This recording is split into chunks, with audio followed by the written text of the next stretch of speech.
Chapter 399. It began to rain again in Suzhou. It was said that the rain upstream of the Yangtze River was even heavier. The attention of the court officials was focused on the section of the river embankment above Shazhou that was riddled with holes. Even though Fan Xian was in Suzhou, his gaze could not stop from falling there. Yang Wanli had long gone to take up his post in the river transport governor's yamen. The palace treasury had transferred money, and the national treasury had also arrived. The money for the river transport had never been as plentiful as this year. However, the time to repair the river this year was too late. No one knew if it could withstand the summer floods. The rain fell heavily. The summer heat that had just arrived in Jiangnan was immediately drenched. All that was left was a cold sense of the end of spring. For the people of Jiangnan, this rain only increased the melancholy and grief in the depths of their hearts. Not many people thought of the homeless people upstream of the Yangtze River, who had no houses to live in and no clothes to wear. The old Ming matriarch's funeral was about to begin. Fan Xian watched all of this coldly and had no reaction at all. After Deng Ziyu, his subordinates, including the governor's manor, the Overwatch Council, and the Palace Treasury Transport Company, all advised him that it would be best to light a stick of incense in the morning hall. The imperial envoy had expressed his stance. Given the Qing people's reverence for the court, they should not continue to make trouble. However, Fan Xian stubbornly refused this suggestion. In his opinion, it was just the funeral of an old man. What was the big deal? It was just the death of one person. If the matter upstream of the Yangtze River was not handled well, who knew how many people would die? All of the officials sighed in despair at the imperial envoy's stance. They wondered if the imperial envoy did not feel the undercurrent surging among the people. At the end of the month, the sound of mourning filled Ming Garden. White cloth hung high, and the mourning hall was spacious. It was the 7-day period for the coffin to stop. After the 7-day period, it was time to announce the funeral. According to the funeral rules of Qing Kingdom, after 7 days, the news of the funeral had to be spread to friends, family, and even enemies. Regardless of what enmity there was between the two parties in life, the rule of announcing the funeral could not be avoided. The original intention of this ceremony was to erase all enmity with death. Often, enemies in life would use the news of the funeral to personally go to the mourning hall to offer their condolences. It was the same as ending the wrongs in life. From then on, they would be separated by yin and yang and have nothing to do with each other. The high officials and nobles who had been waiting in Suzhou for the Ming Garden's funeral all received the white invitation from the Ming Garden. One by one, they tidied up their clothing and expressions and headed for the Ming Garden. Everyone's eyes were fixed on Hua Garden because, according to the rules and the old Ming matriarch's identity and position, the white card announcing the death should also be sent to Hua Garden and into the hands of the imperial envoy. As for what the imperial envoy planned to do, it all depended on how he dealt with this white invitation. No one expected that when Ming Garden delivered the white invitation to Hua Garden only politely welcomed the third Ming master in, drank a cup of tea, and then sent the third Ming master out. The white invitation was not accepted. The third Ming master immediately flew into a rage outside Hua Garden. He cursed angrily with obscenities, and then spat viciously on the stone steps in front of Hua Garden. Immediately, a servant came out and used water to wash away the phlegm. Everything in the world couldn't be raised above the word reason. And in the hearts of ordinary people, the dead were the most important. This was the universal reason. The imperial envoy did not give the dead any face. It made all the people feel a glimmer of shock and anger. What surprised and angered everyone even more was that before the old Ming matriarch's mourning hall opened, the Overwatch Council acted again and captured the sixth master, who had led the resistance against the search in Ming Garden. They used the name of investigating Dongyi spies.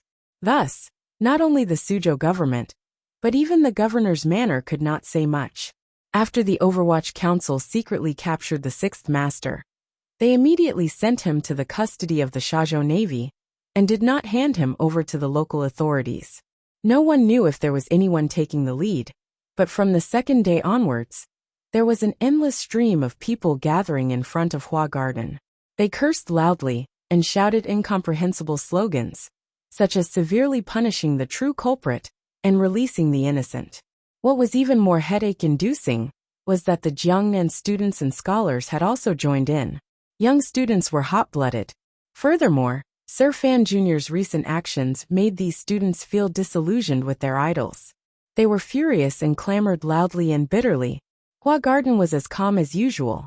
However, the Jiangnan Road Governor's Yamen was afraid of a popular revolt and moved a group of soldiers to stand guard in front of Hua Garden, chasing the agitated and angry scholars to the end of Chang Street.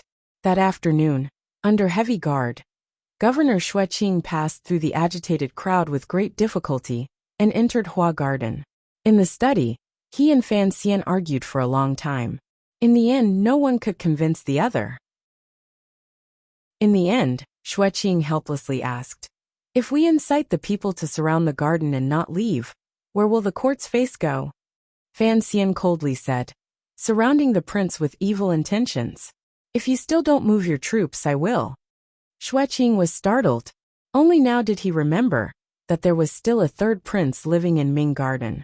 If he allowed the people of Suzhou to surround Hua Garden, and the news got back to Jingdou, he wouldn't be able to be the governor anymore.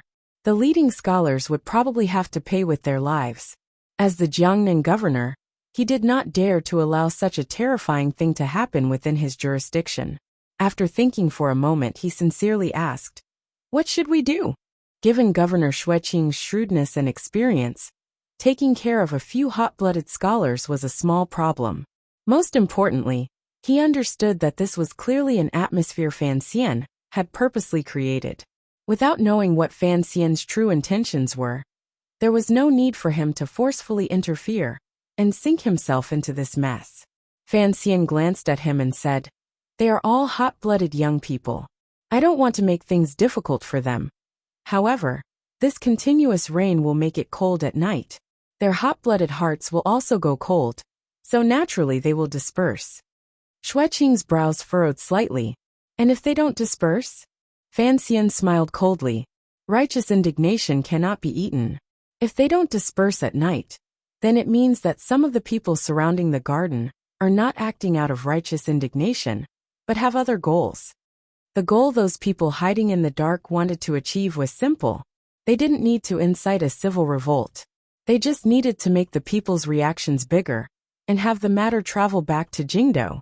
The emperor would have to respond." Xueqing thought for a moment and immediately understood Fan Xian's meaning.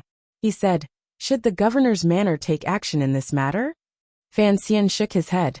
"This is a matter of bad reputation. I'll take responsibility for it myself. Sir, just look after Hua Garden. After all, the third prince's safety is of the utmost importance." Xueqing understood. He couldn't help but feel a glimmer of strangeness and shock in his heart. According to the common sense of officialdom, the matter of suppressing a civil revolt had to be done together by everyone above. However, Fan Xian's solitary and stubborn appearance did indeed reduce the pressure on him. After the discussion ended, Xueqing took his leave. Fan Xian sat alone in the study in a daze. Shortly after, he couldn't resist smiling self-mockingly. Haiding had been gone for many days and still hadn't returned. If he couldn't capture Sir Zhou, then the Ming Garden coup would mean he had lost 1/3 of the benefits. As for the angry Suzhou people, Fan Xian didn't care at all. With Ming Qingdao leading, the matter would certainly not go beyond the critical line of intensification. The problem was it was clear that behind this mass movement, there were many shadows of people hiding in the dark. Without anyone instigating, how could the cowardly citizens of the Qing court have the courage to come to the imperial envoy's manor and raise their voices? Concerning this matter, Fan Xian had already made ample preparations. Now that he had Xueqing's reply, his heart was even more at peace. The matter was indeed as Fan Xian had expected. When the sky darkened, the crowd outside had gradually dispersed. There were only the students with square headscarves on their heads, their faces full of righteousness, and a few unknown citizens mixed together. With the governor's manor's military watching, these people could only stand at the end of Chang Street and chant, angrily accusing the imperial envoy of treating human life like grass and harming the Jiangnan people. No one knew who started it, but the crowd gradually became excited and pressed toward Hua Garden. For a moment, the governor's manor soldiers did not dare to act ruthlessly and slowly retreated. As they got closer and closer to Hua Garden, the crowd stopped. There was a clamor of voices, and all kinds of ugly curses were thrown out. However, the students were not all idiots. They knew that cursing was one thing, but they were all cursing about the Overwatch Council, and did not touch upon Fan Xian's 18 generations of ancestors. Everyone under heaven knew that Fan Xian's ancestors were the Emperor's ancestors. Cursing the Overwatch Council that all scholars hated to the bone was fine. But cursing the Emperor's 18 generations of ancestors? Everyone just wanted to vent the anger of the old Ming matriarch, who had died an unjust death. They didn't want to throw their lives into it. Hua Garden was still silent. One could faintly see the flickering lights inside, and the sound of stringed instruments came through the rain. The soldiers of the governor's manor were on standby. They lit torches in their hands and lit up the outside of Hua Garden. The rain was like a thread and had long soaked the bodies of the students still outside Hua Garden. They looked at each other and wiped the rain off their faces, not daring to believe their own ears. Suzhou was already like this. They were already like this. Yet the imperial envoy still had the leisure to do this, like this. They were drenched in the rain. Yet the imperial envoy was listening to a play. The students strangely became angry. The angry cursing that had just stopped due to exhaustion rang out again. Amidst the angry cursing, a person wearing a gray unlined garment was sandwiched in the crowd. His eyes rolled around a few times. He took out something from his clothes and threw it into Hua Garden. The item fell into the garden and only made a muffled sound. There was no sound of an explosion. Instead, a thunderous curse came from Hua Garden. Who the F***ck is throwing a bag of dog blood? Throwing dog blood was one of the most insulting tricks. Although it was childish like a child throwing a tantrum, throwing it into the imperial envoy's Hua Garden was a big deal. The students were also stunned, and the cursing stopped for a moment. They thought to themselves, which classmate is this? How could he be so daring? Just as they were thinking this, 3 black shadows flashed across Hua Garden. It was 3 swordsmen of the 6th Bureau of the Overwatch Council. They watched the troublemakers on the street outside the garden coldly. The crowd fell silent for a moment. Suddenly, someone exploded with a cry. The Overwatch Council is going to kill people. A shadow charged into the crowd. The sound of fanning the flames suddenly stopped. It was like someone had grabbed the throat of a duck's fate. The crowd was startled and parted in the middle. A large man wearing cotton clothing walked out coldly with a gray-clothed person's throat in his hand. The large man wearing cotton clothing was the leader of the Tiger Guards, Gao Da. He had been watching the people fanning the flames on Fan Xian's orders. Given his ability, it was easy for him to take the person. He threw the gray-clothed man to the ground and stepped on his chest. The sound of the man's sternum breaking could be heard. The students looked at this wretched scene. Hot blood rushed to their heads. They surrounded Gao Da in the middle and yelled, "Murder! The Overwatch Council is killing people." This scene scared the surrounding officials of the governor's manor. They urged their horses forward, ready to send troops to suppress the situation at any moment. Gao Da coldly picked up the gray-clothed man and shook him like he was shaking a sack. Clink, clink, clink. Who knew how many things fell from the man's body? First, he didn't die. The gray-clothed man's moan answered Gao Da's words. The students' emotions calmed slightly. Gao Da coldly said, "Second, you are here to seek justice. This person is here to tempt the imperial envoy to kill you. There is a difference, so there is a difference in treatment." These are his original words. Only now did the students come to their senses. Looking down, they couldn't help but jump in fright. They saw that there were not only bags of dog blood on the gray-clothed man's body. There were also fire seeds and lamp oil. Only now did everyone understand that if they allowed this person to do bad things in the crowd, and actually burn down Hua Garden, where the prince and imperial envoy lived, they would certainly be killed on the spot by the court as thugs. His original words are too, Gao Da said coldly. Everyone was intimidated by his imposing manner and listened obediently. If there is injustice in your chest, You have to vent it. This is the nature of young people. I don't blame you. Gao De continued to narrate Fan Xian's words. But to be incited by someone and not know the truth, how stupid is that? If there is injustice you want to vent, you have to find the right way. To make such a racket like a shrew in the marketplace is truly shameful. Listening to these words, the students felt very dissatisfied. A student who seemed to be the leader stood out boldly. The Overwatch Council handles matters unfairly, forcing people to die.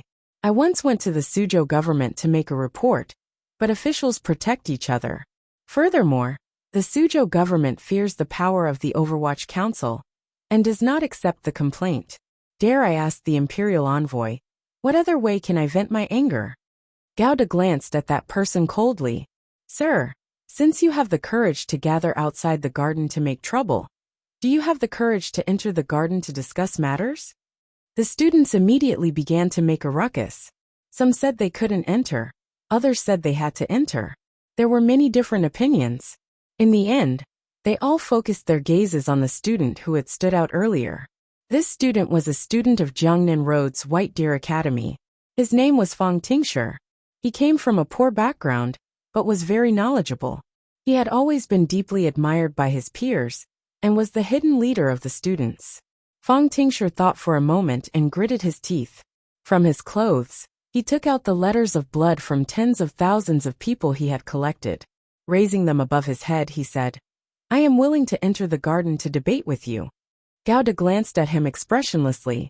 Carrying the gray-clothed man, he walked into the garden. Fang Tingshi felt slightly uneasy. Summoning up his courage, he walked in. At the same time, he dissuaded his fellow students' requests to enter together. Fan Xian sat in the grand wooden armchair with his eyes half closed, enjoying Cece's gentle massage behind him. His fingers tapped on the table along with the singing of the melodious master in the pavilion in the garden. Below him, the incomparably daring Fang Tingshi, who had entered the garden alone to ask for justice from the Imperial Envoy, was flipping through something. His face alternated between green and white. His lips trembled slightly. It was as if he was shocked by what was recorded on it. Fan Xian slowly opened his eyes and said, This is a court secret. However, there are many things that are not convenient to bring to the Suzhou government as evidence. There are many things that are already dead and cannot be used as evidence. There are many things that involve nobles in court. I cannot use them as a cover to openly destroy the Ming Garden. However, since you have the courage to pull together a group of students to seek justice, presumably you are not an idiot. After seeing so many things, you should have your own independent judgment as to what exactly happened in the Ming Garden matter. What Fang Tingshi held in his hands were the results of the Overwatch Council's secret investigation of the Ming Garden this half-year. It included the pirates on the East Sea Island, the strange death of Ming Launcher's concubine, the story of Xia Qifei and the Ming family smuggling to Dongyi, and the ace Sigajian left to enter Jiangnan to assassinate Fan Xian. Each stroke was recorded clearly, although, as Fan Xian had said, these records could not be presented as evidence because of the lack of circumstantial evidence. Fang Tingshi knew that what was written on it was all true. His hands holding the files were trembling. But it shouldn't be like this. The old Ming matriarch has softened Jiangnan and supported countless poor students. My family has been poor since I was young. If it wasn't for the Ming Garden giving me rice every month to study, how could I have entered White Deer Academy? His eyes were slightly red. He stared angrily at Fan Xian and said, Imperial Envoy, since I dared to enter the garden today, I did not have any thoughts of leaving alive. I do not believe the things recorded here. The Overwatch Council is best at framing people. Fan Xian looked at him coldly and did not continue. Fang Tingshi himself could not continue. Ever since I took over the Overwatch Council, when has there been a case of framing people and framing people? Fan Xian said mockingly, As for you as a student, you should have the ability to make independent judgments. You don't need to rely on other people's words or your own eyes. You only need to look at the situation these years and your own brain. Of course, you all have no brains to begin with, Fan Xian scolded. If you all had brains, You wouldn't have been persuaded by others to come to Hua Garden. Where is this? This is the imperial envoy's residence. This is the prince's temporary imperial residence. Even if I cut off 300 of your heads, there would be no problem. In the end, it will be you all who die, and my reputation will also be gone. It will be good for those shady and illegal merchants who bend the law. He was angry and unkind. Pointing at Fang Tingxi's nose, he scolded. You are all a bunch of idiots. I don't know where all your years of studying went. His anger was faked, because Fan Xian knew that these students would fall for it the most. As expected, Fang Tingshi mumbled, the imperial envoy's teaching is correct. He changed his mind. Not only had the imperial envoy not taken action to suppress the students, but he had also invited him into the manor. His heart was indeed sincere. He opened his mouth with a pained smile and said, Sir is magnanimous. Fan Xian closed his eyes and shook his head. My magnanimity cannot be said to be magnanimous. It is just that you are all still young. I am not willing to use those methods. As to why I can tolerate you today. He suddenly opened his eyes and said, You should know who the 4 disciples of Fan Xian's are. Fan Xian's 4 disciples, Ho Jichang, Cheng Jialan, Shi Chanli and Yang Wanli, were all Fan Xian's students who had jumped up after the spring examination case. Fang Tingshi nodded. Fan Xian smiled. My 4 students are all older than me, but they all call me teacher. Back in the day, Jichang had also caused trouble in Jiangnan, just like you are today. Fang Tingshi was slightly startled. Fan Xian finally said, It is not that I value talent. Perhaps I am nostalgic looking at you. After Fang Tingshi left, Cece furrowed her brows and said, Young master, these people don't know what's good for them. Why are you still so polite? Fan Xian shook his head. Reputation is indeed not important, but I still have to be careful about the students. In the future, after these people pass the provincial examinations, they will all enter the court as officials. Even if I don't think for myself, I still have to think for the prince. Cece then said, Then let this matter end here. A warm smile rose to the corners of Fan Xian's lips. If Fang Tingshi can persuade the students to go back, it means he has the ability. In the future, of course, we have to train him well. As for the ghosts mixed in the crowd, they are the ones I am waiting for. Ming Qingda had long sent someone to send a message. The internal structure of Ming Garden had pretty much been suppressed. The problem was, it was not easy to suppress the rumors in Suzhou at the moment, particularly the troublemaking crowd. There were certainly people with ulterior motives. Don't use knives. Fan Xian turned around and gave orders to Gauda. The wooden sticks I had you prepare a few days ago are more useful. As for suppressing things, you have to hit them painfully, but you can't let them bleed. No matter what matter it was, adding the word bleed in front of it was always troublesome. After Fang Tingshi left the garden, he gathered with the students and spoke for a long time.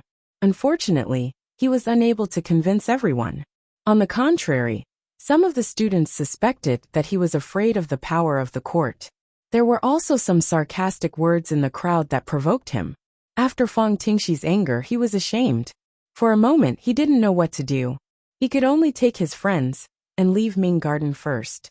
Only half of the people who had surrounded Ming Garden to express their anger remained. The officials of the governor's manor watched even more closely after the dog blood bag incident earlier. After an indeterminable amount of time, a large group of people suddenly charged out of Hua Garden with wooden sticks in their hands. They struck down on the bodies of the students who had surrounded and refused to leave. For a moment, wretched cries rang out, and the sound of sticks hitting flesh rang out. Although the people of the Overwatch Council did not strike too heavily, and the students were not heavily injured, the students, who had immersed themselves in scriptures every day, had never experienced this kind of stick education. They cried and yelled before they were chased away by the sticks. In front of Hua Garden, peace immediately returned. Only the rain slowly floated down. The commander of the governor's manor stared dumbstruck at this scene. He thought to himself that the imperial envoy was truly vicious and merciless. No one noticed that following the scattered students, there were also some furtive figures. Behind these figures, There were also secret agents of the Overwatch Council disguised as scholars or commoners. As they ran in panic, they kept a careful eye on them.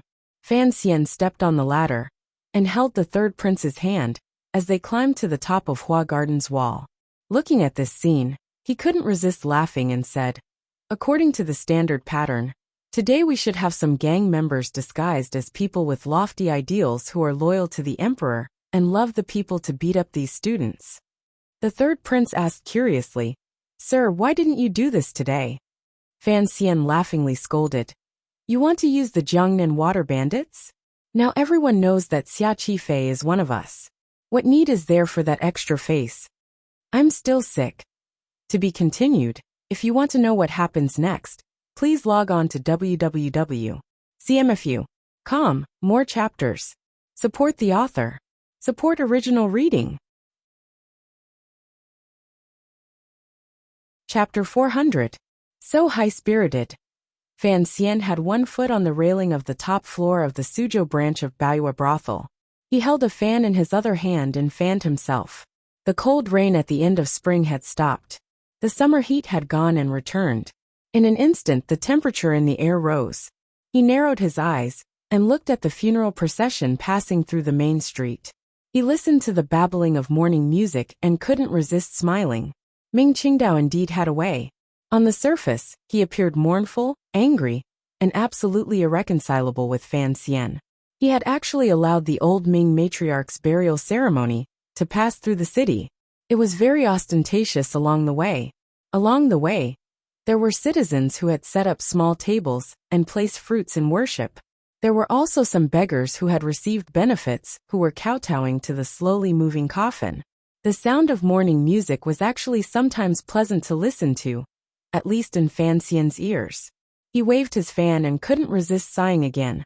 So high-spirited. The wind blew through the fan. He couldn't be bothered to fight with Ming Garden over their pride. He did not find it exciting to use a dead person to obstruct his eyes. If they wanted to parade, then go ahead. In any case, it wouldn't do him any real harm. After sweeping away the sixth Ming disciple and the old matriarch's trusted aides, Ming Qingda had already gradually and steadily controlled the situation in Ming Garden. It was also under his powerful suppression that the tens of thousands of Ming family members did not let out a final roar of mutual destruction because of the old Ming matriarch's unusual death. The scholars who had been clamoring in Suzhou a few days ago had been split apart by Fan Xian and then educated with a rod. Without the support of the Ming family, their momentum immediately weakened.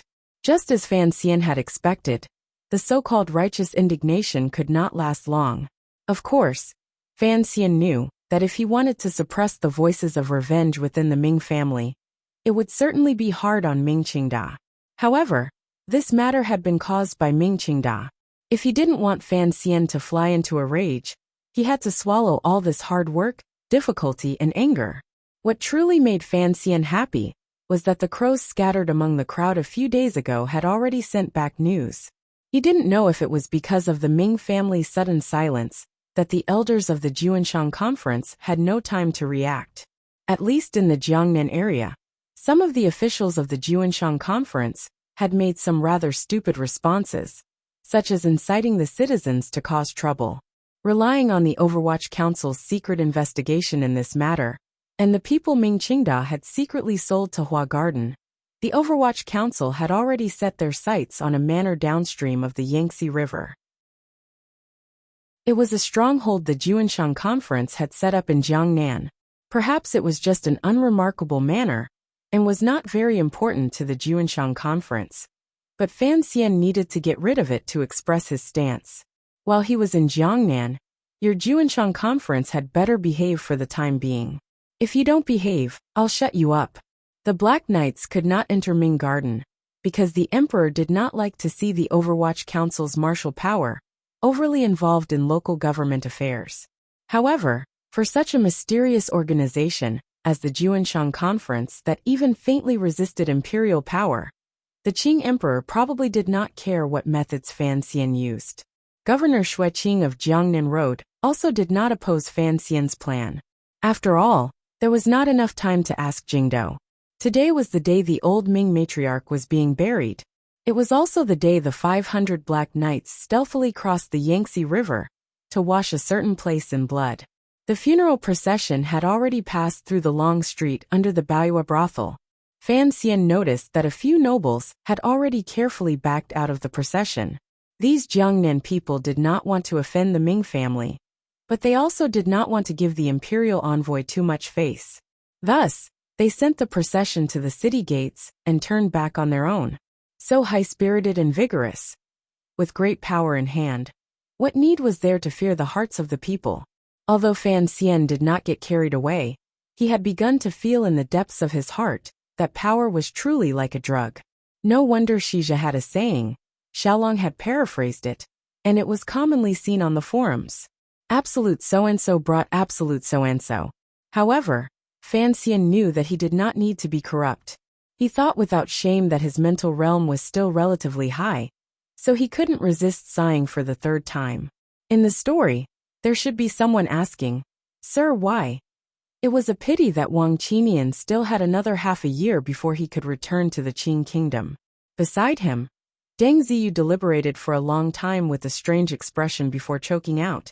"Sir, seems to be in a good mood." Fan Xian smiled and spat. "Of course I'm in a good mood. This old woman died cleanly, standing on a tall building and watching others enter the grave. How could I not be happy?" Deng Ziyu thought to himself, what was there to be happy about? He couldn't resist opening his mouth to admonish, "Jiangnan people." He only said 3 words before Fan Xian stopped him and smiled coldly. "Don't repeat those words. What people's hearts and public opinion? In a few months, these people will completely forget. What benevolence, what benefits, they can only remember for a few days. In the end, it cannot compare to the fact that there is no oil to cook at home, no rice to cook at home. These things are important. Common people are the most forgetful people in the world." His words had a point, and it was pointing to Fan Xian's past. The Yi family that had long been weathered by wind and rain and turned into the palace treasury of the royal court. Back then, compared to the Ming family of today, the Yi family was 10 times more glorious, 10 times more powerful, and 10 times more benevolent toward the people. Heaven changed its face in one day, and the family was broken and people died. The tens of thousands of people under heaven all kept quiet out of fear. Who dared to seek justice for the Yi family? Deng Ziyu was startled and silent. He knew he had touched on the commissioner's years of pain, so he didn't say anything more. He finally understood why the commissioner would always smile coldly and not care about the people's hearts each time he mentioned them. As officials, we are only the emperor's officials, not the people's officials. Fan Xian's words were the complete opposite of serving the people. With the situation having reached this point, what was there for Fan Xian to be dissatisfied with? The Ming family was the monkey in the palm of his hand. Jiangnan was certain. Xia Qifei had already sent back news from Jiangbei. A few days ago, he had hooked up with his second brother's side. The storm in the Ministry of Revenue in the capital had settled. There was an urgent need to gather herbs in Hangzhou. The 3 large workshops in the palace treasury were in full swing. Under the gaze of the Qingyu Hall shopkeeper, they were serious and lively. As for officialdom, Fan Xian's relationship with Xueqing was growing closer and closer. In the palace, the emperor's trust in him had not decreased. Particularly after the Ming family matter, Fan Xian had damaged his own reputation. Without question, it increased the emperor's pity for his illegitimate child who was willing to be alone. Looking left and right, it was all a situation of great victory for him. As for the Juanshan conference, a cold smile flashed across the corner of Fan Xian's lips. He didn't know what the old cripple in Chun Garden outside the capital was thinking. In any case, Fan Xian did not plan on delving too deeply into this matter. The so-called raising a tiger was like this. To completely wipe out the Juanshan conference, first of all, this was a very difficult task. Even if Fan Xian went wild and risked losing most of the power in his hands, he still might not be able to accomplish this. Just looking at how the incomparably powerful second priest of the Qing Temple, Great Master San Shi, was only a pawn thrown out by the Juanshan conference, One could imagine how much terrifying power was hidden in this nominally loose organization.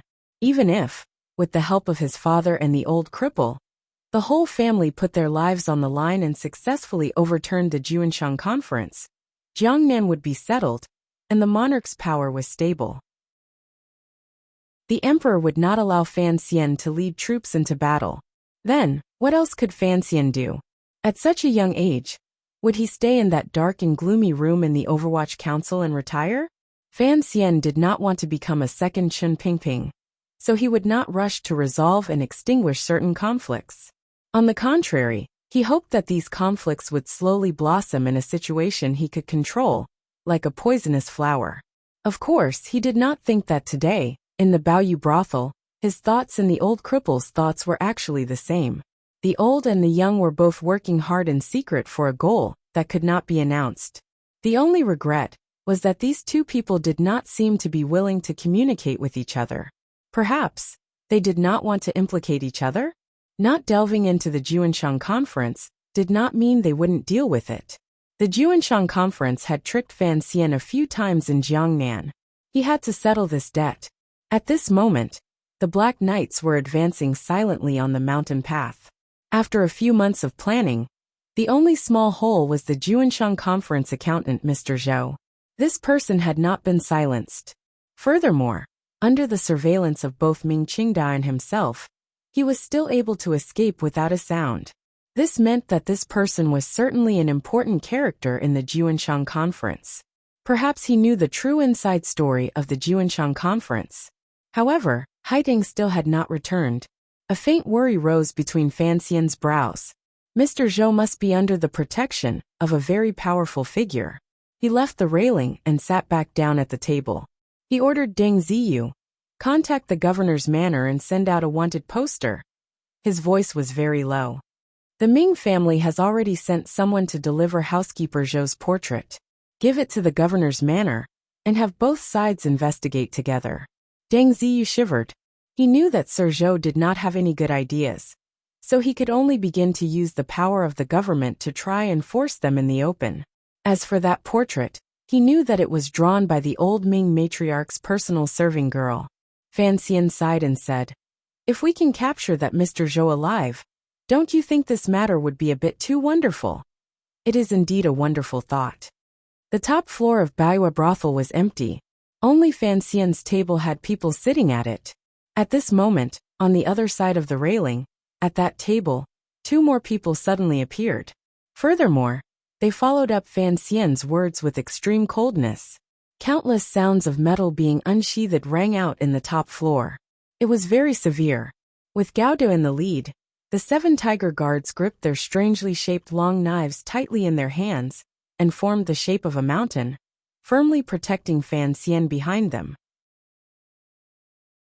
At the same time, a dozen swordsmen of the 6th Bureau of the Overwatch Council surged out from the side of the building. Their long swords had not been drawn. In their hands, they had already raised crossbows painted black, and did not reflect much light. They were extremely sinister, and aimed at the two people at the table. There was originally no one in the building, yet two people had appeared without a sound. Their arrival had not only been hidden from the swordsmen of the 6th Bureau of the Overwatch Council, but also from the Tiger Guards and Fan Xian, whose internal injuries had long healed. What kind of realm was this? However, Fan Xian's defensive power reacted quickly. In an instant he had separated the two people. A dozen crossbows, in addition to the 7 Tiger Guards who could fight head-on against Haiding Duoduo and Fan Xian, who had long advanced to the 9th level. Even if the newcomers were Yin Jilan of Dongyi or Sir Lang Tiao of Northern Qi, everyone had the confidence that they could easily take them down. However, the two people did not have any strange expressions in the face of such a situation. The smile on one of their faces was still a bit forced. The other figure wearing a straw hat only exuded a coldness from head to toe. It was a coldness that saw everyone as nothing. The person wearing the straw hat slowly raised his head and revealed a strange face. There was not a trace of expression on his face. However, his eyes looked at the people in the building as coldly, as if he was looking at a group of dead people. "You want Mr. Zhou? This is Mr. Zhou." Surrounded by crossbows, the person was as at ease as a spring breeze. A natural domineering aura rose from the air. Separated by everyone, he looked coldly at Fan Xian. But I won't give it to you. Fan Xian looked at the person through the clothes of the tiger guards. His heart jumped. Calmly he said, "So it is you who is protecting Mr. Zhou. No wonder Haitang has never succeeded. Since you are not willing to give him to me, then why have you come to see me? I don't have the habit of chatting with uninvited guests." The person coldly said, "A deal. Pull back the Black Knights, and I will spare your life." Spare your life? Under such circumstances, he was saying he would spare Fan Xian's life? Unless he was an idiot. Only then would he have such confidence. However, Fan Xian knew that the other person was not an idiot. So he had to have the ability to kill him under such circumstances. Fan Xian instead smiled and asked, "How is Haitang?" The person suddenly rolled his eyes strangely. "I rarely kill women." Fan Xian smiled slightly and said, "That's good release." Very abruptly and without warning, the word release was spoken. The swordsmen of the 6th Bureau of the Overwatch Council loosened the springs in their hands. The 30 poison crossbow bolts split into 3 batches and shot toward the table like a dense rain of death. What Mr. Zhou? What Juanshang conference? He didn't have time to worry about it. As long as he could kill the person in front of him, Fan Xian felt that anything was worth it. High-spirited? A bitter smile appeared at the corner of his lips. To be continued. If you want to know what happened next, please log on to www.cmfu.com. More chapters. Support the author. Support original reading.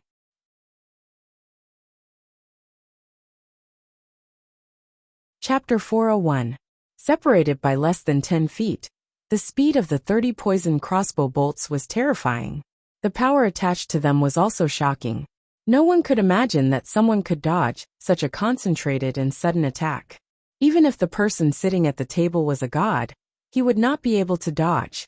Thus he did not dodge at all.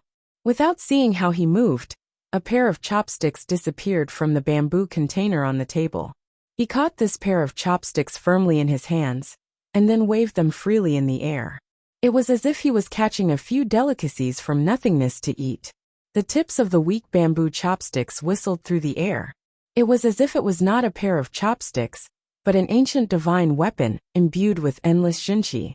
Ding ding ding ding ding, it was like rain hitting a banana leaf. A series of densely packed sounds rang out. All of the crossbow bolts in the process of quickly shooting were gently pinched and pulled by the pair of chopsticks. In an impossible situation, all of them were pulled off by a few strands. They deviated from the imagined shooting trajectory by a few strands. They brushed past the bodies of the 2 people by the table and shot into the wooden boards of the Baoyue brothel, into the walls of the carriage.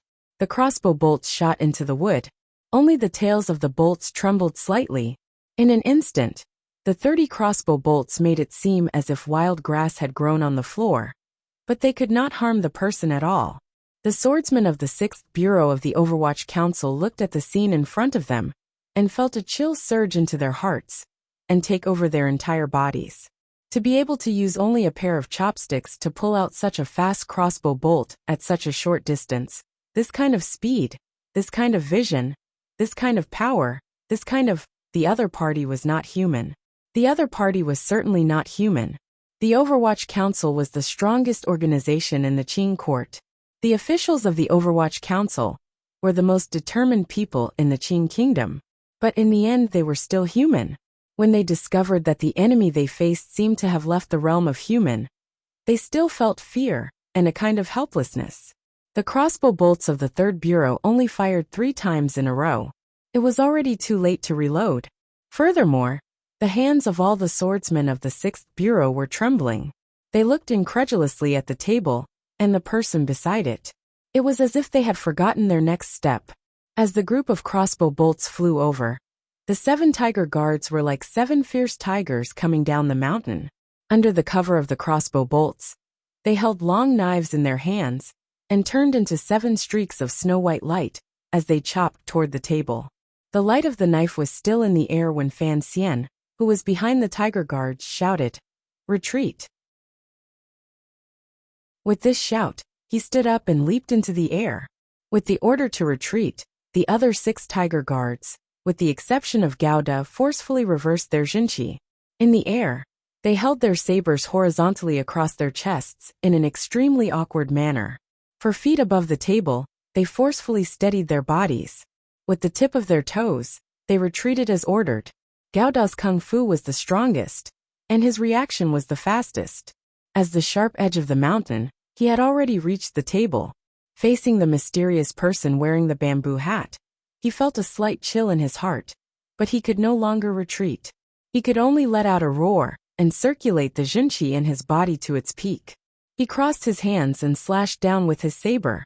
Gao Da suddenly felt something tighten around his ankle, and his body was being pulled back by a vast amount of jinqi. However, the saber had already slashed down. The light of the knife sliced across the table. Because it was being dragged by the person behind him, it didn't cut the man in the bamboo hat. Instead, it cut the floor in front of the table. With a sharp sound, the thick solid wood floor was like thin paper. A large hole was cut open by the long knife in Gao Da's hand. Dust rose slightly, and wood splinters flew everywhere. Through the hole, one could see the table on the second floor of the Baoyue brothel.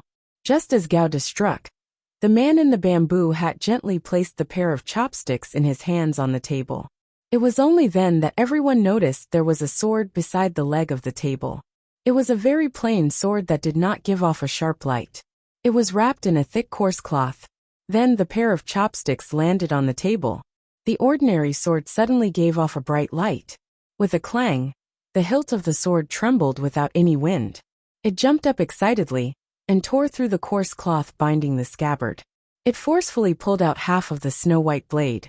A cold, murderous sword intent that did not seem to belong to the mortal world seeped out through that half of the sword. The sword intent entered the floorboards. The moment Gao Da's long knife touched the floorboards, it passed over. At the same time the long knife broke open the large hole in the floorboards, countless fine lines appeared along the knife's opening and quickly spread through it. There was no pattern to the lines, but they appeared so beautiful. There was not a shred of vitality in them. The patterns quickly invaded Gao Da's long saber. The tiger guard's long saber began to tremble uncontrollably. It was as though a pair of invisible hands were holding a diamond and carving it on the sharp and solid surface of the saber. Countless deep marks appeared on the surface of the saber. Gao Da's hands also began to tremble. Shocked and helpless, he pulled back his knife. The long knife blade split open like a weathered stone surface. The terrifying sword intent only reached the hilt of the knife, but the ripple went up. Gao Da gave a muffled grunt. His chest felt heavy, and he spat out a mouthful of blood. At the same time, there was a crack sound in his right wrist. The joint had been broken. It was only a matter of 3 breaths. For the man in the bamboo hat, the crossbow bolts and 7 tiger guard knives were as simple as raising and putting down a pair of chopsticks. The moment they met, the Overwatch Council suffered a crushing defeat. At this moment, the people protecting Fan Xian knew that what he had said earlier was not empty words. Given this extraordinary and divine realm, if the man in the bamboo hat wanted to kill the imperial envoy, even if they all died, they would not be able to stop him. Extraordinary and divine. Other than the 4 great grandmasters, who else in the world had such a realm? Blood seeped out of the corner of Gao Da's mouth. His eyes were filled with shock. Half kneeling on the ground, he stared at the man in the bamboo hat not far away and said each word clearly. Siga Jian. As an internal servant of the Qing court, when had the tiger guards ever feared anyone? Gao Da's 3 words were said so weakly and hopelessly. In the hearts of the people, the 4 great grandmasters were no longer in the category of normal humans. All of the legends had almost become fairy tales. The feelings people had toward the 4 great grandmasters were only respect. Respect and fear. Other than that, there was nothing else.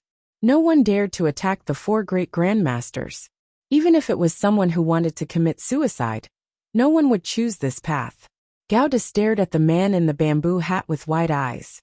He didn't understand why Siga Jian, who should be far away in Dongyi, would come to Jiangnan. It was only then that he felt his ankle being gently released. Earlier, if that person had not used a powerful force to grab his ankle and pull him back, Gao Da's knife would have chopped down, and the man in the bamboo hat's sword intent rippled out. At this moment, what would have been shredded like cloth would not only be the long knife, but also his body. Only now did Gao Da feel a boundless fear. Unconsciously, he turned his head to look and saw Fan Xian's trembling right hand gently wiping it on his long robe. Fan Xian's hand was completely covered in cold sweat. It was a wet mess. He knew that if he had not seen the opportunity quickly and shouted quickly, these 7 tiger guards would have all died at the hands of the man in the bamboo hat. However, his expression remained calm. Although his pupils constricted slightly and his right hand, hidden behind his back, trembled slowly, he remained calm. Facing such an extraordinary and divine warrior, he had to be calm. The other party was a great grandmaster. Fan Xian was not an ordinary person. Ever since he was young, he had lived with a great grandmaster, who was not ranked among the great grandmasters. He had been taught by Uncle Wuxia hand in hand. Thus, facing the man in the bamboo hat, he was not like everyone else in the building, so shocked that they couldn't even speak. However, he was still shocked. He even began to feel a bitterness in his mouth. Wu Zhu had once talked about power. Without a sliver of Jinqi, Wu Zhu had extraordinary power, but he was, after all, Fan Xian's closest family. When Fan Xian faced a great grandmaster for the first time today, he realized that under the other party's power, he didn't even have a sliver of a chance to retaliate. Fan Xian was a meticulous person who knew himself and others. He knew that given his 9th level strength, even 10 of him could not defeat Uncle Wuxia. Using the same logic, 10 of him could not defeat the old man wearing the bamboo hat. What he had seen and felt earlier made Fan Xian believe even more in what Uncle Wuxia had once said. A 1st level can kill a 9th level, as long as one's luck is good enough. But if you are facing those guys, don't talk about luck. The martial artists of the world were ranked from low to high, and those who reached the 9th level were the most powerful. The difference between each level was not insurmountable. Otherwise, Fan Xian would not have been able to slaughter everyone on Yilan Street, and he would not have been able to toy with Lang Tiao and Friar He in Shangjing, Northern Qi. Once one broke past the 9th level and entered the realm of the celestial, like Ku He, that Baldi, or the old man in front of him, it was already a completely different realm. The difference in strength was like a bottomless ravine. It was impossible for any scheme to fill it. The top floor of Baiwa brothel was completely silent, but the noise below had already begun. Although Gao Da's strike had struck the air, it had startled countless people. The noise was unbearable. After a short pause, it quieted down. The guards and Shursang guarding downstairs were probably taking care of it. The man in the bamboo hat by the table was still silent. It was as if he was waiting for Fan Xian to make a decision. There was no light on his body, but in everyone's eyes, his thin clothes seemed to be plated with the splendor of the sky, making it hard for people to look directly at him. In comparison, Mr. Zhou, whom Fan Xian had always wanted to capture, sat timidly by the man in the bamboo hat. No one would notice him. A simple person, yet he covered up all the splendor between heaven and earth. Fan Xian's left hand still held the fan tightly. He looked at the man in the bamboo hat by the table and didn't speak for a moment. The top floor of Baiwa brothel was completely silent. It was deathly silent. The atmosphere was oppressive. The man in the bamboo hat looked at the calm Fan Xian and smiled slightly. Your reaction, your strength, seems to be a bit stronger than the rumors say. This was referring to when Gao Da's strike had come down. Fan Xian had reacted quickly and called back the 6 people. In a flash, he had shot up and used the coffin breaker to expand his right arm. He then used a small trick to forcefully grab Gao Da's ankle and drag Gao Da back, saving his life. For Fan Xian, to be able to do all this in such a short moment could already be considered perfect. It was so much so that the man in the bamboo hat revealed a glimmer of admiration. Fan Xian did not reply to this question. Contrary to everyone's expectations, he slowly walked to the side of the railing and didn't look at the man in the bamboo hat again. All of the guards, including Gao Da, were stunned. The commissioner was very daring. Facing a great grandmaster that tens of thousands of people revered, he could be so natural and not look at him. Fan Xian walked to the side of the railing and faced the bustling Suzhou. The sparse air above Suzhou and the lingering smell of firecrackers lingered in the air. He took a deep breath. His expression changed slightly and immediately returned to normal. No one knew what he was thinking about. The sound of footsteps came from the stairs. Shirchanli, whose face was full of shock, and Sang-won, who had her mouth wide open and revealed worry in her gentleness, glanced at the table surrounded by the people of the Overwatch Council. They immediately turned their questioning gazes toward Fan Xian by the railing. Everyone go down. Fan Xian leaned against the railing and didn't turn his head as he gave the order in a cold voice. His hand gripped the fan tighter and tighter. The paper of the fan had warped slightly. He had probably made up his mind. Earlier, when the Tiger Guards had attacked, Fan Xian's shout had been able to make everyone retreat without regard for their lives. From this, it could be seen that none of the guards had any objections to his orders. They had carried them out very thoroughly. Now when he gave the order for everyone to go down, everyone, including the Tiger Guards, used silence to express their opposition. A great grandmaster wanted to kill someone. At a time like this, no one dared to leave Fan Xian alone in the building. Fan Xian turned around and gazed at Gouda with a slight smile. Perhaps my orders are no longer effective? Gouda's heart skipped a beat. Looking at the familiar warm smile on the commissioner's face and the encouragement in it, his mind was a mess for a moment. He understood Fan Xian. Every time Fan Xian revealed that mesmerizing smile, it was often when he was truly angry. It was also when he had a card up his sleeve. Fan Xian continued, "Without my orders, no one is allowed to take one step into this building. Also, immediately evacuate the neighboring streets to prevent accidental injuries." Gouda let out a murky breath and wiped away the blood at the side of his lips. With a muffled grunt, he led everyone down the stairs.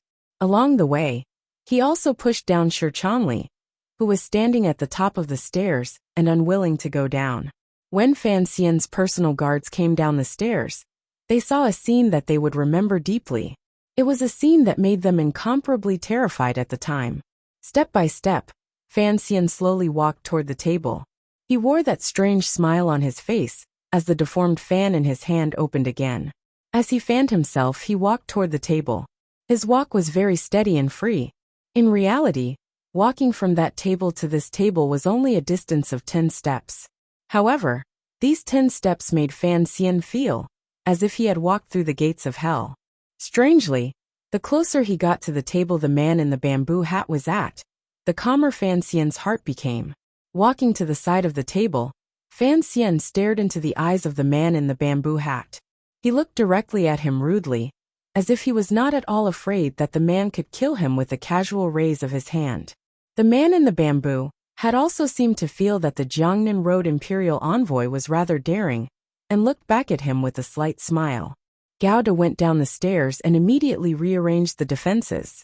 At the same time, he followed the commissioner's orders and evacuated the neighboring citizens. He also ordered his subordinates to quickly go to the governor's manor to mobilize troops. Although he knew these methods had no effect on the powerful warrior in the building, he had done his best. Then, he went to the top floor of a building adjacent to Baoyue Brothel and flipped onto the eaves. Carefully hiding his figure, he watched every movement in Baoyue Brothel across the street. He was prepared to gamble his life at any moment. Gouda crouched behind the tile beast and looked at the top floor of Baoyue Brothel. He couldn't hear what the people inside were saying, but just looking at the contents was enough to shock him. The building was empty. There was only Fan Xian and the man in the bamboo hat facing each other. One was sitting by the table, and the other was standing by the table. As for Mr. Zhou, although he was not a person in Fan Xian's eyes, he was still an eyesore. So he waved his hand and indicated for Mr. Zhou to scram to the side. In reality, the Juanshang Conference's accountant, Mr. Zhou, was already quite frightened. He immediately left his seat obediently and squatted in the corner of the railing. There was an empty chair. Thus, Fan Xian lifted the front of his robe and sat down without a care in the world. At this moment, he was less than half a body's distance from the man in the bamboo hat. It was intimate, dangerous, and terrifying to the extreme. Gouda, who was watching from a distance, was almost scared to death. Fan Xian, who was in the building, still wore a faint smile. He put away the deformed paper fan in his left hand, and slowly picked up the chopsticks the man in the bamboo hat had slammed on the table. He inserted them back into the bamboo tube. He did these 3 actions very carefully, slowly and carefully. After the chopsticks were inserted, he sighed happily and clapped his hands, as if he had completed a great task. The man in the bamboo hat did not kill him. This meant that everything could be discussed. Courageous. The man in the bamboo hat looked at Fan Xian with a slight smile. Among the younger generation, you are the most outstanding. If the great grandmaster's words got out, it would certainly establish Fan Xian's unbreakable position. However, Fan Xian did not feel slightly gratified because of these words. He smiled warmly and said, "So what? If you want to kill me, isn't it a matter of time?" The man in the bamboo hat calmly said, "What I said earlier still stands. You pull back the Black Knights and I won't kill you." Fan Xian suddenly raised his head. A glimmer of mockery and disdain appeared in his eyes. In this world, it had been many years since someone dared to use this kind of gaze to look at the man in the bamboo hat. Even though the man in the bamboo hat was a top figure in the world, he still couldn't help but feel a glimmer of anger. "This is your request. A proper great grandmaster has fallen to such a level? You don't need this old face, but the Qing court still needs face." Fan Xian suddenly opened his mouth. Once he opened his mouth, countless sharp words spouted out. It was as if the person in front of him was not an unfathomable great grandmaster, but a subordinate he had pulled by the ear and lectured in the Overwatch Council. The man in the bamboo hat froze. It was clear that no one had lectured him like this before. For a moment he couldn't react. Fan Xian suddenly slammed the table and stared at the man in the bamboo hat's strange face. Enunciating each word, he said, "Have you gone senile? This is a matter of the Juanshan Conference. What does it have to do with you that I moved the Black Knights to kill people? Do you have any filial sons or grandsons in the manor? You just charged up like this and put a knife to my neck, and I have to listen to you? Even if I did listen to you, what would happen in the future? Would your filial sons and grandsons not die? I'm afraid they will die even faster." Fan Xian's voice became sharp and mixed with boundless disdain and mockery. Pointing at the man in the bamboo hat's nose, he scolded, "Please wake up. What year and year is it now? It has long since ceased to be the age where you can walk unhindered with a sword. Who do you think you are? Do you think you are a sword immortal? Isn't it a goddamn road to death?" The man in the bamboo hat looked at Fan Xian like he was looking at an idiot. Suddenly, he felt that he was also an idiot. He traveled the world and received the respect of tens of thousands of people. Even the ruler of a country looked at him with respect. He couldn't even find someone who was disrespectful to him, much less someone like this beautiful young man in front of him, who pointed at his nose and scolded him. However, he was, after all, a great grandmaster. After a moment of shock, he recovered his calm. On the contrary, he looked at Fan Xian and chuckled. His laughter was very joyous. "How many years has it been since someone has dared to speak to me like this?" As he spoke, the man in the bamboo hat's tone became heavy and he coldly said, "I will count to 3. If you don't give the order to retreat, I can only kill you." That pair of steady hands slowly rested on the table. Fan Xian's gaze lowered slightly. He looked at the pair of hands that should have been old, but didn't have a single wrinkle. The sword under the table was pulled by a powerful aura and gave off the cry of a dragon. Amidst the buzzing sound, the hilt of the sword slowly rose. The half of the snow-white sword body illuminated the entire building. 3. The man in the bamboo hat began to count down coldly. Fan Xian narrowed his eyes and glanced at him. Straightforwardly he said 1. After saying this, he smashed his fist down beside him. This punch was mixed with his nearly 20 years of day and night meditation, and the tyrannical jinqi of the nameless martial secret. It was mixed with the Yi family's coffin breaker technique, and the supreme heart of Tianyi Dao he had learned from Haitang. The qi flowed at will. In an instant, the will broke through tens of thousands of barriers. The killing came out of the meridians and moved to the body of the fist. It smashed down viciously. The fist smashed onto the hilt of the sword. The air in the building rippled without reason. The air outside the railing seemed to tremble, making the scenery outside change shape slightly. With a clang, the normal sword was smashed back by Fan Xian's fist. The dragon's cry immediately disappeared. By the railing, Mr. Zhou had long fainted from this shocking shock, and fell wretchedly to the side of the railing. Fan Xian swallowed back the mouthful of fresh blood that had rushed up from his chest, and stared fiercely and stubbornly into the eyes of the man in the bamboo hat. Suddenly, he opened his mouth and shouted, "Deng Ziyu, listen to my order." This shout carried Jinxi and spread out. In an instant, it spread through the entire Chong Street. Gao Da, who was hiding across the street, was startled and unconsciously stood up. Deng Ziyu, who had been standing guard in the middle of the street, didn't know what had happened. He replied in a trembling voice, "I am here." Fan Xian continued to stare into the man's eyes and said viciously, "Send out the signal. The Black Knights are to enter the garden. If they resist, kill without mercy. Kill without mercy."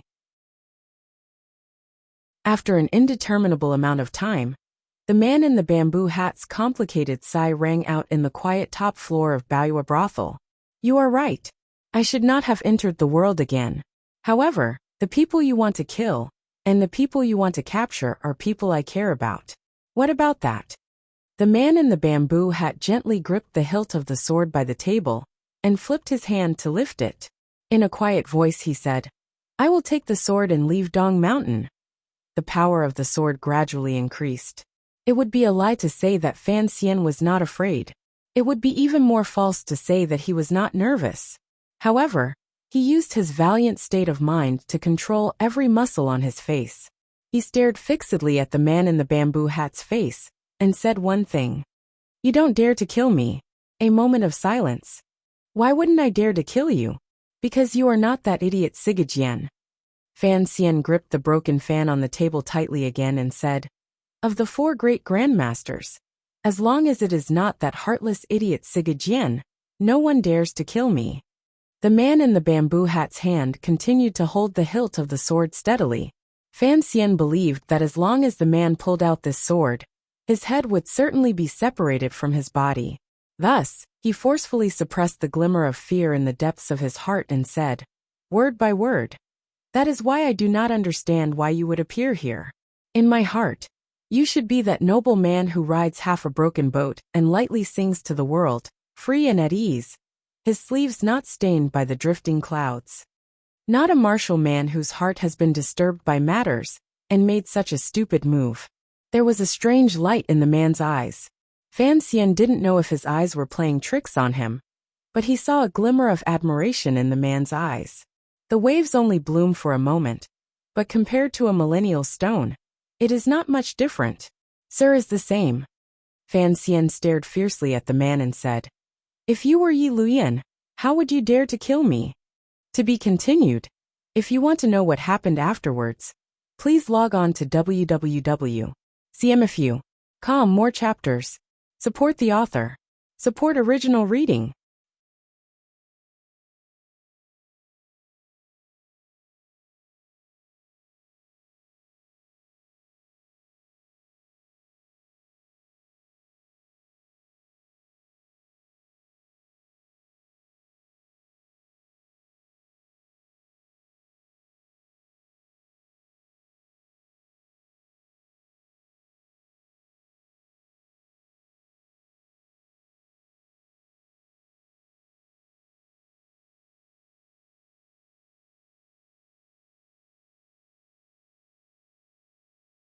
Chapter 402.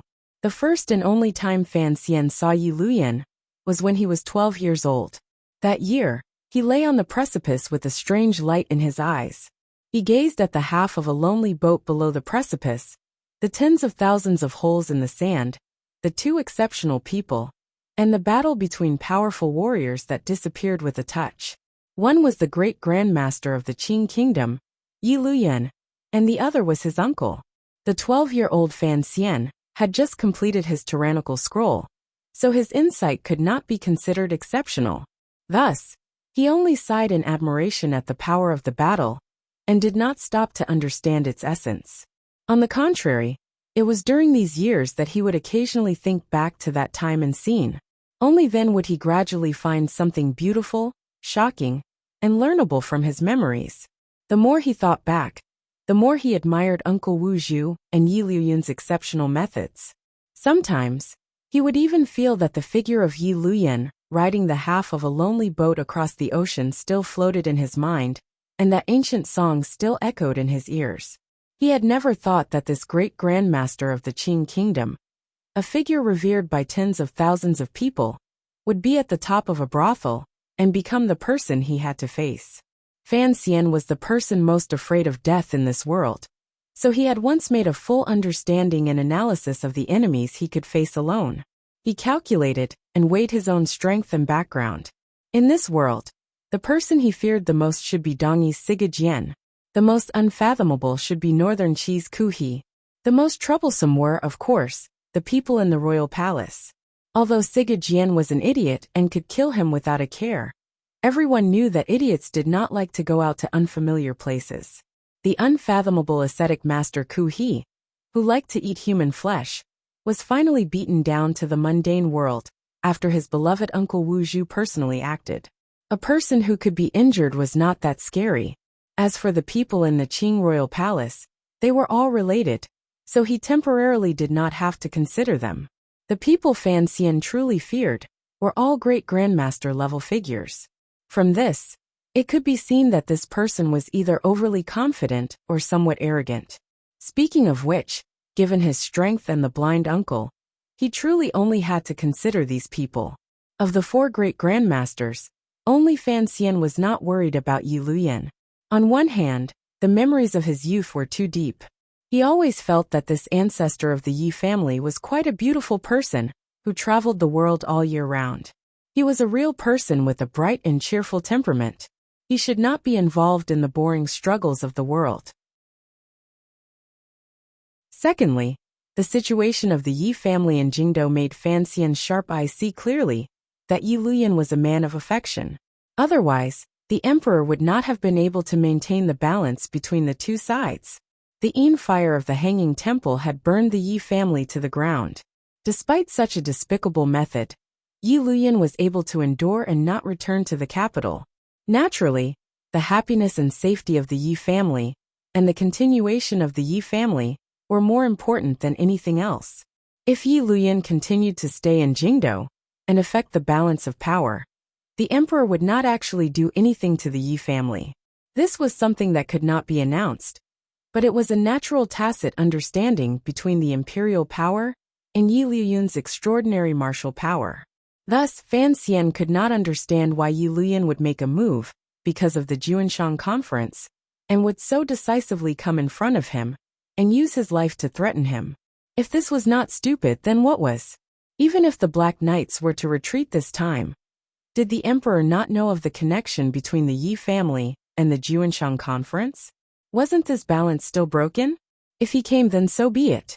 Fan Xian had accurately calculated this great grandmaster's weakness, which was why he dared to be so mocking and so rebellious in his dark and sour tone. If you were Yi Luyan, how would you dare to kill me? Fan Xian stared at the pair of eyes that were as calm as autumn water under the straw hat.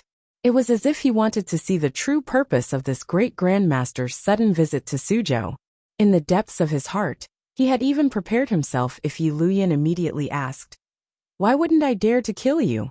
He would immediately and coldly throw out the killing weapon he used to roam the Jianghu as an explanation. "If you kill me, Uncle Wu Zhu will naturally kill everyone in the Yi family." This was a simple truth. Yi Luyan would definitely believe it and would not accept it. So back then you hid on the cliff and peeked. Unexpectedly, Yi Luyan did not continue Fan Xian's words. He only slowly put the sword in his hand back into its sheath. Looking at his handsome face, he sighed. Fan Xian's heart jumped, but there was no expression on his face. He remained calm. "You don't understand?" Yi Luyan asked. Fan Xian truly didn't understand, so he nodded. The viciousness and confidence he had purposely pretended earlier immediately weakened a little. Yi Luyan smiled slightly and said, "If you weren't on that cliff, how could you have read those 2 lines? How could you have known that I was you? How could you have known that I knew you were him? How could you have known that I wouldn't dare to kill you?" It was very complicated. It sounded very complicated, so Fan Xian truly felt a bit dizzy. Fortunately, his enlightenment was a dozen years earlier than normal people. He had lived 2 lives, so his basic knowledge of logic was much more solid than others. He circled it around in his head a few times, and finally understood Yi Luoyun's words. What Yi Luoyun wanted to express was very simple. In this world, at least now, at least in Jiangnan, there were not many people who knew him. This meaning made Fan Xian feel incomparably shocked. Were there really not many people who knew the great grandmaster of Qin Kingdom? He unconsciously let go of the paper fan he held tightly in his hand. A glimmer of mockery rose to the corners of his lips. Don't think that you can pretend to be my uncle by pretending to be cool. Don't think that you can pretend to be Kuhi's bald head by wearing a straw hat. Don't think that you can make others believe you are Siga Jian by carrying a broken sword. You are Yi Luoyun. Regardless of whether or not I recognize you, in the end, you are Yi Luoyun. Siga Jian's movements were the most important thing the Overwatch Council monitored. It was impossible for Yi Luoyun to pretend to be him. This was something Fan Xian did not understand. Did Yi Luoyun really want to shed all pretense of cordiality with the emperor by doing this? He mockingly said, although Siga Jian is indeed a bit of an idiot, and has been made the scapegoat countless times by the Qin Kingdom, your act is not very particular. Who I am is not important. Yi Luoyun looked at Fan Xian coldly. I am only here to remind you that too many people have died in Jiangnan when you went down there. Fan Xian narrowed his eyes and looked at one of the 4 most powerful people in the world without shrinking back. Slowly he said, what goal in this world can be reached without people dying? What goal do you want to reach? I am an official. My responsibility is to protect the emperor's interests and not let them be harmed in the slightest. A strange light flashed through Fan Xian's eyes. He smiled slightly and said, other than this, I have no other thoughts. Even if you die? No, I won't die. Yi Luoyun fell silent. A moment later he said, your mother didn't seem to be this kind of person back then. Fan Xian was not surprised that the man would mention his mother, but his face was as cold as frost. Don't use my mother to pressure me, he said coldly. And speaking of killing, I'm sure you remember that my mother was no worse than me. I am talking about innate talent in nature. Yi Luoyun's voice suddenly sank. How can a person who likes to kill hold great power?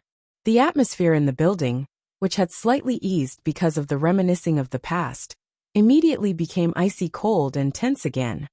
When you were in Jingdo, there were those pitiful people who put in so much effort to worry about you. I won't talk about that for now. Yi Luoyun sat straight by the table. His entire person was as stubborn and unyielding as the pine tree on Dong Mountain. You went to Jiangnan. Many things happened in Jiangnan.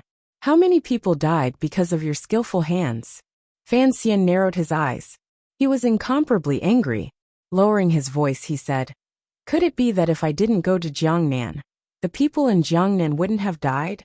The bastards in the palace treasury would no longer be bastards, and the rotten rats in the Ming family would become rats? He smiled disdainfully and said, old man, earlier you said not to use my mother's name to pressure me. Now I will add another sentence. The name of righteousness has no effect on me. Yi Luoyun's expression did not change. It was impossible to tell whether he was happy or angry. He only quietly said, in the matter of killing Yuan Meng, you knocked out all the serving girls and servants in the manor. It appeared to be somewhat gentle, but these unconscious people were all captured by the Suzhou government and killed to silence them.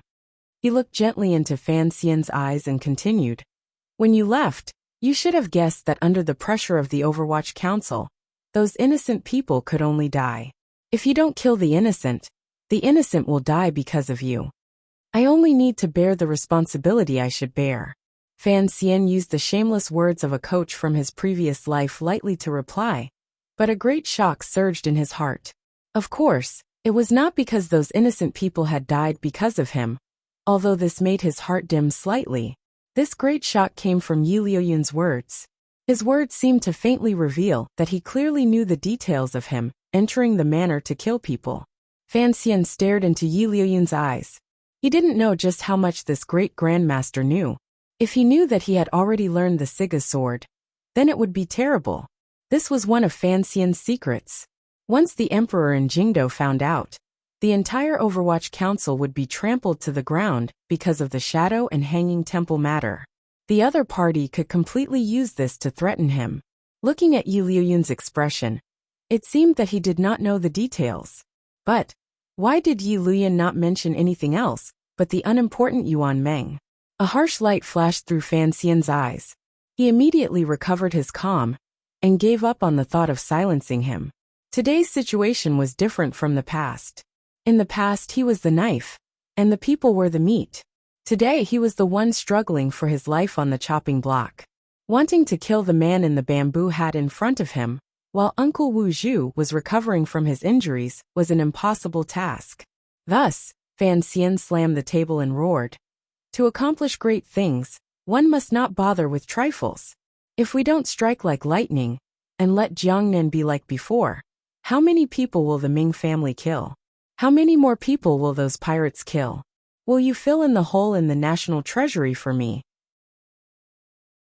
Without waiting for Yi Liuyun to reply, the tip of his disdainful finger stretched out again. Very boldly and rudely, he pointed at Yi Liuyun's nose and scolded, "And that Juanshan conference? Are they cleaner than me? What kind of person are you? How can you lower yourself to do things for them? You are a great grandmaster of the court. If you don't stand on my side, what right do you have to stand on that side?"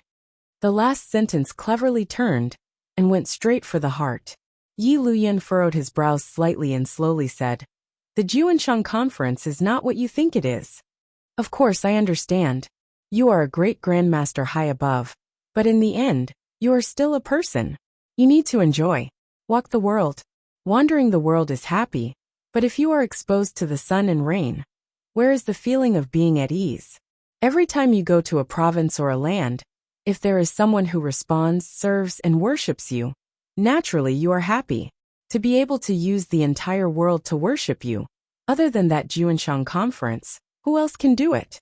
Yi Liuyun looked at him with a slight smile. It was as if he had not thought that this young man would be able to so easily see through his connection to the Juanshan conference. The matter had always been this simple. He was worshipped by Northern Qi, Siga Jian was worshipped by Dongyi, and the person in the royal palace was worshipped by the Qing kingdom. But what about Yi Liuyun? Walking the world without returning home, blowing in the wind on the ocean, caressing the pines on Dong Mountain, crossing rivers and lakes. All of these things needed someone to take care of and take care of. Even a great grandmaster had to eat and live in an inn, particularly someone of his status. Certainly, he did not like all the conventional flattery. Would he be willing to live in a secluded garden and interact with some lonely guests hidden in the wilderness? The garden required money. Entering the mountains to visit friends also required travel expenses. Traveling around the world was actually the most extravagant kind of life. You couldn't have a great grandmaster become a bandit and road tyrant. Fan Xian had not finished speaking when he smiled coldly and said, "But the relationship between your filial son and the Juanshan conference is not so simple. If you want to fish people out from under my hands, it is not so simple. The Juanshan conference is protecting these womanly hands for you. Are you planning to use these hands to hold up the sky for the Juanshan conference?" As he spoke, his gaze, intentionally or not, landed on Yi Liuyun's hands on the side of the table. Those hands were like white jade without a single wrinkle. They were not at all like the hands of an old man. Rather, they were like the hands of a girl who had never seen the sun and only knew how to embroider flowers and birds in her boudoir. This was the sign of Yi Liuyun abandoning his sword and mastery of Sanzhou many years ago, when Yi Qingmei pushed Wu Zhu into Qing Kingdom's Jingdo. After the first battle between Wu Zhu and Yi Liuyun, it had not changed at all in all these years. Yi Liuyun listened to Fan Xian describe his hands as womanly. His eyes, which were as calm as autumn water, gradually began to boil. The key to negotiation was to grasp the other party's emotions, even if the other party was a high and mighty great grandmaster.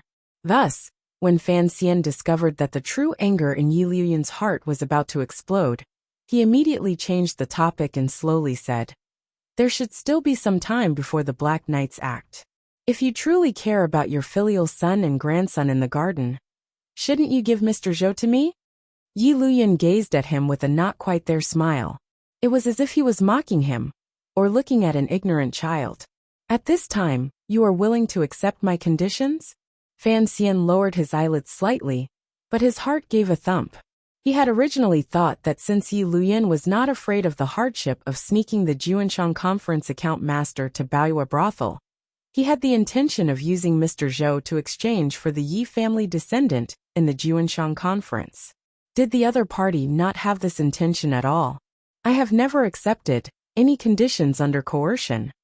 He raised his head and looked with great sincerity at Yi Luyan's simple face with his calm eyes. But this does not mean that I am not willing to come to some kind of agreement with an elder worthy of respect. Hearing this, Yi Luyan was finally moved. He sighed and said, "As expected, shameless." Fan Xian smiled slightly and said, "You use martial power to coerce people, and I use human lives to coerce people. If we're talking about shamelessness, it's actually not too far off." Yi Luyan slowly stood up. Fan Xian's heart froze, but his expression was calm. He once again opened the pitiful fan that was already wet and deformed, and waved it randomly. Yi Luyan looked at the fan in his hand. A glimmer of a smile flashed through his eyes. He could see the true nervousness in the depths of this young man's heart.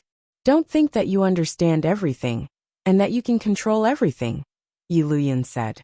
"Otherwise one day you will die a very pitiful death. Otherwise, there will come a day when you will die a pitiful death. You are a smart person, but don't be too smart. You are smart, but don't be too smart," Yi Luyan lectured. "You should know how to deal with the following matters." Yi Luyan slowly lowered his head and allowed the bamboo hat to cover his simple face.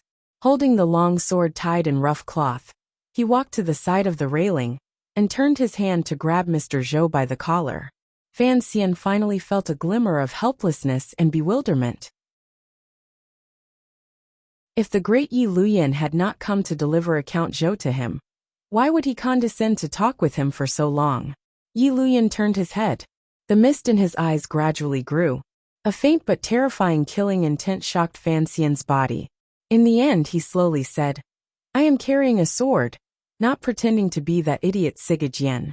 Perhaps you have forgotten that I used a sword in the past."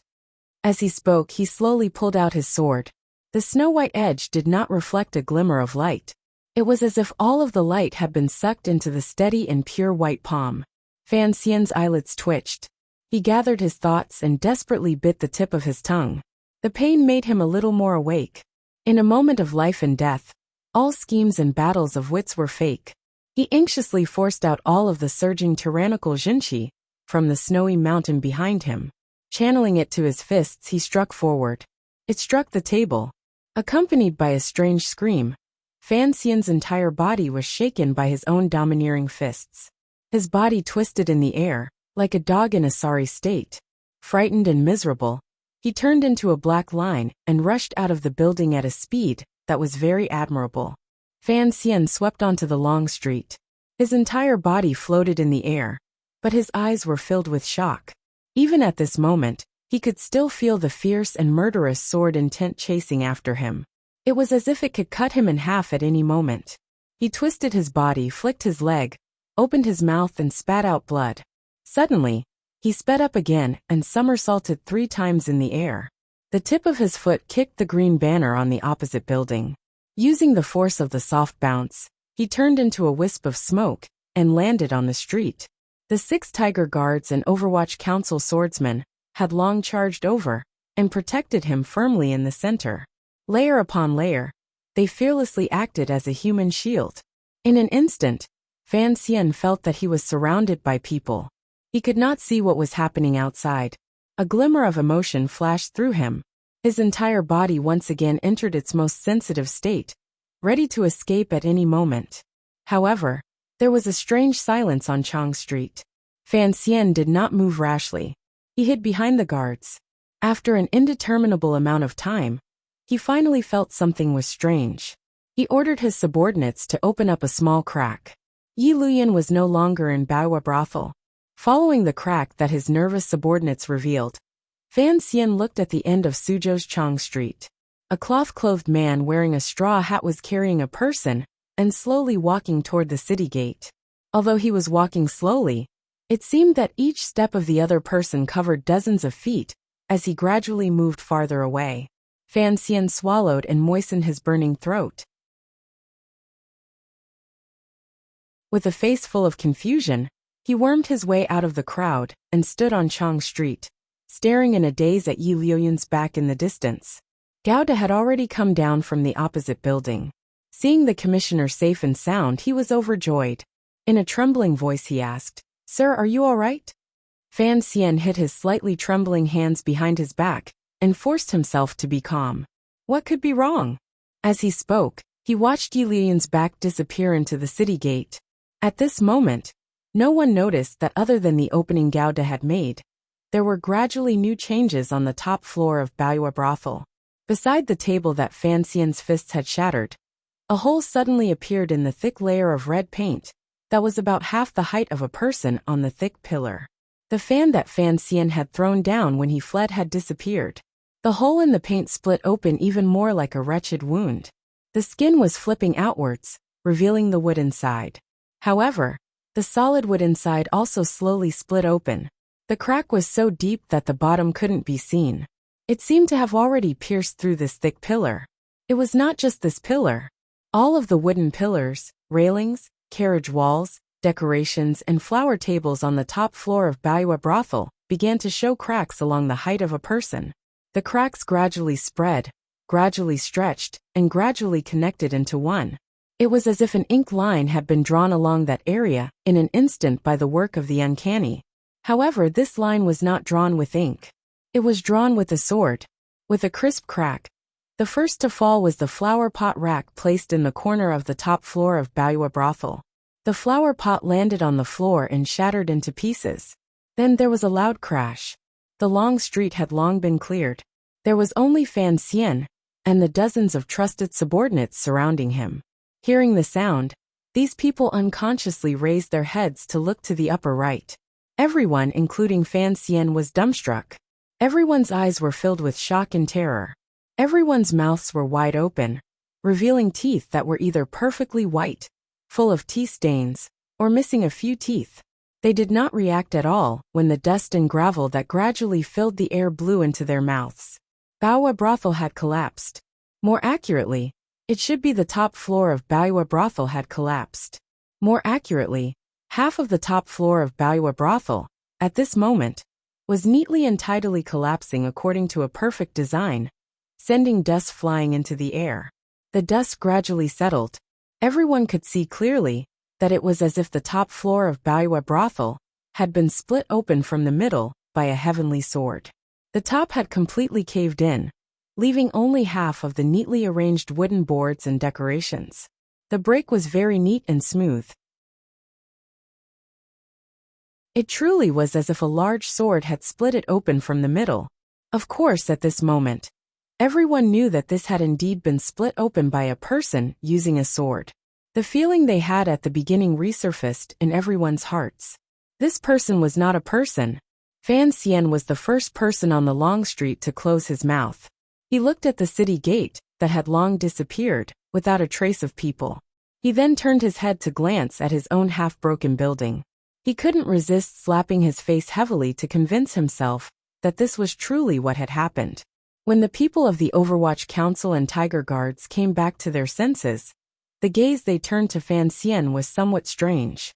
It was filled with shock and lingering fear, as well as confusion. They wondered how the commissioner had come out alive. This question, Fan Xian himself was not very clear. Deng Ziyu. Fan Xian's voice was slightly raspy. The rims of his eyes were filled with an unhealthy red. As he coughed, he said, "Go over there." It was clear that Deng Ziyu was still in a half-dazed state. After Fan Xian angrily said it twice, he woke up and quickly made a sound of acknowledgement. Fan Xian called him in front of him and lowered his voice. If someone surrenders, then you must protect their life." Deng Ziyu was slightly startled. He raised his head to look at the commissioner. A glimmer of shame flashed through Fan Xian's eyes. "Bring the person back." "No. Have the Black Knights send him directly back to Jingdo? He sighed in his heart. Don't get involved with me anymore. Let your elders play with their own matters. I can't endure this kind of mental torture anymore. Deng Ziyu accepted the order and turned his head to glance at the half-broken building. He couldn't resist swallowing. In a trembling voice he asked, Sir, who exactly is that person? Fan Xian glared at him and said, Didn't Gao De say it was Sigajian? It was no wonder Deng Ziyu was a trusted aide from the Second Bureau. He very straightforwardly retorted, The council reports clearly wrote that Sigajian is still in Dongyi. Fan Xian directly cut off his words and said angrily, Look at this broken building. The other party is a great grandmaster. Is his whereabouts something our crows can keep track of? Deng Ziyu didn't understand why Fan Xian was angry. He quickly accepted the order and found a horse to leave the city in a hurry to meet up with the Black Knights. After Deng Ziyu left, Fan Xian continued to stand on the long street, unwilling to return to Hua Garden. His subordinates and the Tiger Guards could not persuade him, so they could only stand with him. Fan Xian couldn't resist glancing at his half-broken building again. He wanted to say something, but he restrained himself. Before long, a fast horse from the Overwatch Council returned. Report, already out of the city gate. Another number of hours passed. Report, already past the evening pavilion. Finally, another rider arrived in a panic. Report, already past the 7 Li slope. The 7 Li slope was more than 7 Li from Suzhou. It was already on the official road back to Jingdo. It was a full 20 Li. Although no one dared to believe that the man in the bamboo hat was able to travel 20 Li in such a short time. Once they thought of his identity, they somewhat understood. After confirming that the extraordinary warrior who had cut a building in half had left Suzhou, everyone let out a breath. Tiger Guard Gao De wiped away the cold sweat on his forehead and moved closer to Fan Xian's side. In a quiet voice he said, Sir, should we arrange for someone to stop him? Who can stop him? Gao De thought for a moment and realized that he had indeed said something stupid. He quickly said, We have to quickly write a secret report and send it to Jingdo. Fan Xian furrowed his brows and said, I'm afraid there won't be enough time, but it has to be written. Deng Diwen. He called over another member of the Qinian unit. He was the original swordsman of the 6th Bureau responsible for protecting Xia Qifei a few days ago. When Deng Ziyu was not by his side, he was the one Fan Xian trusted the most. Fan Xian did not avoid Gao De and straightforwardly said in a cold voice, Go notify the governor's yamen. Tomorrow, go to Ming Garden and turn in all of the Ming family's private soldiers. Gao De listened to the side, and his heart trembled slightly. He had indeed not thought that after such a dangerous moment had passed, the first thing the commissioner would think of was how to use this matter to his own advantage. The imperial envoy being attacked was a major event. Presently, the people of Jiangnan were angry. Everyone would certainly think of the Ming family. Using this matter to once again weaken the Ming family, at the same time, it could slightly reduce the people's resentment toward the old Ming matriarch's death. Gao De truly admired the commissioner from the bottom of his heart. After confirming that Yi Luyan had left Suzhou, Fan Xian's heart relaxed involuntarily. However, there was still a great doubt and confusion in his heart. However, it was impossible for him to talk to anyone about it. Looking again at the half-broken building beside him, he couldn't resist cursing with a gloomy expression. How much silver is this going to cost to repair? That old bastard! Hearing these words, everyone couldn't help but be shocked. Immediately, they froze and didn't dare to open their mouths. The long street was silent again. No one had thought that the commissioner would dare to curse a great grandmaster in the middle of the street. Fan Xian looked at everyone's strange expressions, and a wave of anger surged up for no reason. He opened his mouth and cursed loudly. This is my building. Someone else is tearing it down. And I can't even curse? That's an old bastard. Gao Da's heart was complicated. He wanted to go cover the commissioner's mouth, but he didn't have the courage. He couldn't help but admire the commissioner even more. He was indeed a courageous and exceptional figure. Earlier, Fan Xian had dealt with it alone upstairs, which had already made these subordinates indescribably amazed. Later, He was able to survive and successfully make the great grandmaster float away. Everyone admired the commissioner even more to the bone. Of course, what they admired the most was that Fan Xian still dared to curse in the middle of the street after the matter. Under everyone's admiring gazes, Fan Xian mumbled something, but no one heard it clearly. They only saw his body go limp, and he was about to fall down in the middle of the long street. A patch of flowers floated past. A girl supported Fan Xian's body. Everyone recognized this person and knew she was the commissioner's confidant, so they were not nervous. They were just a bit worried. It looked like the commissioner had still suffered internal injuries in the face of an extraordinary and saintly great grandmaster. Everyone hurriedly followed the young man and woman in front of them toward Hua Garden. It was only at this time that the governor's manor soldiers arrived late. Fan Xian tilted his body slightly and fell into the girl's embrace. Smelling the faint fragrance, he couldn't resist grumbling. "He's already gone before you dared to come out." An apologetic expression flashed across Haitang's face. "I can't beat him." Fan Xian couldn't resist rolling his eyes. "Who can beat this kind of monster?" Haitang asked worriedly. "You suffered internal injuries?" "No," Fan Xian replied seriously. "I pretended for too long upstairs. Actually, my legs have long gone limp from fear." The last chapter was actually written in a hurry. Many places were rather rough, such as a lot of typos. So I was embarrassed to narcissistically admire myself at the end of the chapter. Haha. This was in response to a cute question from a book friend. Then, there was Yi Luyan coming to Suzhou. The logical problem of coming and then leaving is established, but the specific reason cannot be explained. The inside story is detailed in the next volume, Pleasure Before the Palace. P.S. The south was cold, and the whole family caught a cold. One brother's parents went south for the new year and ended up stuck on the Hunan Railway. Another brother wanted to go north for the new year, but the train stopped running, so he could only be alone. What is this? Fortunately, there is a sky full of white snow to edify. I wish everyone good health. Photoshop again. Occasionally I think of something. Now that the story is good, why is there less strangeness in the words? I want to find the part that makes me feel good. Photoshop again. Today the word count seems to have increased. Originally, there were only 8,900 words. Photoshop, now it's over 9,000 words. Tomorrow, I'll write a chapter to make up for it. I'm too lazy to change. To be continued. If you want to know what happens next, please log on to www.cmfu.com. More chapters. Support the author. Support original reading.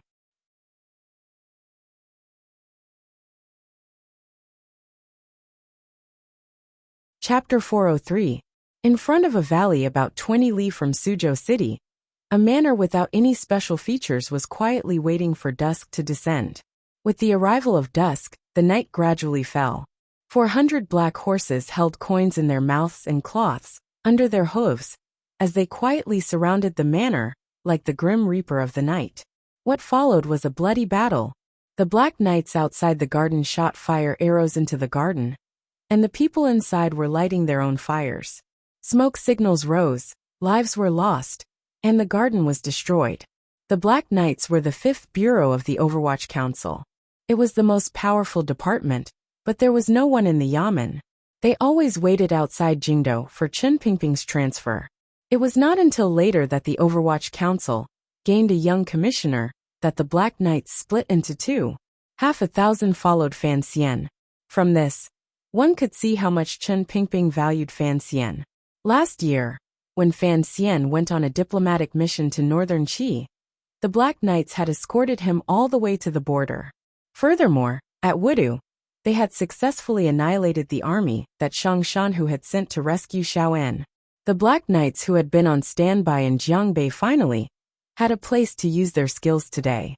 However, the deputy commander of the Black Knights, who was riding at the foot of the mountain, did not have any excited expression.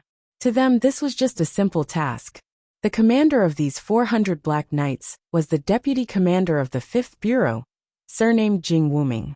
Jiang Jing sat steadily on his horse and looked at the raging fire in the garden. His right hand slowly pressed against his face and took off the black mask that covered his face, revealing a pale face and a pair of cold and emotionless eyes under the mask. The mission the commissioner had given them had been completed. However, they had not expected that this unremarkable garden would have such a powerful martial force that even the Black Knights had suffered some damage. The most terrifying thing was that everyone in the garden seemed to know that they had only one path to death. They fought with all their might.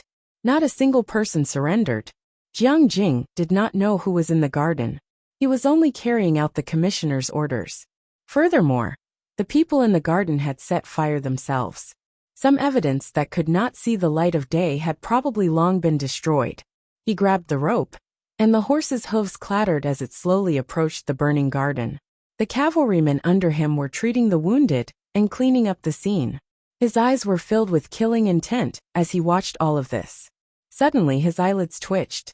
The 5 riders burst out of the fire, flickering with black flames, as if they were the ghost death cavalry of the netherworld. Other than the knights in black armor, there were also a few people who were tied up like rice dumplings. Jing Jing pressed his right hand on his face again and put on the black mask again before the 5 riders arrived. His thin lips slightly opened and a cold voice rang out.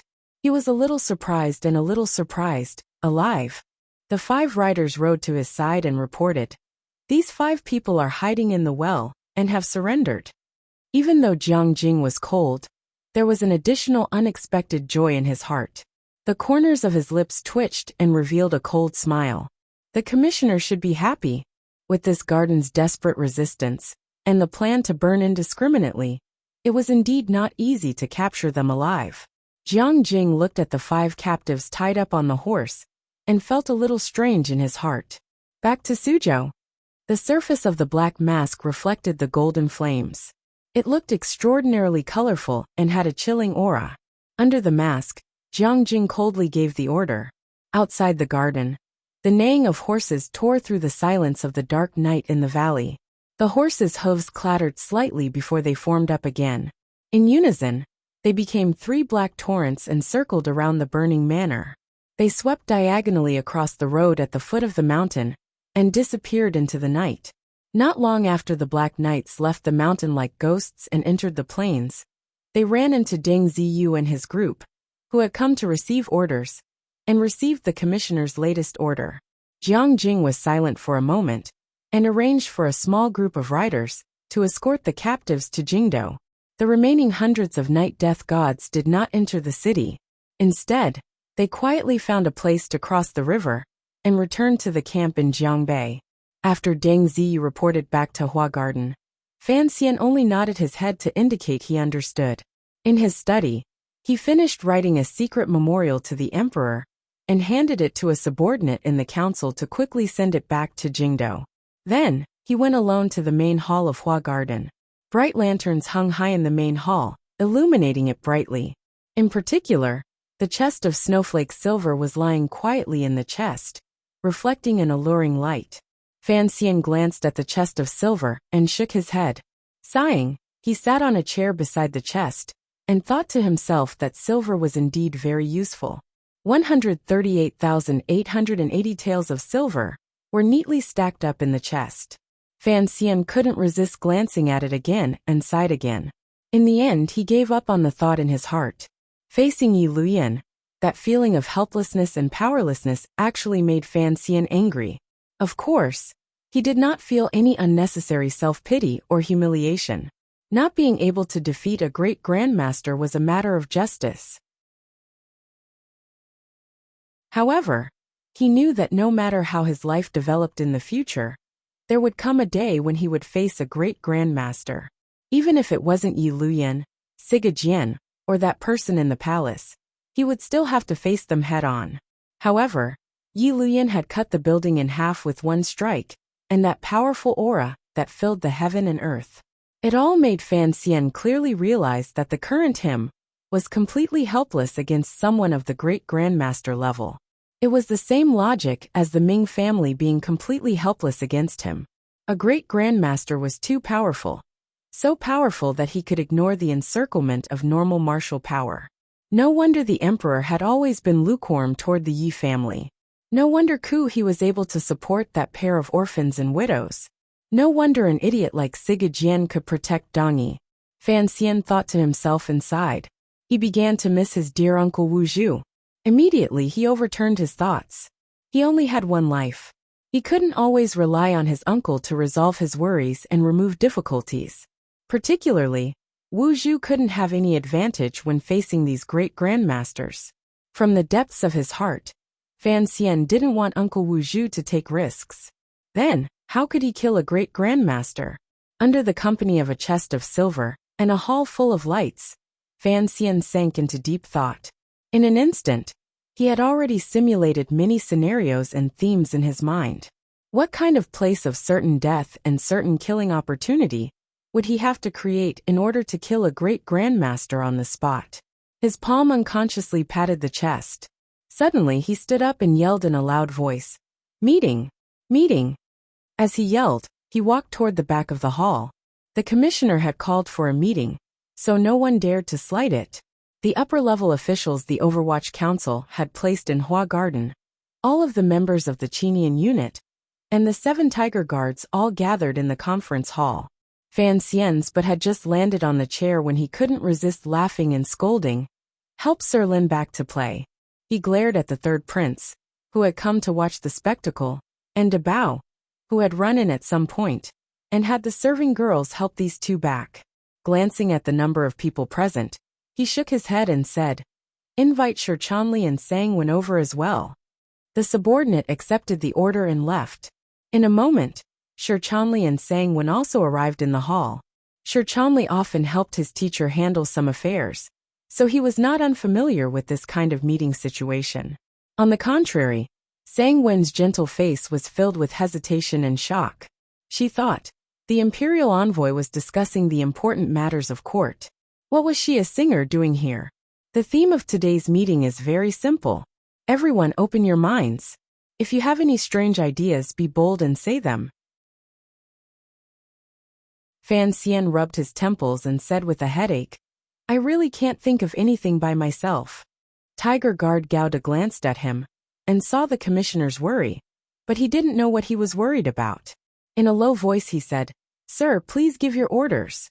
"Brainstorm, brainstorm, brainstorm."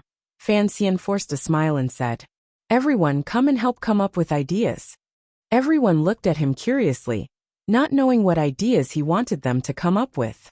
Fan Xian said very seriously, "What do you think it takes to kill a great grandmaster?" The discussion hall immediately became silent. All the subordinates looked at each other. Sang Wen was so shocked that she pressed her slightly wide lips together into a small cherry mouth. Shi Chanli had a strong urge to turn and leave. What was this discussion about? How could one kill a great grandmaster? If someone could actually think of a way, then the first thing the Qing kingdom and northern Qi would do was to send people to kill Siga Jian according to the law. Then, the two countries would first divide the wealth of Dongyi with the noble women of the vassal states. Of all the people in the hall, Deng Ziyu's position was higher, and he was closer to Fan Xian. Looking at his expression and the strange expressions of his colleagues, he carefully said, "Sir, were you injured by the sword qi?" Fan Xian immediately cursed angrily. "I didn't injure my brain." He didn't care how shocked his subordinates were. In any case, he forced everyone to come up with ideas. For a moment, the people in the discussion hall were forced into a corner. They could only pick some absurd ideas to come up with. As they came up with ideas, everyone felt uneasy. A great grandmaster was revered by tens of thousands of people. He was a godlike figure. Yet, they had to follow the commissioner's orders and think of how to harm him. However, the Overwatch Council was, in the end, a sinister yamen flowing with black water. After saying a few words, everyone let go of their courage and felt a strange sense of pleasure. Meeting to discuss how to kill a great grandmaster. Even if they couldn't kill him, just thinking about it was exciting enough. Someone opened the discussion by saying that they could not defeat a great grandmaster.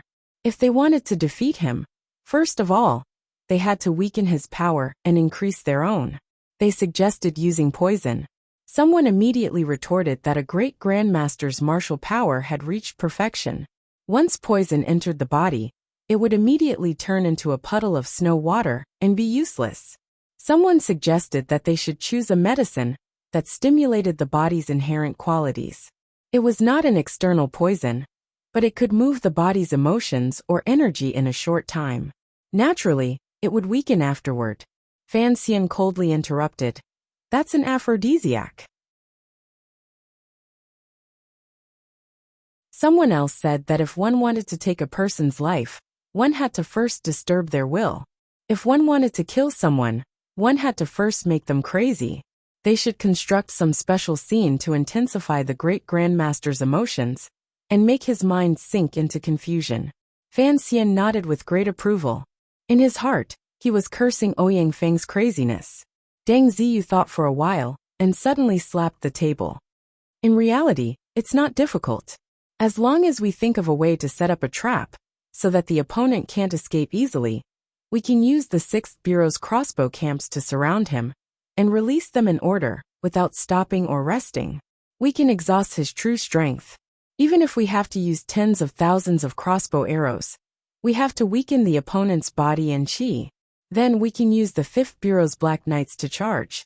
After all, a great grandmaster is not a god. Fan Xian looked at him and asked, "How many people do you think will die with this plan of yours?" Deng Ziyu calculated and reported, "The 6th Bureau's crossbow camps will probably all be destroyed. There should still be 10% of the Black Knights alive." Fan Xian shook his head and said, "I want to kill people, not send my own people to their deaths." Deng Ziyu excitedly said, "If we can actually succeed, it doesn't matter how many people die." Fan Xian raised his brows and smiled coldly. "Then, how can you make the opponent not move and not escape? Just stand there and let you shoot and rush as you please? He's not a scarecrow." Deng Ziyu was silent. The brainstorming continued. The ideas everyone came up with became increasingly preposterous and nonsensical. Some people suggested becoming kidnappers. Others suggested playing with an avalanche. And others suggested doing something to the latrine. Then the rebuttals also arrived. First, Sigajian did not have any family. His family had all been killed by him. At the same time, Dongyi never saw snow all year round. As for the last suggestion, everyone snorted disdainfully and couldn't be bothered with it. Fan Xian watched this scene with cold eyes and felt slightly at ease. This seemingly preposterous discussion was actually to lessen the shock in his subordinates' hearts at the Baiwa brothel incident. Yi Liuyun's sudden appearance had, without question, created a powerful shadow in their hearts. Even Gao Da's face had difficulty showing its original determination. Taking such a group of subordinates to do things, he couldn't allow them to be immersed in such inappropriate emotions. That was why Fan Xian would openly ask everyone to discuss how to kill a great grandmaster. After a few rounds of discussion, it was clear that the fear suppressed in the depths of everyone's hearts had lessened greatly. Other than excitement, it could be said that they had swept away the shock they had received during the day. The effect was good. Of course, the people in the discussion room did indeed bring up some effective methods. No one knew if Fan Xian would use them in the future. As for his subordinates taking Sigajian as their imaginary enemy, it was somewhat unexpected to Fan Xian.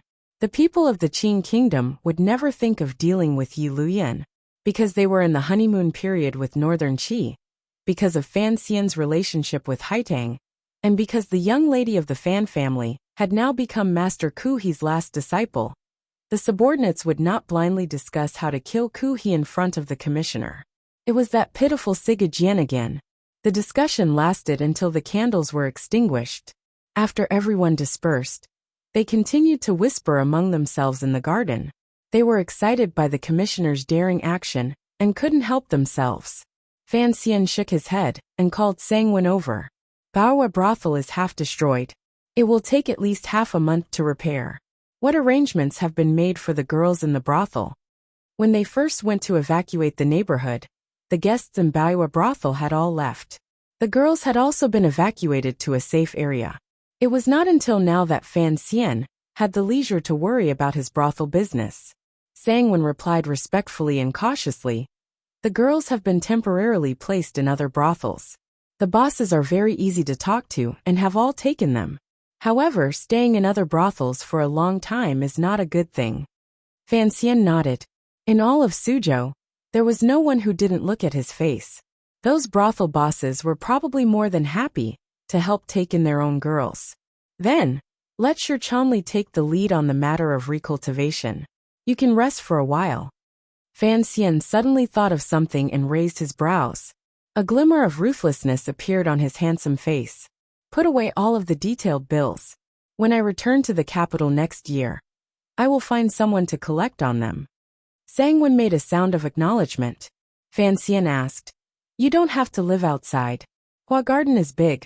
Spend a few days with Cici and help look after my brother-in-law. Sangwon smiled innocently and covered her mouth, not saying anything. What is it? Miss Haitang also said the same thing. Sangwon said with a light laugh.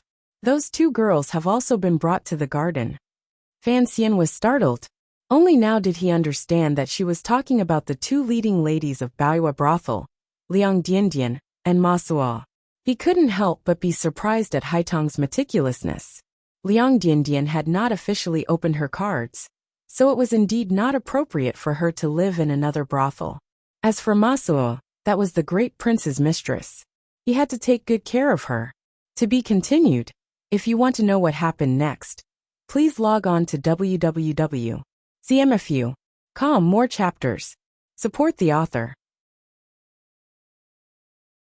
Support original reading.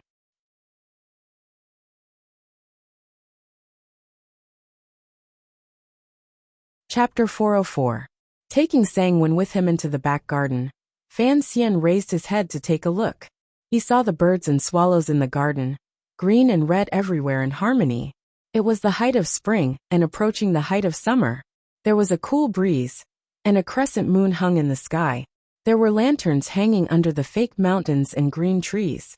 The moonlight and lantern light blended together and added a sense of haziness. In this hazy light, a dozen girls were chattering away. The girls with clear and gentle features were not wearing much clothing. They were either standing under the trees or lying on the couches. Their postures were all different. Occasionally, a bright light seeped through the muslin. The faint fragrance from their bodies wafted directly into his nose. Fan Xian was startled. He couldn't help but have a certain illusion. Had he come to the silken cave? When had the Hua Garden become the Chun Garden? The girls chattered endlessly. For a moment, they did not notice Fan Xian, who was standing with his back to the light. They were still enthusiastically talking about the Baoyue brothel incident during the day, the power of that one strike, and the imperial envoys scolding in the street. The main speaker was one of the two leading girls of the Baoyue brothel. The ones listening were the girls with wide eyes and expressions of curiosity or admiration. Fan Xian said in a low voice. Didn't they say that the girls in the brothel were all sent to other places? Sangwon covered her mouth and smiled. She explained, Aren't these the girls in the garden? Only now did Fan Xian come to his senses. He couldn't help but unconsciously glance at them a few more times. He sighed in his heart. It was said that girls changed 18 times between childhood and womanhood. How could these orphan refugee girls that Cici had picked up on the road have all grown so gorgeously after only a few days in Suzhou? Although there was still a childishness between their brows, and their inexperience had yet to fade, there was a natural aura of youth that pressed against his face. It made one feel very happy. In particular, the back garden had always prohibited men from entering. The maidservants were listening to Liang Diandian's story during the day with great interest, so they were not particular about their manners. Some were lying on the couch with their buttocks sticking out, pretending to be arrogant and naive, while others were holding a fan and pretending to be virtuous. Their straight and slender legs, separated by a thin layer of cloth, presented all kinds of tight beauty. Big Brother's second nurse, Ma Suo, was sitting in a chair listening to the story. Although she had seen the situation from a distance during the day, hearing it from Liang Diandian's sandalwood mouth made it even more shocking.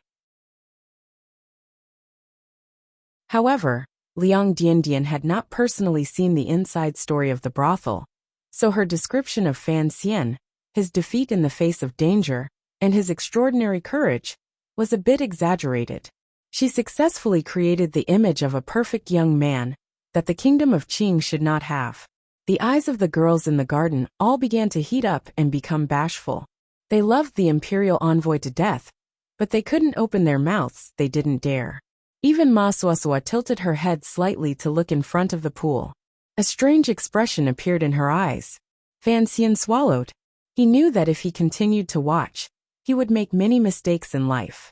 Those girls were still growing, but sister-in-law and Liang Diandian were truly natural seductive creatures. Their eyebrows were like black, their lips like vermilion, and their eyes were full of spirit. If one looked at them and lost their spirit, how could one look again? He was just about to clear his throat to remind everyone, when he heard a girl in the garden say something unintentionally. He closed his mouth and stood quietly with his back to the light. Sangwen glanced at him with confusion. She didn't know what had happened. The little girl was only 12 or 13. She opened her eyes wide and said innocently, "Sisters, why haven't we seen the mistress?" Because of the current situation, Fan Xian's group had lived in Hua Garden for a few months and hadn't moved to Hangzhou. During these days, Cici had brought these little girls to live in the garden. These girls had long known the name and identity of their benefactor. To be able to become the imperial envoy's servant girl made them feel very lucky. However, it had been so long, yet they hadn't seen the mistress. This made them feel a bit strange. Liang Diandian listened to these words and paused slightly. She didn't say anything. These little girls didn't know. She was from Jingdou, so she knew about the explosive marriage between Fan and Lin. The young lady of the Lin family was the illegitimate daughter of the eldest princess.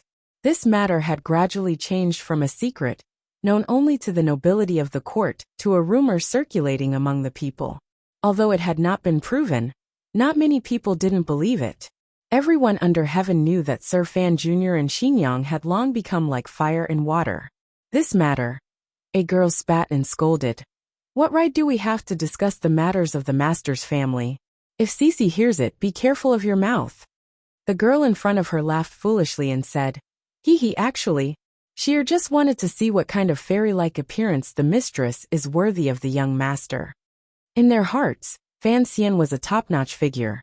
Naturally, they were curious about what kind of person Lin Wanner was like. I hear this mistress is also a virtuous young lady from a noble family. Liang Diandian suddenly rolled her eyes and smiled sweetly. However, I hear her appearance isn't all that outstanding. I'm afraid she can't even compare to Cici. That's true. How many people can be worthy of the young master? I really don't know in the future. Right, isn't there a girl living in our garden? It's just that we haven't seen her often. What a big attitude. Liang Diandian gave a not quite there smile and said, I hear. She is also Sir's confidant. However, she's not Cici, she's an old man. She has no name or status. Shut up. The servant girl who vaguely knew Haitong's identity couldn't scold Liang Diandian. She could only grab the girl and quickly scold. You really want to die? How could such a noble person put on airs for you to see? Fan Xian couldn't listen to it anymore. He coughed and walked into the light. The servant girls jumped in fright and rose one after another. Restraining their spirits and breathing, they bowed in unison toward Fan Xian and said gently, Greetings, young master. The way they were addressed in Hua Garden was still according to the rules of the courtyards in Jingdou. Fan Xian looked at these girls and shook his head. He thought to himself that the discussion in his own garden was already like this. He didn't know how unbearable the rumors outside would be. However, he was also an open-minded person and couldn't be bothered to care about what other people silently criticized. Slowly he said, It's late. Go to sleep. The servant girls stuck out their tongues and bowed again. They quickly tidied up their clothes and quietly returned to their own rooms. Only Liang Diandian and Ma Suasua were called down by Fan Xian. Fan Xian stared at Liang Diandian's beautiful and naturally charming face and didn't speak for a moment. Liang Diandian was slightly happy, but she didn't show it on her face. On the contrary, she purposely appeared weak and timidly lowered her head, showing her most beautiful side. Back in the year of the marriage between Fan and Lin in Jingdou, according to the rumors in the marketplace, Fan Xian truly loved his sick wife dearly. From this, One could tell that Sir Fan Jr. valued relationships. In the boudoir, Fan Xian was the dream lover of all the girls. Although Liang Diandian had grown up on a pleasure boat, she was no exception. However, she had some uncomforting scheming and considerations. Liang Diandian was very confident in her appearance. She thought to herself that the young mistress was not as beautiful as her. Yet she was able to receive Sir Fan Jr.'s love. This man probably liked to take pity on others, and had purposely put on such an appearance. Furthermore, after the Suzhou branch of Baiwa brothel had opened, Sir Fan Jr. had not allowed her to receive guests. Presumably, he was also interested in her. Feeling Fan Xian's unmoving gaze, Liang Diandian's happiness gradually grew. She lowered her head shyly, and didn't say a word. Standing behind Fan Xian, Sang Wen watched this scene. A disgusted smile rose to the corners of her lips. Fan Xian suddenly opened his mouth and said, "Everyone has the right to live better, so I don't dislike your way of thinking." Liang Diandian raised her head in shock and met Fan Xian's emotionless gaze. Only now did she know she had misunderstood. Her heart jumped. Fan Xian continued coldly, "However, I don't like it." Liang Diandian was overwhelmed with shame and didn't dare to say anything. No one is born to serve others. If you don't want to work in Baiwa brothel, have shopkeeper Sang turn you into a Qing household. Once you've earned back the silver, you will be allowed to leave. Fan Xian stared at her beautiful face and said, "Sang Wen, pack her luggage and find another place to live." Sang Wen was startled. She had not expected the commissioner to be so heartless. However, she didn't say anything. She brought Liang Diandian, whose eyes were glistening with tears, into the manor to pack. At this moment, there was only Fan Xian and Ma Suosua left in the garden. Ma Suosua suddenly opened her mouth and said in a quiet voice, "Sir, is Suosua also going out of the manor to avoid polluting the peace of this garden?" The corners of Fan Xian's mouth twitched slightly, and he laughed bitterly. Looking at the Hu tribe princess's eyes that were like the blue sea, her straight nose, and her deep and beautiful face, he quietly said, "Stay here. Don't talk too much, don't ask too much. I like you very much. If there is a chance in the future, I will help you." Ma Suosua was slightly surprised and raised her head to look at Fan Xian. It was as if she hadn't thought that he would see everything so clearly and reveal such intentions. She couldn't help but gratefully say, "Thank you, sir." Fan Xian calmly said, "No need to thank me. I have always liked to stand on ice and see the world." Returning to the room, Cici had already prepared hot water. After washing his face, he dipped his feet into the hot water. Fan Xian sighed with satisfaction, and immediately closed his eyes. He began to follow the method Haitang had taught him, using small drops to repair the meridians that had been injured by Yi Liuyun's sword qi. Ever since he was young, his method of cultivation was different from that of others. The proper process of meditation was as easy as napping for him. After an indeterminable amount of time, his eyelids opened slightly and jinqi circulated through his entire body. He found that he was already much more comfortable. He also found that the room was quiet, and couldn't help feeling a little strange. Looking to the side, he found that Cici had already fallen asleep on the desk. It was probably because she had been worried for too long during the day, and waited for too long at night, that the girl was unbearably sleepy. Fan Xian smiled and didn't wake her up. He grabbed a towel and wiped the water off his feet. Gently, he walked behind her, and placed his robe on her body, worried that she would catch a cold. He stood behind Cici for a while, and looked at the strands of messy hair at the back of the girl's spotlessly white neck. He couldn't help but sigh. He thought of the time when he and Cici were copying books in Danzhou. How relaxed, happy, and free it was. There were no outside matters to worry about. There was only a bean lantern, an inkstone, a bald brush, and a delicate attendant. The two of them sat side by side copying the story of the stone. Although they didn't have any glyphs, those dots of graceful handwriting were truly fragrant. He thought for a bit, and then gently pressed his right hand against the back of Cici's neck, and helped her rub it. He applied some jinqi to a few acupuncture points to help her adjust her breathing and sleep. Only then did he carefully lift her up and put her on the bed. Pulling the thin blanket over her, He finally felt reassured and patted her face. He then picked up his shoes and walked out of the room. The moment he closed the door, he seemed to see the soundly sleeping Cece. A safe and satisfied smile appeared on his face. Wearing a robe, pulling on his shoes and shrugging his shoulders, Fan Xian strolled through Hua Garden without a care for his image. It was as if he wanted to borrow the night breeze to blow away the depression in the depths of his heart. Although the Hua Garden that the salt merchant Yang Jimei had given him was beautiful, it was a pity that it could not calm his heart. There were too many things weighing down on his heart. Uncle Wu Zhu was not by his side, and Wan'er was not by his side. He truly had no place to complain, no place to discuss, and no place to vent.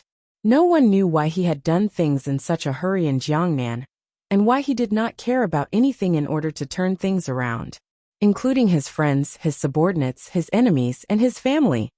Everyone seemed to have an erroneous judgment toward Fan Xian. This kind of judgment was what made Fan Xian most angry. Everyone thought that Fan Xian could be ruthless when it came to the struggle for power. Thus, intentionally or unintentionally, everyone had forgotten the countless threads of connection between him and the eldest princess. They only waited to see how he would stomp Xinjiang into the ground. They had not thought that not only would Fan Xian stomp, but he would stomp beautifully. Fan Xian did not have a shred of affection for the eldest princess, but his affection for Wan'er was deeply rooted. After all, Wan'er was the eldest princess' own daughter. Everyone had forgotten this point. Everyone had purposely forgotten this point. Fan Xian was very angry and gloomy. Although he had already secretly made arrangements, he was still angry. If one day, the eldest princess truly died at his hands, what would happen to Wan'er? Nowhere to complain, nowhere to complain. Fan Xian could not stop his steps. It was like this in officialdom in Jianghu, and it was also like this in Hua Garden. He strode around the quiet pond and walked through the long and desolate corridor. Purely subconsciously, he followed that familiar stone path and walked to the quiet study at the back of Hua Garden. He raised his head to look at the door and couldn't resist smiling self-mockingly. How had he come here again? In Shishua Xi knew, Wang Xinji lived in Shanin. Because he missed Priest Dian, he braved the snow and took a boat through the night to visit. As the morning light shone brightly, the king arrived in front of the Dai family's door. Without knocking, he turned and left. The servant put down the large chair. The king said, "I came in high spirits and left when my spirits are exhausted. Why should I see Dian?" Fan Xian did not have this kind of awkward scholarly bearing.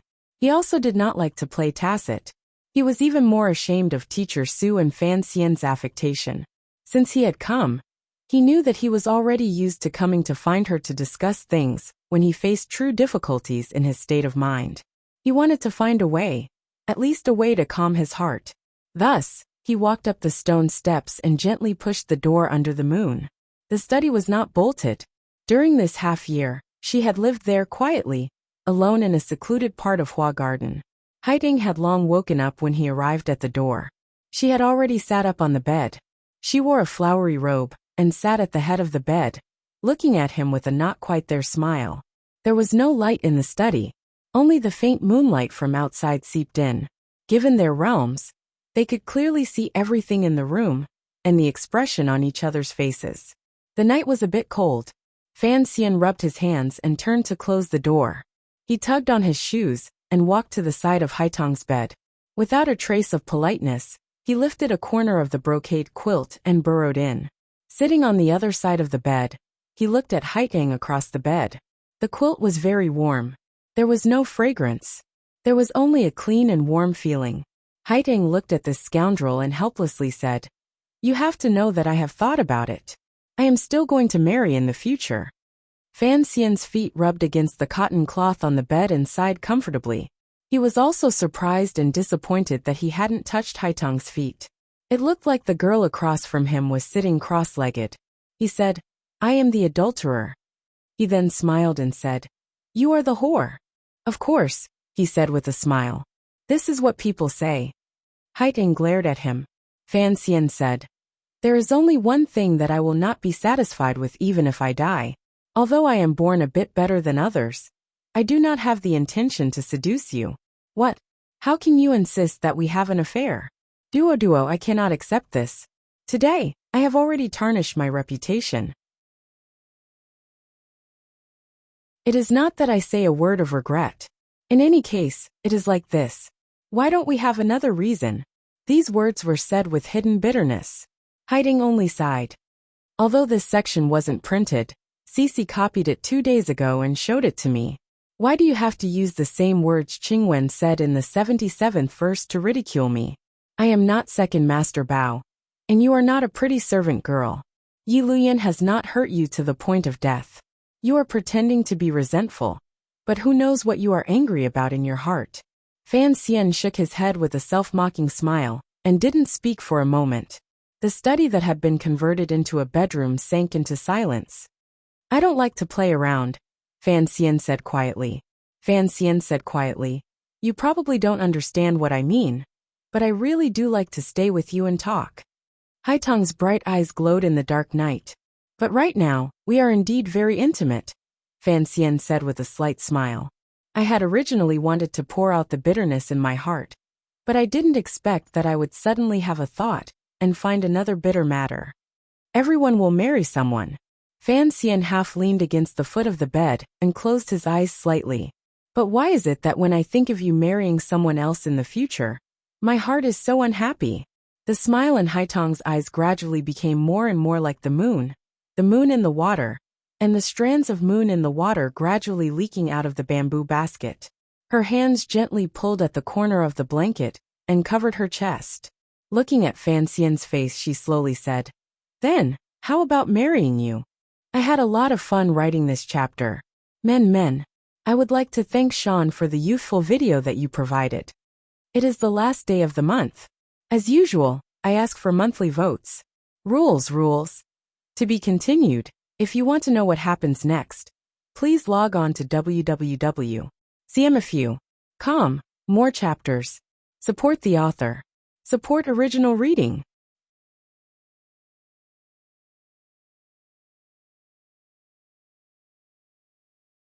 Chapter 405. Haitang's words made Fan Xian feel very good and powerful. At this moment, this young man and woman were sharing a large blanket. Under the moonlit night, they were quietly talking about such moving matters. It was inevitable that they would descend into a very violent and cliché ending. However, Fan Xian was not surprised. He did not crawl under the bed in fright, or turn into a wolf and pounce. He only said sincerely, seriously, and straightforwardly, "Very good. Let's discuss the wedding date." This sentence was in response to the, "How about marrying you?" Thus, it was Haitang's turn to be stunned. She felt as if she had spun a cocoon, and was caught in it. She knew that she had once again underestimated the shamelessness and blackness under Fan Xian's gentle appearance. She chuckled and lowered her head. She was also muttering in her heart. Why did such a sentence pop up? During this year, she and Fan Xian had often interacted. The two of them had long developed a sense of closeness and tacit understanding that went beyond friendship through familiarity. It was close to family. Fan Xian looked at her expression and knew what she was thinking. Raising his brows, he smiled and said, "Your Empress Dowager." "Your Emperor."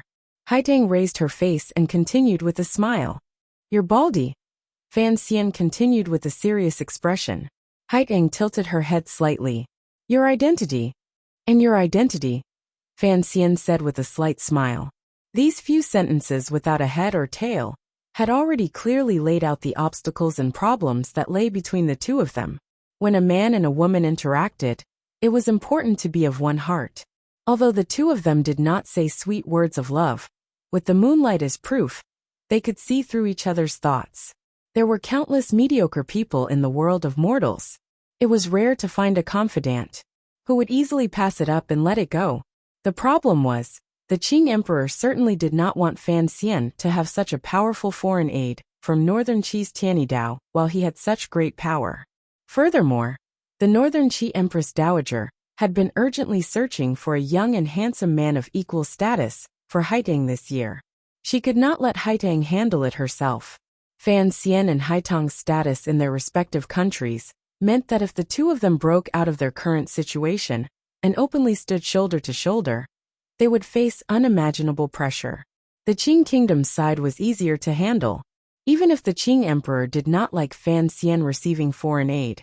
Given the emperor's powerful self-confidence, he would inevitably think of using Fan Xian's situation to further weaken Northern Qi's power.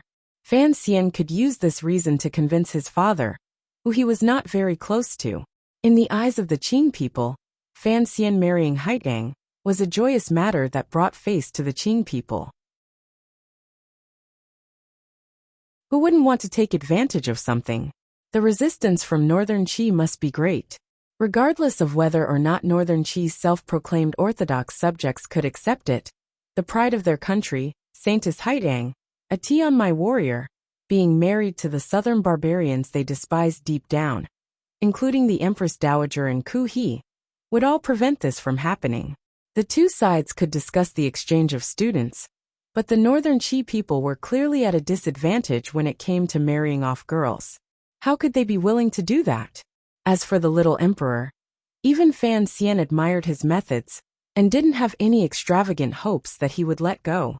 Fan Xian smiled self-mockingly and said, "You came to Jiangnan because your little emperor asked you to supervise me making money. If you become my family's fated old woman, we can be considered a husband and wife shop, spending his money however we want. Wouldn't he be angry to death?" Haitang smiled and said, "If he heard your words, he would be angry to death." Fan Xian sighed and said, "Actually, if you marry me and our whole family go to a secluded place to spend the rest of our lives, it would work. Who cares how angry the courts of the two countries will be?" Haitang gazed at him with a not quite there smile. "Are you willing?" Fan Xian was silent for a moment and gazed back at her, unwilling to show weakness. "Are you willing?" The two of them met each other's eyes and knew that they both had ties in their hearts. They both had a sliver of kindness toward the world. Although Fan Xian's kindness came from his selfish heart and Haitang's came from her kind nature, no matter who it was, they could not leave lightly and coldly watch everything that happened in the world from beyond the clouds. They were all people who had entered the world. How could they be unworldly? The room once again fell silent. In the night sky above Hua Garden, the crescent moon suddenly pierced through the smoke-like clouds. Its light increased slightly and reflected off the walls and ponds in the garden and into the room. It covered the large bed, the brocade quilt, and the two wonderful people with a layer of light. Haitang looked at him calmly and suddenly smiled slightly. "What is important is that you already have a wife." Fan Xian fell silent. He knew these words were not easy to respond to. He had been reborn into this world for almost 20 years, yet he had never heard of the custom of taking two wives. Although he had once talked to Uncle Wu Zhu about the three representatives and the three main purposes on the cliff, one of which was to marry many wives, when things came to a head, he found that to be a Dumas with all the beauties alone was, in reality, very difficult. What was important was that his standards were too high. He sighed shamelessly. There was no need to talk about Wanner. She was the most favored princess in the palace. In front of him, Haitang, who could no longer bear to let go, had an incomparably lofty position in Northern Qi. Earlier, he had already laid out so many obstacles. What if he let Haitang enter as a concubine? Fan Xian shivered. Even he felt that this matter was somewhat ironic. Furthermore, he believed that the Northern Qi people would certainly go crazy. Perhaps the two countries would go to war again. "Are you cold?" Haitang looked at him with a smile. Her hands pulled at the bedding and carefully covered her shoulders. Fan Xian smiled bitterly and sighed. "My heart is cold." The night was indeed a bit cold. The large quilt was sleeping together, but it could not cover the two of them. Haitang pulled a little, and Fan Xian's upper body was empty outside. He shivered slightly and pulled it back. With a swish, Haitang was startled. She found that the quilt had been snatched away by him. She glared angrily at him and snatched it back. Fan Xian chuckled and didn't say anything. He snatched it back. The two of them played the childish game of snatching the quilt on the bed. Fortunately, neither of them used jinshi. Otherwise, how could the quilt be condemned to death? It would have long become thousands of cotton wads dancing in the night wind, torn apart and perished. But how could the quilt be so lucky? It could actually be fought over by the two most famous and powerful people of the younger generation, not giving an inch of land. The quilt was not a jade seal. If these two people followed the original course of history, perhaps many years later, they would be standing in each other's countries and fighting for the world. But now that they have begun to fight for the quilt, the world should not fight anymore. Heaven bless the people of the world. It was rare for them to have such a wild quarrel. The two of them closed their mouths tightly and glared at each other. Haitong's legs, which had been crossed, also came down. She kicked with embarrassment and anger. Thus, the lecher Fan Xian seized the opportunity. Fan Xian let go, and the large quilt was immediately snatched away by Haitong. With a whoosh, the curtains were rolled up, burying Haitong's upper body in the soft bedding. The girl let out a surprised cry. A pair of legs wearing thin panties were exposed outside the quilt. Particularly the pair of bare feet. They were pure white and tempting. Fan Xian stretched out his hand and covered this pair of feet. Haitong's feet trembled slightly, but she did not struggle. "Don't catch a cold," Fan Xian said righteously. He was actually very proud in his heart. His grab earlier had indeed reached his highest realm. It was as fast as lightning, as fast as a gust of wind. Once the sunflower came out, it faintly had some of the realm of the blind uncle hitting people with a bamboo stick. How could Haitong dodge it? Perhaps Haitong did not even want to dodge? The touch was not bad. Fan Xian held the girl's feet in his arms and narrowed his eyes proudly. For some reason, his mind thought of his previous life. When he was in high school, it snowed heavily, and he held the female class monitor's feet in his arms like this. Oh! Only when he was happy would he remember those things that were already so far away that they were almost blurry. "Let go." Buried in the quilt, Haitong spoke in a humming voice. However, there was an additional glimmer of anger in her tone. Fan Xian hesitantly let go. It completely went against the perseverance a man should have at this time. Haitong flipped the quilt off and looked at him angrily. However, her face was slightly red, and her hair was messy. It looked very threatening. Fan Xian watched as she pulled her feet back into the quilt. He chuckled and didn't say anything. A slight blush appeared on Haitong's face. She glared at him, and then turned toward the inside of the bed. Fan Xian quietly transformed into a black cat, and crawled over. He lay next to her, but he lay very orderly. In a voice as thin as a mosquito's, he said, "It's cold. Give me a blanket." Haitong used a bee-like voice to buzz. "You don't have your own hands?" Although she said this, the girl still moved a little further in to give Fan Xian some space. At the same time, she left half of the quilt for him. Fan Xian lay down comfortably and sniffed hard. He found that he indeed didn't smell any body fragrance. There was only a peaceful, clean, and gentle feeling enveloping him. He opened a pair of bright eyes and looked at the ceiling of the tent in the dark night. The two of them lay on the same bed. Silence was awkwardness, and awkwardness was warmth. Earlier, Fan Xian had said he didn't play around with warmth, but in reality, he loved this feeling. He thought to himself, Duo has finally revealed her childish side today. It is very interesting, very interesting. He completely did not realize that his heart had a strange fetish. Haitong calmed down slightly. She carefully revealed her face and said, "You really don't want me to marry?" "Yes." Fan Xian put his hands behind his head and smiled slightly. "Even if you want to marry, you can't marry someone else. It can only be me." Haitong lost. "I came here today to pour out my troubles to you." Fan Xian glanced at the girl beside him and told her of his earlier worry in the garden. Haitong thought for a bit and then quietly said, "Isn't it inappropriate to tell me about the matter between you and your wife at this time?" Fan Xian was startled. Only then did he realize that he seemed to have been a bit of a bastard. He couldn't help but smile bitterly and say, "Fine, let's talk about Yi Luyan. I still don't understand why he would come to Suzhou and show himself." Once they got down to business, Haitong's childish side suddenly disappeared. She recovered her usual calm and stability.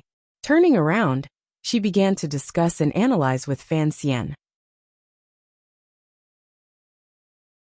At the same time, she told him about following Yi Luyan from afar along the way, as well as the story of what happened along the way.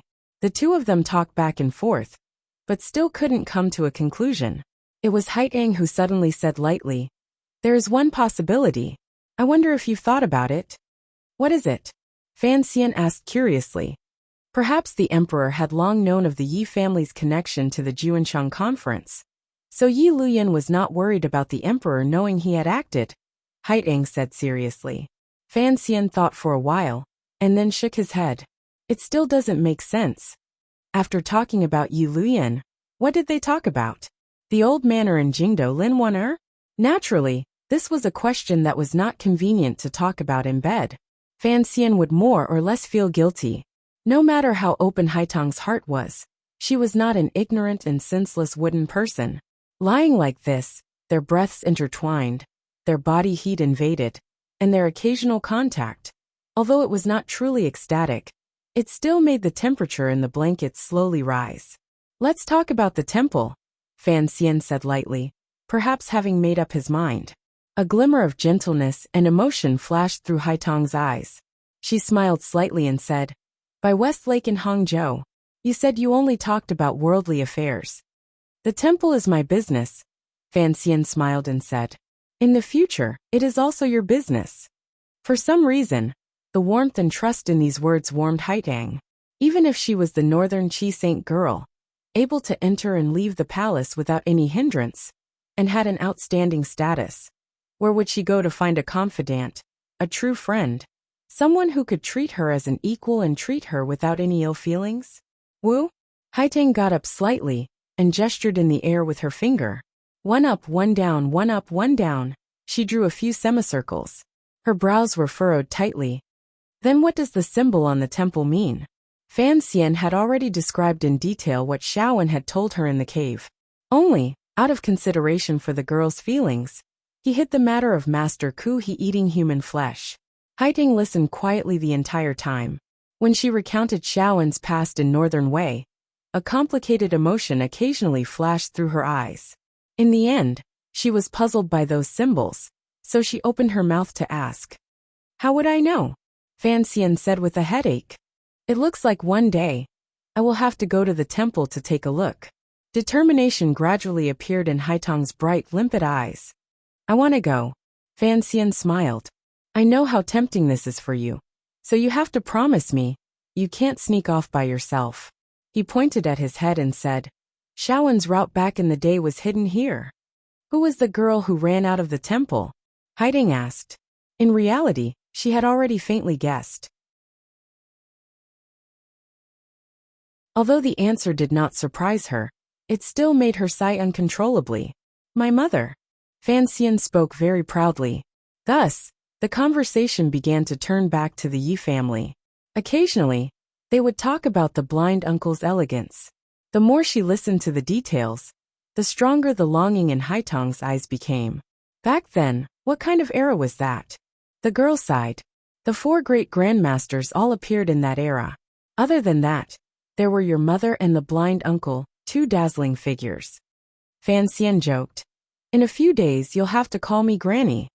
Haiteng couldn't be bothered to pay attention to him. She sighed to herself. Coming out of the temple, could it be? Her eyes lit up. Missy should be a tea on my being? What is a tea on my being? Fan Xian laughed coldly. Naturally, he wouldn't tell her the wondrous story of transmigration. Everyone under heaven says you are a tea on my being. What do you think? Haiteng smiled. Teacher said that those who can receive the will of heaven and be chosen by the temple are tea on my beings. I don't know why teacher calls me that. According to this saying, isn't Ku He a tea on my being? The martial methods of your Tianyi Dao were truly stolen by my mother from the temple. They were stolen. They weren't taught by the immortals of the temple. This is a matter of scholars. Stealing books, how can it be stealing? Could Missy have a special bloodline? Haiteng suddenly became interested. Her bright eyes stared at Fan Xian's face. Your meridians are completely different from those of ordinary people. Otherwise, you would not be able to practice such strange and tyrannical martial methods. This must have something to do with your mother's past. Fan Xian looked at the girl's expression and knew what she was thinking. He smiled coldly and said, Are you thinking that my future child might also be a strange one? Haiteng smiled faintly and didn't reply. Don't think about things like borrowing seeds. Fan Xian didn't know if it was because he thought of his romantic birth. But his anger flared. He lowered his voice and roared. And don't think about putting aphrodisiacs in the wine. Haiding looked at his angry expression, and only smiled and didn't say anything. See, Lily isn't pregnant. Fan Xian thought of that matter, and a belly full of fire gradually grew. The bodies of the two people under the blanket were already hot like fire. Now that the evil fire had been provoked, how could it not ignite the fire of desire? Fan Xian gritted his teeth and pressed his face together. He didn't care if Duo would easily kill him with a flip of her hand. He pulled her into his arms and held her. Holding her from behind, he felt the girl's slightly hot and trembling body in front of him. Fan Xian said by her ear, "If you are truly interested, you don't need to use aphrodisiacs. I am also willing to give myself to you."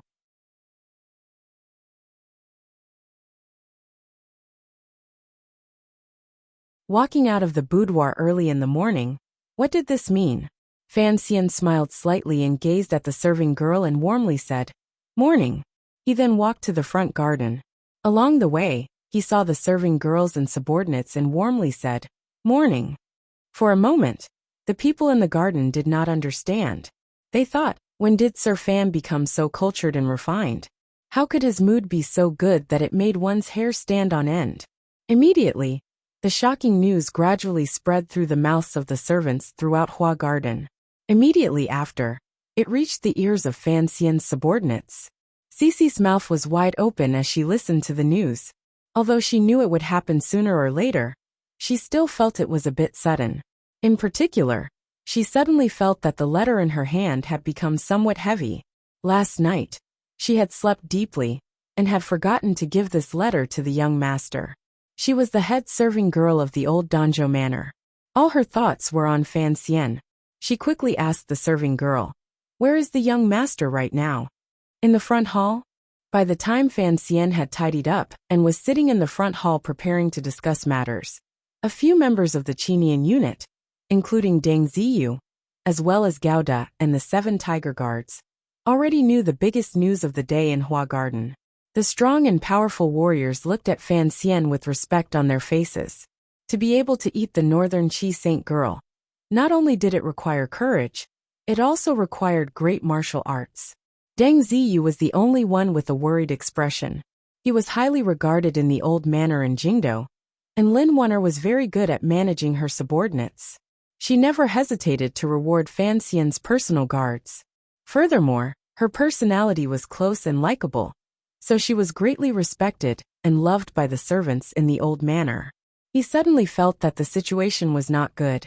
Who would be the mistress of the Fan family in the future? He, as well as all the servants, stood on the side of the mistress. However, he couldn't help but think with a chill in his heart, if there was conflict in the Fan family in the future, how could the mistress defeat Haidang? Fan Xian didn't know what his trusted aide was thinking. He only continued to drink the porridge. In reality, the main reason last night was because talking with Haidang was too exhausting. He also had to make arrangements for Yi Liuyun's mysterious appearance and analyze the situation between the two countries. Naturally, he was tired. However, if he said this, no one would believe him. Discussing national affairs under the covers? Forget it.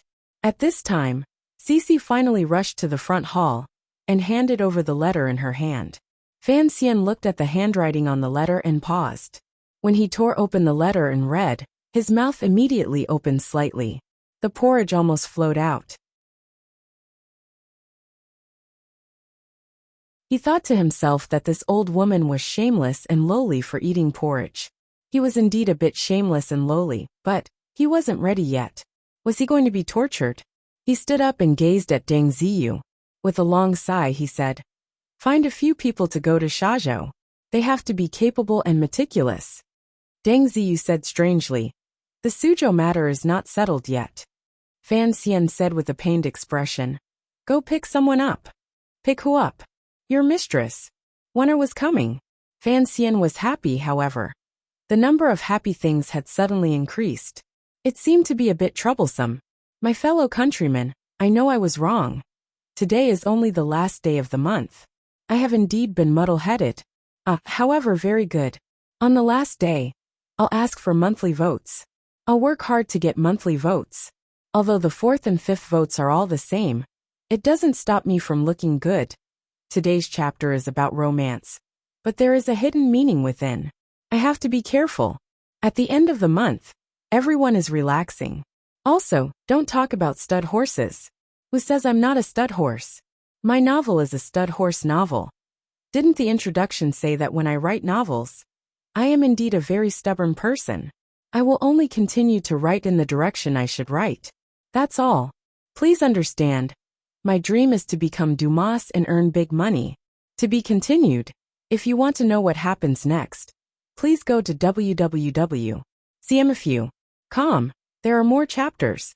Support the author and support the original reading.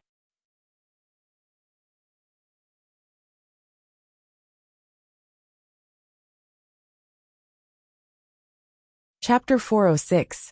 Wanner had not yet arrived, but the people Fan Xian had sent out in Suzhou began to come back one by one. They had scattered Fan Xian's sinister seeds throughout Jiangnan and brought back the good news Fan Xian needed. The first to return was Xia Qifei. Fan Xian did not meet him in Hua Garden because Baiwa brothel was half ruined, so it was impossible to meet him there. In the end, he chose to go to Xia Ming's manor in the south of the city in the middle of the night. Fan Xian had paid for this garden. However, after he had come once with the third prince, he had never come again. The travel-worn Xia Qifei looked at Fan Xian, who was walking up the steps under the protection of the tiger guards, and jumped in fright. He had planned to go to Hua Garden in the afternoon, but had been told to wait in the manor. He had not expected the commissioner to personally come, respectfully welcoming Fan Xian into the study. These two illegitimate children did not exchange too many pleasantries. Fan Xian did not have the patience to express the warmth of a superior, so he directly entered the topic. Through Xia Qifei's report, Fan Xian's heart, which had been hanging in the air, finally relaxed. Ever since Xia Qifei had accepted the palace treasury's major bids, he had, with the help of the Overwatch Council, mobilized the Jianghu brothers of the Jiangnan water bandits, and began to move toward the right path. However, they were after all Jianghu people. Fan Xian was always worried that the 7th Ming disciple would not be able to handle matters properly. Only tonight did he truly relax. It looked like Xia Qifei had indeed inherited some of the old Ming master's talent. He did not neglect the necessary skills of buying goods, bills of lading, opening roads, and bribing officials. What made Fan Xian feel most at ease was that after Xia Ming's merchant group passed through Jiangbei, they made contact with the northern Qi people in a small town to the south of Cangzhou. On the northern Qi side, the little emperor had arranged for Chang Ningho's son, Wei Hua, to be the head of the brocade guard. Of course, there would not be any problems with the safety of the goods. However, Fan Xian was curious as to who had personally entered deep into the Qing kingdom and taken the risk to receive the first batch of goods. It was the commander himself. Xia Qifei himself seemed to be shocked at the meeting at the time. Fan Xian was also startled. He couldn't help but have a different opinion of Wei Hua. He held a high position, yet he dared to enter the Qing kingdom. He couldn't help but feel great disdain for the defensive power in the Cangzhou area. The northern Qi brocade guard was only responsible for the safety of the road to the north. In the past, it had been the northern Qi Empress Dowager and the eldest princess who had made the deal.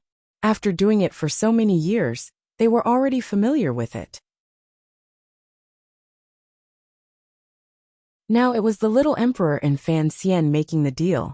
This was their first deal, so they had to be careful. What about our people in the north? He suddenly asked with a frown. Xia Qifei carefully looked at him and took out a letter from his bosom. This is a letter that Lord Wang asked this lowly official to bring back. He also brought a gift to the south. Fan Xian accepted the letter and saw that it was indeed Wang Qinyan's unique handwriting. He didn't take the long box that Xia Qifei handed over and indicated for him to put it to the side. Shaking his head, he asked, "Wang Qinyan is more afraid of death than I am. Of course, he wouldn't foolishly head south. However, we have to have someone follow. Which merchant company is taking over the north?" In reality, he knew that the Cui family's routes in the north had all been privately taken over by him. The Qing court had always thought that the northern Qi emperor controlled them. Only a few people in the Fan manor, the Yan family, and a few of Fan Xian's trusted aides knew about the matter of the second Fan prince privately controlling the northern smuggling routes. The Qing emperor only knew that the second Fan prince was in the north. He had not expected Fan Xian to have his young brother manage such a major matter. Fan Xian did not plan on telling this to Xia Qifei, so he only asked casually. He wanted to use Xia Qifei's mouth to find out how his brother was doing in the north. Unfortunately, at the time, Xia Qifei's attention was all on the extremely daring commander of the Brocade Guard, and did not pay much attention to the merchant companies in the north. However, he had faintly heard some rumors. He heard that the merchant in the north responsible for handling the palace treasury's smuggled goods was ruthlessly mysterious. Normal people didn't even know if the boss was a man or a woman. Fan Xian smiled. A glimmer of relief rose to his eyes. It looked like Xia had finally learned to be low-key and endure. However, Haiding was in Jiangnan. Only he and Wang Qinian were in the north. It was not convenient for the spy system of the 4th Bureau of the Overwatch Council to handle too many things for him. The Northern Qi Emperor would not make things difficult for him for his sake. However, for a young man to be in such a dangerous situation, it was truly hard on him. However, Fan Xian did not plan on sending people to help him. His experience of being reborn clearly told him that as long as it was cold, it would emerge through grinding. Xia had a talent for business. If he did not undergo such difficult and complicated grinding, it would truly be a pity. After chatting a bit more with Xia Qifei, Fan Xian admired the head of the Jiangnan water bandits in front of him more and more. Now he was his subordinate. It looked like subduing this person in Shazhou was indeed very beneficial to his Jiangnan plan. Everything will be done according to the established plan, Fan Xian said seriously. Fan Xian said seriously, Su Wenmao is in the palace treasury. I will leave Ding Ziyu in Suzhou.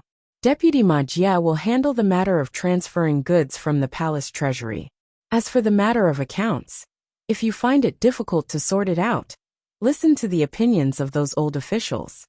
Those old officials were all good hands pulled from the Ministry of Revenue. They were a great gift that the Minister of Revenue Fan Jian had given to his son. It was ruthlessly simple to do some empty accounts and play some tricks. Xia Qifei made a sound of acknowledgement and hesitantly said, This is the first time. The route to the north has been opened. However, we can't hide it for too long. Fan Xian thought for a bit, and a cold smile rose to his brows. What are you afraid of? Every year Xinjiang is smuggled. Who doesn't know? As long as we don't get hold of our weakness, who can do anything to us? Xia Qifei's heart froze. He found that the commissioner was indeed very daring and full of confidence. However, he kept thinking of another matter. His face couldn't help revealing a strange emotion. Fan Xian watched and couldn't help smiling. He gazed at him calmly and said, Are you not satisfied with the Ming family matter? Xia Qifei thought for a bit. The bits and pieces of this half a year taught him that it was best not to hide anything in front of this young man. Gritting his teeth, he gathered his courage and said, Qingqing is not satisfied. Fan Xian gazed at him with a not-quite-there smile.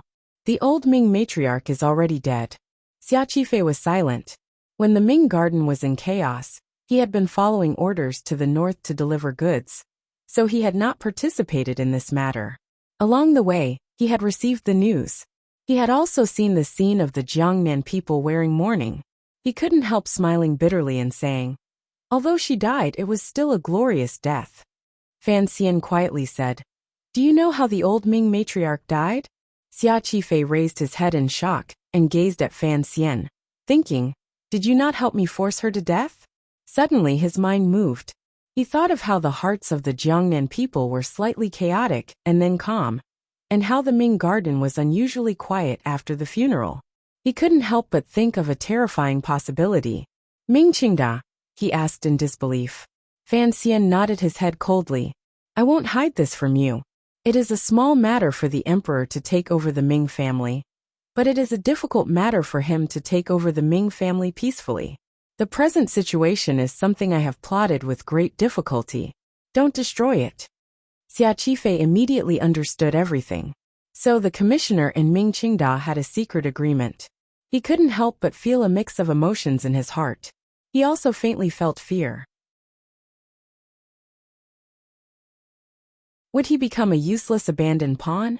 Fan Xian's following words surprised him again. You are not satisfied. Actually, I am not satisfied either. Fan Xian smiled slightly and said. The Ming family has 6 branches. Right now you and I can only control 2 of them. After this matter, Ming Qingda has finally become the true master of the Ming family. But I cannot act openly. That old fox has tricked me. Do you think I won't have him return it? Xia Qifei opened his mouth slightly. A fervent hope flashed through his eyes. When do we act? Don't let the fever go to your head at the mention of revenge.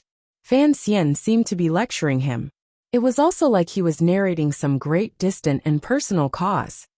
The Jiangnan people's blood letters have long been sent to Jingdou.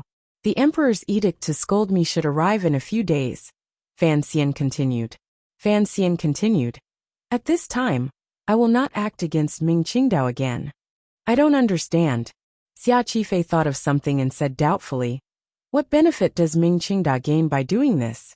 Would he be so childishly as to believe that as long as he lowers his head, the emperor will give him a way out? Fan Xian glanced at him with praise and said, he is just stalling for time. Stalling for time.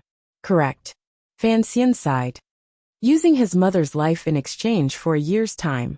That day, I once said that your big brother does things even more ruthlessly than I do. A year's time. Xia Qifei asked with confusion. What use can it have?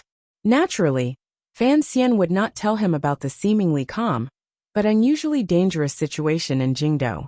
He only smiled coldly and said, your big brother is groveling and enduring, swaying from side to side, all because he wants to see clearly the situation in court a year from now. As for you and me, we will just watch for a year. After a year, the other side would probably be unable to resist acting, right? After a year, he would be able to kill some people. Don't rush. Fan Xian persuaded Xia Qifei and at the same time convinced himself. Your big brother is a clever person. In the end he is swaying from side to side. He wants to not offend either side. So in the end, he will also die because of his cleverness. Because in the end he has no power.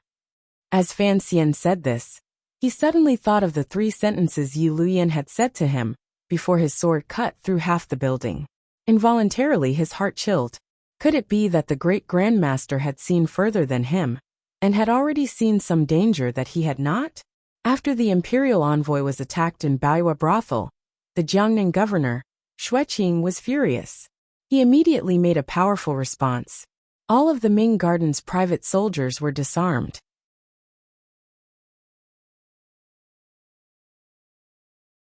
Because of the old Ming matriarch's death, the enmity the Jiangnan people had toward Fan Xian had also lessened somewhat because of Fan Xian's injury. The human heart had always been such a strange thing. In short, the power of Ming Garden had once again been weakened. It had become a piece of dough in Fan Xian's hands, allowing him to knead it however he wanted. However, the present situation in Jingdou and the imperial edict that was about to arrive forced him to push back the cooking of the steamed buns. Even if Ming Qingda completely defected to me, I would not accept it. The corners of Fan Xian's lips twitched, and he said something that made Xia Qifei unusually happy. Fan Xian calmly said, I am a very vengeful person. Perhaps you don't care about the water bandits' brothers who were killed in front of the Jiangnan restaurant, but I remember that a number of the 6th Bureau swordsmen I sent to protect you died. Xia Qifei's sorrow appeared slightly. Fan Xian continued, Ming Qingda is a clever person. As he said earlier, he thought that in the face of enormous benefits, I could accept the deaths of these seemingly normal people with a smile. However, he was wrong. He quietly said, the Ming family asked people to kill my people, so I will kill their people. Although it was his mother who did it, the son pays the mother's debts. Isn't that very fair? Xia Qifei couldn't resist smiling and bowed respectfully. Sir is right, it is very fair. Fan Xian patted Xia Qifei's shoulder. Let's not talk about those uninteresting things for now. In this half a year, you should learn to manage the route to the north well. At the same time, Maintain a good relationship with the Xiong family of Lingnan and the Sun family of Quanzhou. As for Yang Jimei, you can also associate with her. In the future, you will have to manage such an enormous family property of the Ming family. You must maintain a good relationship with these giant merchants. Xia Qifei heard the meaning in the commissioner's words and couldn't help but be slightly shocked. He immediately said, "Thank you for fulfilling my wish." "It's still early," Fan Xian calmly said. "However, I have already told Ming Qingda that you must appear at the annual festival in the 7th year of the Qing calendar." After Xia Qifei's great shock, a complicated joy welled up in his heart. Was he going to return to his ancestry? He had wandered the Jianghu for so many years. Finally, he could return to Ming Garden. Leaving Xia Qifei's manor, Fan Xian disapproved of Xia Qifei's last joy and the tears in his eyes. Was it really so important to return to his ancestry? After all, he was a person with 2 lives of experience. Although he knew how much importance the people of today placed on bloodlines, he still did not quite understand, and even looked down on it. The ones who gave birth to me are my parents. The ones who raised me are my parents. If you see me as a son, then I will see you as a parent. If you see me as an enemy, then I will see you as an enemy. That chest of silver was a bit too heavy. The second person to return to Suzhou Hua Garden surprised Fan Xian. At that time, Fan Xian was worrying in his study about whether or not he should bring the chest of silver in front of the hall when he went to Hangzhou to pick up Wan'er. That chest of silver was a bit too heavy. Just as he was thinking hard, a shadow appeared in front of his table and gave him a fright. "Next time you enter, please knock." Fan Xian glanced at the shadow and then lowered his head to read the council newspaper. The shadow suddenly tilted his head. His deathly pale face shone through the completely black clothing. It seemed to be very interested in Fan Xian. After all, even the director treated him like a nephew, but Fan Xian was different. "Yin Jilan has returned to Dongyi." Fan Xian raised his head. He knew this meant that the guerrilla warfare between the 6th Bureau of the Overwatch Council and the Aces of Dongyi had finally come to an end after continuing for 4 months. While Fan Xian was battling wits and strength against the enemy in the 3 large workshops of the palace treasury, at the bidding conference in Suzhou, and in the Ming Garden, the silent killing on the other secret front was actually an important link that could completely turn the situation around. Furthermore, the battle on that front would certainly be even bloodier and more terrifying. He was silent for a moment and then solemnly said, "How many brothers in the council sacrificed?" 17. The shadow's words still did not have any obvious emotional fluctuations. How many people died on Dongyi's side? This was a topic that Fan Xian was very interested in. 17. "Oh, 1 for 1. It seems we didn't lose out." Although he said he didn't lose out, an evil fire still flashed through Fan Xian's eyes.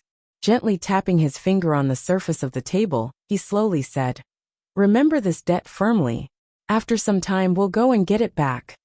The shadow said, "Are you going to get it back or am I?" Fan Xian glanced at him and said with amusement, "Can you beat your idiot brother?" The shadow was not angry. "I can't beat him, but you also can't beat him." Fan Xian thought of the power of Yi Liuyan's strike and admitted this reality. "Although I can't beat him, it doesn't mean I can't kill him." The shadow looked at him. He didn't know where this young man's confidence came from to say he could kill a great grandmaster. The study fell silent. Fan Xian continued his official duties and didn't even glance at the shadow in front of him. In the end, it was the shadow himself who broke the silence. "I heard. Yi Luyan came?" Fan Xian glanced at him and asked curiously, "How do you know it was Yi Luyan?" "Because Siga Jian is still in Dongyi." Fan Xian sighed and shook his head. He thought to himself that even the shadow, someone who only knew how to kill, could make such a simple deduction. What exactly was Yi Luyan thinking? Will Siga Jian not sneak out of Dongyi? Although this was what Fan Xian thought, he still couldn't help but habitually want to frame Dongyi, and not want such a large crack to appear within the Qing kingdom. The shadow was silent for a moment and then said, "He hasn't left the sword hut in 6 years." Fan Xian was shocked. He knew the shadow's identity, so he trusted his judgment and source of information. If it was truly like this, then this matter was too strange. No wonder the Qing people had framed Sigejian countless times and Dongyi had never had any direct reaction. Fan Xian suddenly thought of a wonderful possibility. Say, he propped up his chin and asked energetically. Is it possible that your idiot brother has already died? No. The shadow's words could only be met with a sigh from Fan Xian. As long as he doesn't go out, it's fine. Fan Xian immediately thought of another wonderful thing and smiled. As long as Sigejian doesn't go out, I'm not afraid someone will kill me. The shadow thought for a bit and silently accepted this reality. He then asked, I heard Yi Luyan came. This was the second time the shadow had said this. It was clear Fan Xian didn't want to discuss this problem. He hadn't expected the other party to be so persistent. He couldn't resist saying angrily, I also heard love has returned. Is it Yi Luyan? Did he come or not? Is that important? It is very important, the shadow said with a rare seriousness. The shadow used a rarely seen seriousness and said, My idol is Sir Wu. The person I want to defeat the most is Sigejian. If I could fight with Sir Yi Luyan, it would be enough to comfort me for the rest of my life. Sir, I am jealous of you. Fan Xian was defeated. Sincerely, he said, Don't be jealous of me. Next time something as good as this happens, I will certainly leave it for you. As for Yi Luyan, I can promise you that if you fight with him, the one to die will certainly be you, and it will be a very thorough death. The shadow was silent. He then turned and left, disappearing into the darkness. Fan Xian suddenly thought of something. Facing the completely empty night, he quietly said, I'm going to Hangzhou the day after tomorrow. Come with me. He didn't know if Haitang would follow him to Hangzhou to pick up Wanner. For the sake of safety, he had the shadow at his side. It was much more reassuring. After that night, Fan Xian and Haitang resumed their usual interactions. However, occasionally, when their gazes met, there would be something more unclear. Strangely, Haitang was as lazy as ever and quiet as ever. It was Fan Xian who became awkward. Occasionally, a smiling expression would appear in Haitang's eyes, which made Fan Xian very angry. However, this reality also made Fan Xian understand that even if he used underhanded methods to get the news out, he might not be able to tie such a unique woman to his side for a lifetime. Fan Xian had once encouraged Ruoro to travel around, much less someone like Duo. However, Fan Xian was just as selfish as he had always admitted. There were very few young men in this world who dared to marry Haitang Duo. After he made such a big scandal, who would dare to marry her? Never marrying was fine as long as she didn't marry someone else. An evil smile flashed through his eyes. He tore open the letter Wang Qinian had sent back and hurriedly scanned it. He couldn't resist smiling again. It looked like Lao Wang was not having a good time in northern Qi. The burden on his back was too heavy. It was not as comfortable as being by his side. This letter was asking about the date of his return. Fan Xian understood his emotions. Being in a foreign country, one would indeed feel lonely. Furthermore, once things went wrong, regardless of whether it was the Overwatch Council or the court, they could all abandon him. This feeling of being an abandoned child was not good. As he thought about it, he suddenly sighed.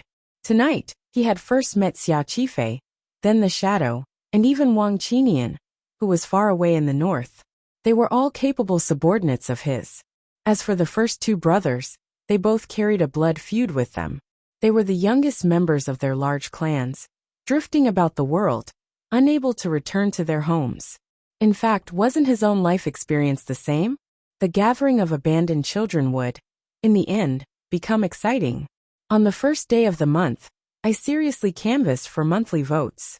Last month, 4th place and 3,000 yuan in prize money, all thanks to everyone's votes. I express my sincere thanks.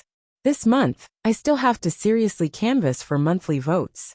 However, at the end of December, I told everyone that during this year's spring festival, my whole family will be returning to our hometown for the new year. I haven't been back in 10 years. Not to mention the many matters and the lack of time. The important thing is that our hometown is a small mountain village. There really is no place to write. I also don't have the habit of storing up manuscripts. Everyone knows this, so I'm also thinking about how to deal with it. In any case, I have to ask for leave in advance. This month's updates will certainly not be sufficient. As for monthly votes, if everyone is willing to vote for me, please do so. As for the book review, I have a few words to say. First, don't be rude in the discussion. Don't use foul language. I'll have to trouble everyone to maintain that. Second, regardless of whether you're male or female, if you want to scold Fan Xian, please do so, because I'm writing about a selfish boy. But please don't scold me, I'm very weak. Haha, the important thing is, everyone is an adult. You should understand the relationship between the characters in the book and the author. Third, thank you everyone. Please have some tea. To be continued. If you want to know what happens next, please log on to www.cmfu.com. There are more chapters. Support the author. Support the original reading.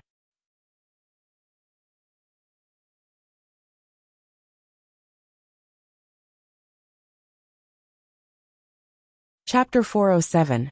After Fan Xian finished reading the council report, he felt his eyes dry up. He couldn't resist cursing a few times in his heart. When he was young, his name and courtesy name had been arranged by those people. His surname was Fan, his first name was Xian, and his courtesy name was Nji. Now that he thought about it, this name was naturally given to him by the emperor in the palace. However, ever since he entered Jingdo, or more accurately, since last year's spring examination, when had he ever had a day of leisure? Occasionally he would ask himself, using the knowledge and experience of 2 lives to judge, Fan Xian had to come to a conclusion that did not make him happy. The emperor in the palace had treated him well. Although he knew that the emperor had given him so much power, a large part of it was because the emperor needed someone like him to exist to balance the situation in court, and he had indeed demonstrated this ability. The royal family was heartless. For the emperor to be where he was today, on one hand, it had to be said that it was his mother's grace. On the other hand, it showed that the emperor did indeed have some father-son affection for him. At least he was not like Han Wu, who was still alive and living better and better. Of course, Fan Xian would not revel in this father-son affection. He was strangely clear-headed and calm. Thus he was still a bit angry at the emperor for throwing him to Jiangnan and giving him so much work and such troublesome things. He was not a donkey, although Haitang seemed to like ordering Xija around like a donkey. He rubbed his eyes and took out the rectangular box beside him. Curiously, he tore open the seal on the outside. This was a gift Wang Qinian had carefully asked Xia Qifei to bring back. The letter said it was for him, but it did not say what it was. The box slowly opened, revealing the true appearance of the item inside. Fan Xian narrowed his eyes. It was a sword that did not look extraordinary, but emanated an ancient aura. He took out the long sword. His right hand gripped the hilt steadily and slowly pulled. Without a sound, the edge of the sword left its sheath. Like the layer of snow on Song Mountain, like the smear of jade in North Lake, like a wisp of wind in Jiangnan. The clear and bright sword light rippled in the study. It was incomparably gentle, but there was a bone-piercing coldness in the gentleness. Fan Xian's expression changed slightly. He could see the value and sharpness of this sword. What particularly moved him was that the killing intent in this gentleness was quite similar to his own strange personality. He flipped his wrist and casually waved it twice.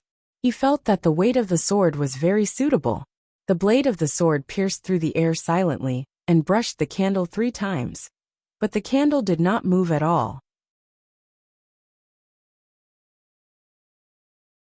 In the past, the weapons Fan Xian was used to using were nothing more than a hidden crossbow and the slender pure black dagger in his boot.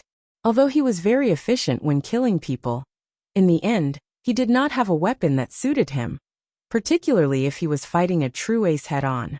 Because he had been stabbed by the shadow, Fan Xian had learned Siga Sword's secret very effectively. These days, he had focused on practicing and could be considered to have made some progress. That night, he had killed Yuan Jingmeng, which was already proof of this. With Siga's sword in his heart, Fan Xian increasingly wanted to wear a good sword. When he killed Yuan Meng, he had borrowed a flexible sword from Haidang. I can't live off a woman, and I'm embarrassed to keep borrowing her flexible sword. Fan Xian lightly flicked the edge of the sword and listened to a slight buzzing sound. He couldn't help but nod his head in approval, thinking that Lao Wang's flattery was truly appropriate. He picked up the piece of paper in the box and looked at it. On it was written Wang Qinyan's skillful flattery. First, he regretted that he shouldn't have peeked at Sir Fan's letter last year. Finally, he talked about the origin of this sword. So this sword was the sword of the last emperor of the Wei Kingdom. Back then, the Wei Kingdom had been broken up by the Qing Kingdom. The Zhan family had taken advantage of the situation to rise, but the treasures in the royal palace had long been stolen and sold by the eunuchs. This sword had since then also wandered among the people, never to be seen again. It was only after 20 years that traces of it finally appeared. After Wang Qinyan learned of it, he spent a large sum of money to buy it.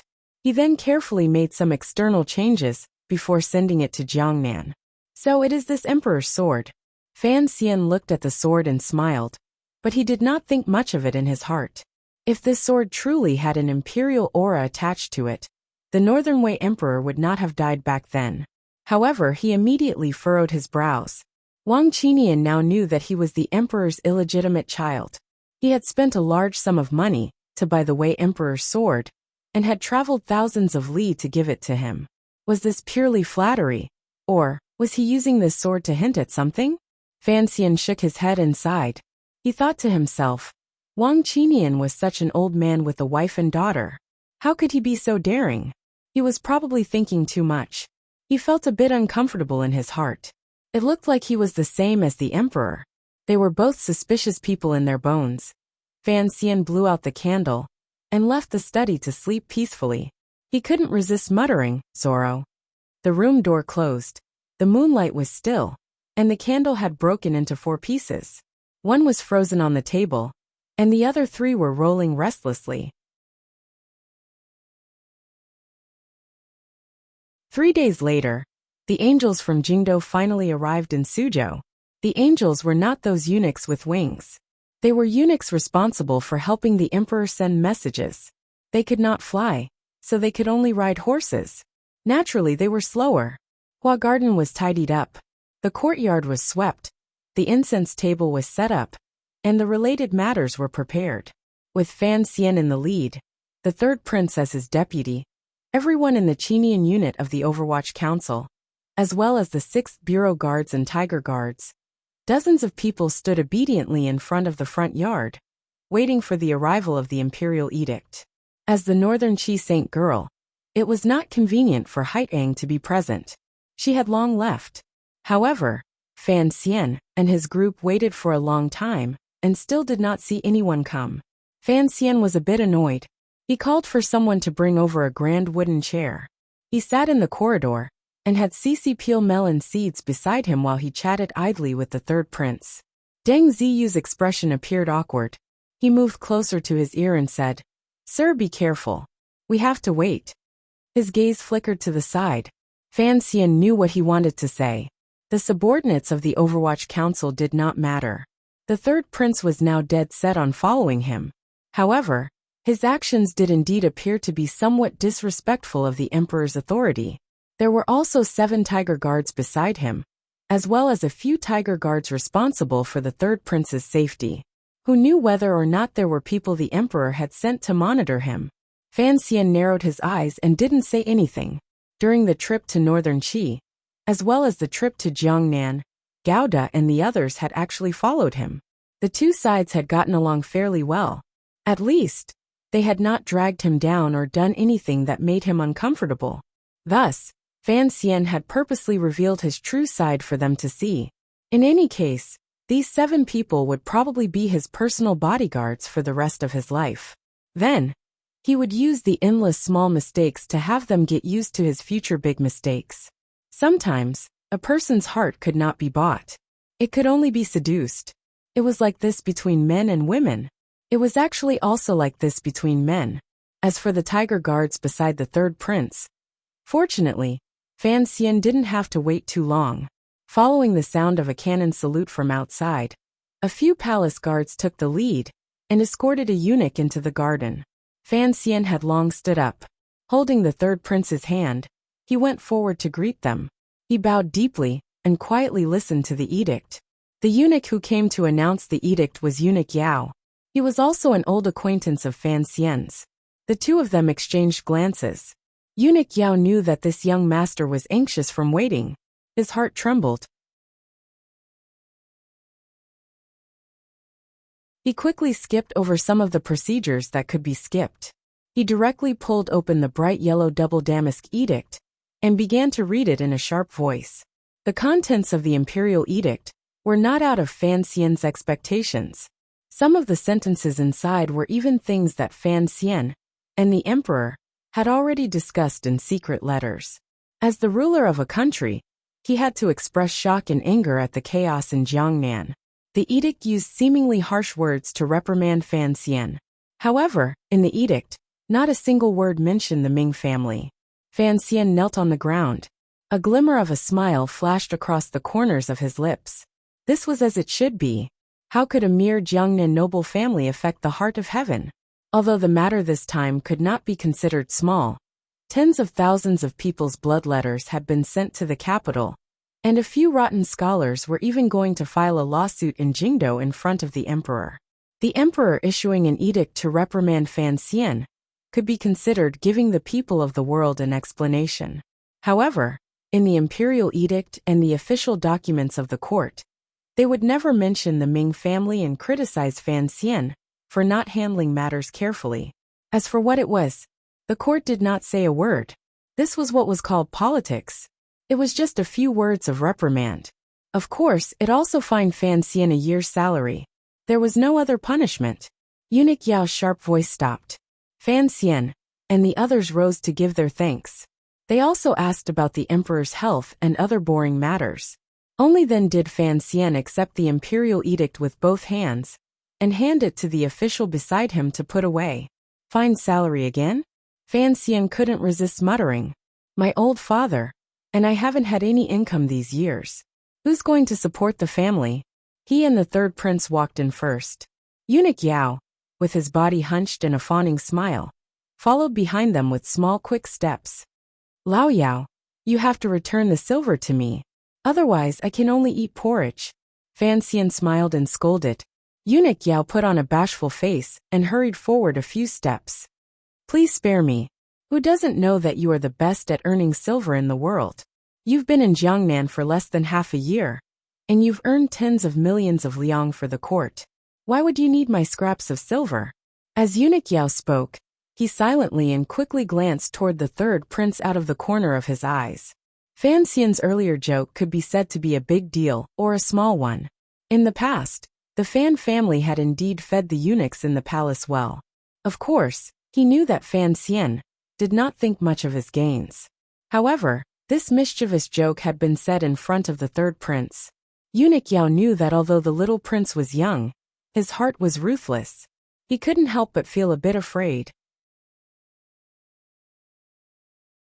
Unexpectedly, he saw from the corner of his eye that the third prince's expression was calm, as if he hadn't heard it. He then thought that since Fan Xian dared to say such things in front of the third prince, then he must have a sense of propriety. Eunuch Yao's heart trembled. He knew that the things the palace guessed might not be wrong. The third prince and Sir Fan Jr. were indeed like that. I don't have the guts to touch the silver earned for the court. Are you perhaps advising me to be corrupt? The three of them had already entered the central hall. Fan Xian and the third prince sat on either side of the main seats. Eunuch Yao stood to the side. Hearing these words, he forced a smile and said, Sir Fan Jr., please don't make fun of me. Fan Xian smiled and waved his hand to indicate for him to sit. Eunuch Yao quickly sat down. This long journey had indeed made him very tired. I thought you would come earlier. You made me wait for a while, Fan Xian said as he ate sunflower seeds. The third prince was also imitating Fan Xian's manner of eating sunflower seeds. Eunuch Yao looked closely, and suddenly felt that his eyes were a bit blurry. These brothers, in the upper seats, were indeed too similar. It was just that one was a size bigger, and one was a size smaller. He quickly smiled apologetically and explained, I indeed arrived at the courier station outside the city yesterday. However, I had to follow the rules and could only enter the city today. There are 2 copies of the imperial edict. I went to the governor's manor first, so I came late. Please don't blame my legs for not being nimble. He carefully watched Fan Xian's expression and found that this young noble, who was so popular in court it was almost purple, did not show any signs of true anger. Only then did he let out a breath. In reality, with the identity of an imperial edict eunuch, he was like the emperor's mouthpiece. He was incomparably arrogant when he walked through the 7 roads and provinces. Even earlier in Xueqing's manor, the Jiangnan governor Xueqing had been very courteous toward this eunuch Yao of the palace. However, he could be arrogant anywhere. Only in Hua Garden did eunuch Yao not dare to be arrogant. Putting aside the fact that Fan Xian was some imperial envoy, just the identity of these 2 princes, and Fan Xian's overwhelming power, was enough to make eunuch Yao incomparably well-behaved. Of course, I know you have to go to Governor Xue first, Fan Xian said without good humor. Do you think I don't even know this little rule? He shook his head and said, What did the emperor say to the governor? Eunuch Yao thought for a bit and said awkwardly, Actually, it was pretty much the same as the edict he gave you. Oh, Xueqing was also fined a year of salary? Fan Xian raised his head and asked with interest. However, the tone of his question seemed to be a bit of schadenfreude. Eunuch Yao chuckled sinisterly and raised 3 fingers. Fine for 3 years. Now I feel more balanced mentally. Fan Xian smiled and threw away the sunflower seed shells. I said the emperor was wise and benevolent. He would not let a pitiful person like me take all the blame. Eunuch Yao smiled bitterly and thought to himself, What are you saying? How am I supposed to respond?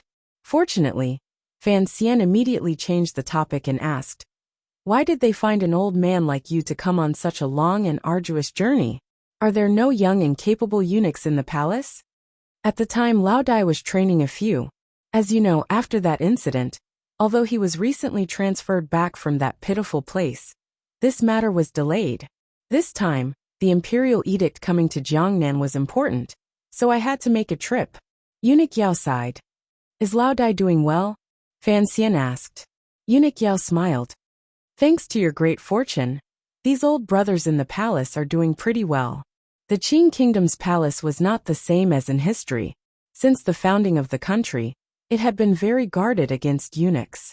Particularly after the previous emperor ascended the throne 20 years ago. He strictly prevented eunuchs from interfering in national affairs. The palace was very strict. It was difficult for eunuchs to wield power, so they were not divided into many factions. On the contrary, these eunuchs knew that it was difficult for them to live in society, and were very united. Ever since Fan Xian entered the capital, he had paid great attention to building a good relationship with these seemingly unremarkable eunuchs. When he was purging the first bureau, he had let Lao Dai's nephew go, which was the same as letting Lao Dai go. Furthermore, he had taken good care of them, and never made excessive requests of these eunuchs. Most importantly, each time Fan Xian interacted with these eunuchs, he did not think of them as strange or evil people. He treated them as normal, and did not purposely curry favor or humiliate them. He was not warm in front of them, but sinister behind their backs. It was this way of doing things that successfully made the eunuchs like this young commissioner very much. As long as they are doing well, Fan Xian couldn't help but shake his head. Qing Kingdom's eunuchs generally did not have too many bad records. These abnormal people were indeed a bit pitiful. He pretended to mention it carelessly. Lao Dai didn't train many young ones. However, last year, that little guy called Hong Zhu in the royal study seemed to be quite clever. Hong Zhu has already gone to the Eastern Palace. The deputy eunuch is the Emperor's Grace. Eunuch Yao replied carefully. Everyone in the palace knew that Hong Zhu had been chased out of the royal study because Fan Xian had said something in front of the emperor. The rumor was that Hong Zhu had been blinded by money and dared to extend his hand to Sir Fan Jr. for a bribe. Fan Xian's expression darkened slightly. After thinking for a while, he sighed and said, "This is also good. This kind of overly clever person is never suitable to serve the emperor. He doesn't know when to advance or retreat, and he doesn't know when to stop. Too clever? This was clearly derogatory. Eunuch Yao thought to himself that the rumors were indeed true. Hongzhu didn't usually look stupid, so how did he dare to provoke Sir Fan Jr.? It looked like that kid wouldn't be able to climb out of the palace. After sending off Eunuch Yao, Fan Xian led the third prince to the study. After a moment of silence, he quietly said, "Do you understand why?" The third prince thought for a while. In the end, he was still young and didn't understand the reason. He helplessly shook his head. "It's the end of spring and the beginning of summer." Fan Xian lowered his eyelids slightly and said, "We are about to go to Hangzhou. On the way, I still have to make a trip out. The Jiangnan matter has basically been settled. At most, the palace will keep you by my side for a year, which is near the end of the year. We will definitely return to the capital. When we come out again, it will only be me and not you." "Why?" the third prince asked in surprise. "There is no why." Fan Xian smiled slightly and said, "In the eyes of some people, perhaps I have a strange and unfriendly aura. You are a true prince of royal blood. If you are with me for a long time, I'm afraid you will be infected with some bad habits." "But," the third prince hurriedly said, "following Sir to Jiangnan to learn. This is something father personally promised." "Father? Emperor?" Fan Xian couldn't resist shaking his head. "If the Empress Dowager misses you, her youngest grandson, the emperor can only summon you back." The third prince fell silent. He knew in his heart that his imperial grandmother was different from other grandmothers. She did not like her youngest grandson very much. Instead, she especially valued the crown prince and his second brother. "In other words," Fan Xian said, "starting from next year, you will be alone in Jingdo, and I cannot always stay by your side." The third prince raised his head. A ruthlessness that did not match appeared on his childish and beautiful face. "Sir, don't worry. I will live well and wait for your return." "You're saying childish things again." Fan Xian smiled and scolded. "By the emperor's side, who would dare to do anything to you?" He slowly said, "However, starting from now, you must stand out. At least, you must let the officials in court and the soldiers in the military know you and get used to you." "Get used to what?" "Get used to the fact that you are also an upright prince, and not a child who only knows how to run his nose," Fan Xian said coldly. "Get used to you is also possible. It's also possible for you to do the same." The third prince had been with Fan Xian for half a year. He had long admired this elder brother to the bone. He felt that being by Fan Xian's side was far more pleasant than the cold atmosphere in the royal palace. At such a young age, he could only believe, and was only willing to believe what Fan Xian said. However, he still asked curiously, "Sir, shouldn't you first endure silently? You once said that the tallest tree in the forest will be destroyed by the wind. You are still not a towering tree." Fan Xian smiled and rubbed the third prince's head, although this action was disrespectful. "Since the emperor has you follow me down to Jiangnan, you can no longer hide. Since you can't hide, then I might as well stand out and stand behind you. Let's see which wind dares to blow against you." The third prince scratched his face, not quite understanding. "I want to send a message to Jingdo through Eunuch Yao's mouth." Fan Xian pulled back his hand and slowly closed his eyes. "You are the person I have chosen." The third prince suddenly gathered his courage and said, "Even if the crown prince, in the end, it is still father's choice." Fan Xian didn't open his eyes. He only quietly said, "The eldest princess has chosen your second brother. The Empress Dowager has chosen your brother. Although the emperor has not chosen, many people have already begun to choose. Why would they care if I am one more? There is no more snow outside the window. I wish everyone good health. I wish my friends in the south all the best. If you want to know what happens next, please log on to www.cmfu.com. There are more chapters. Support the author. Support original reading.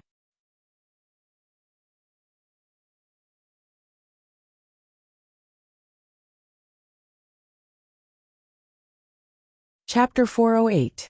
The spring wind did not care about the wind and moon, nor did the summer wind. It was just the damp, clear, or stuffy air that carried on endlessly rubbing itself.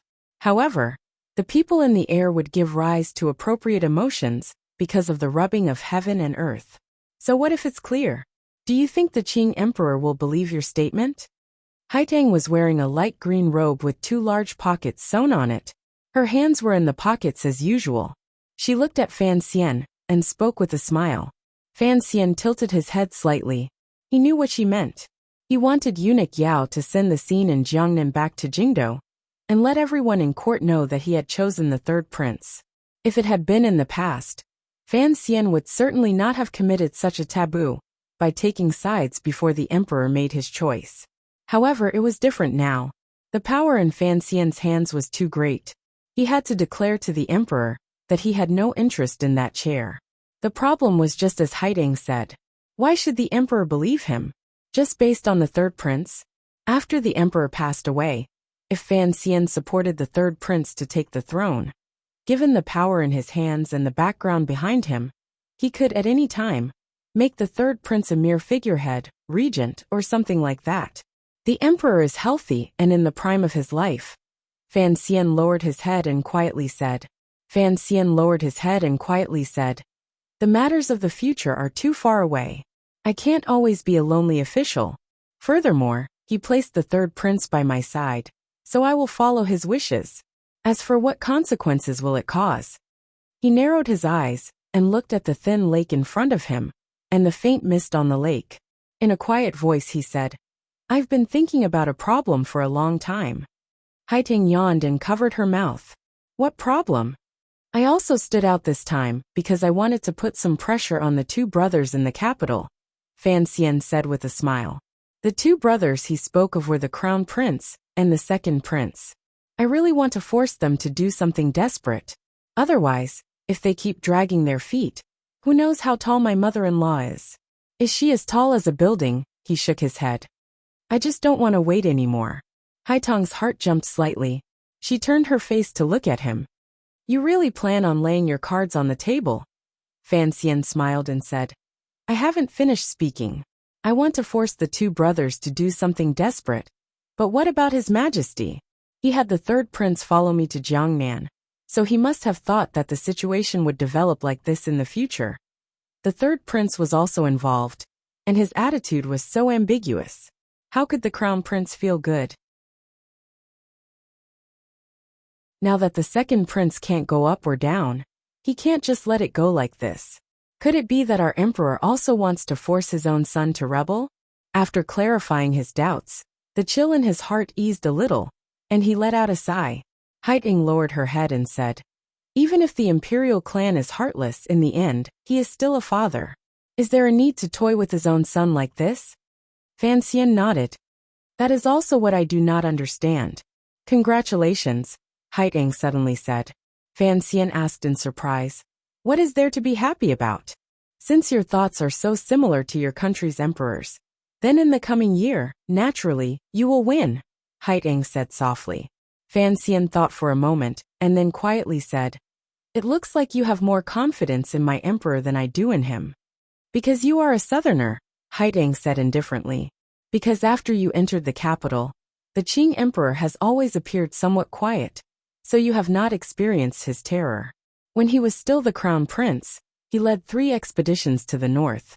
With the remote Qing kingdom, he split the mighty Wei kingdom into pieces and beat all the other countries under heaven, until they were as silent as cicadas in winter. Such methods, such terror.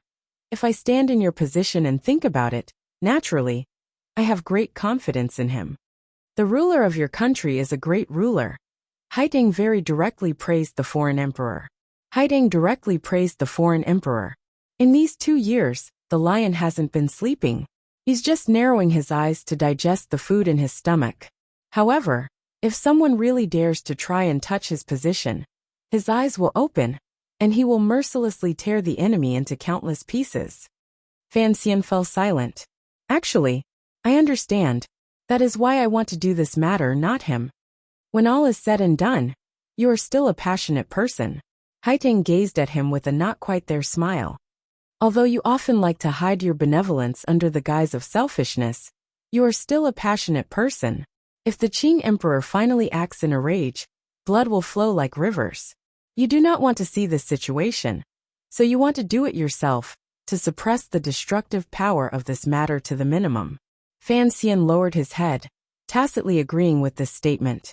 No matter how much hatred he had with the eldest princess of Xinjiang, the crown prince, and the second prince, the eldest princess was, after all, Wen'er's birth mother. That lovely Yi Ling had also become the second princess.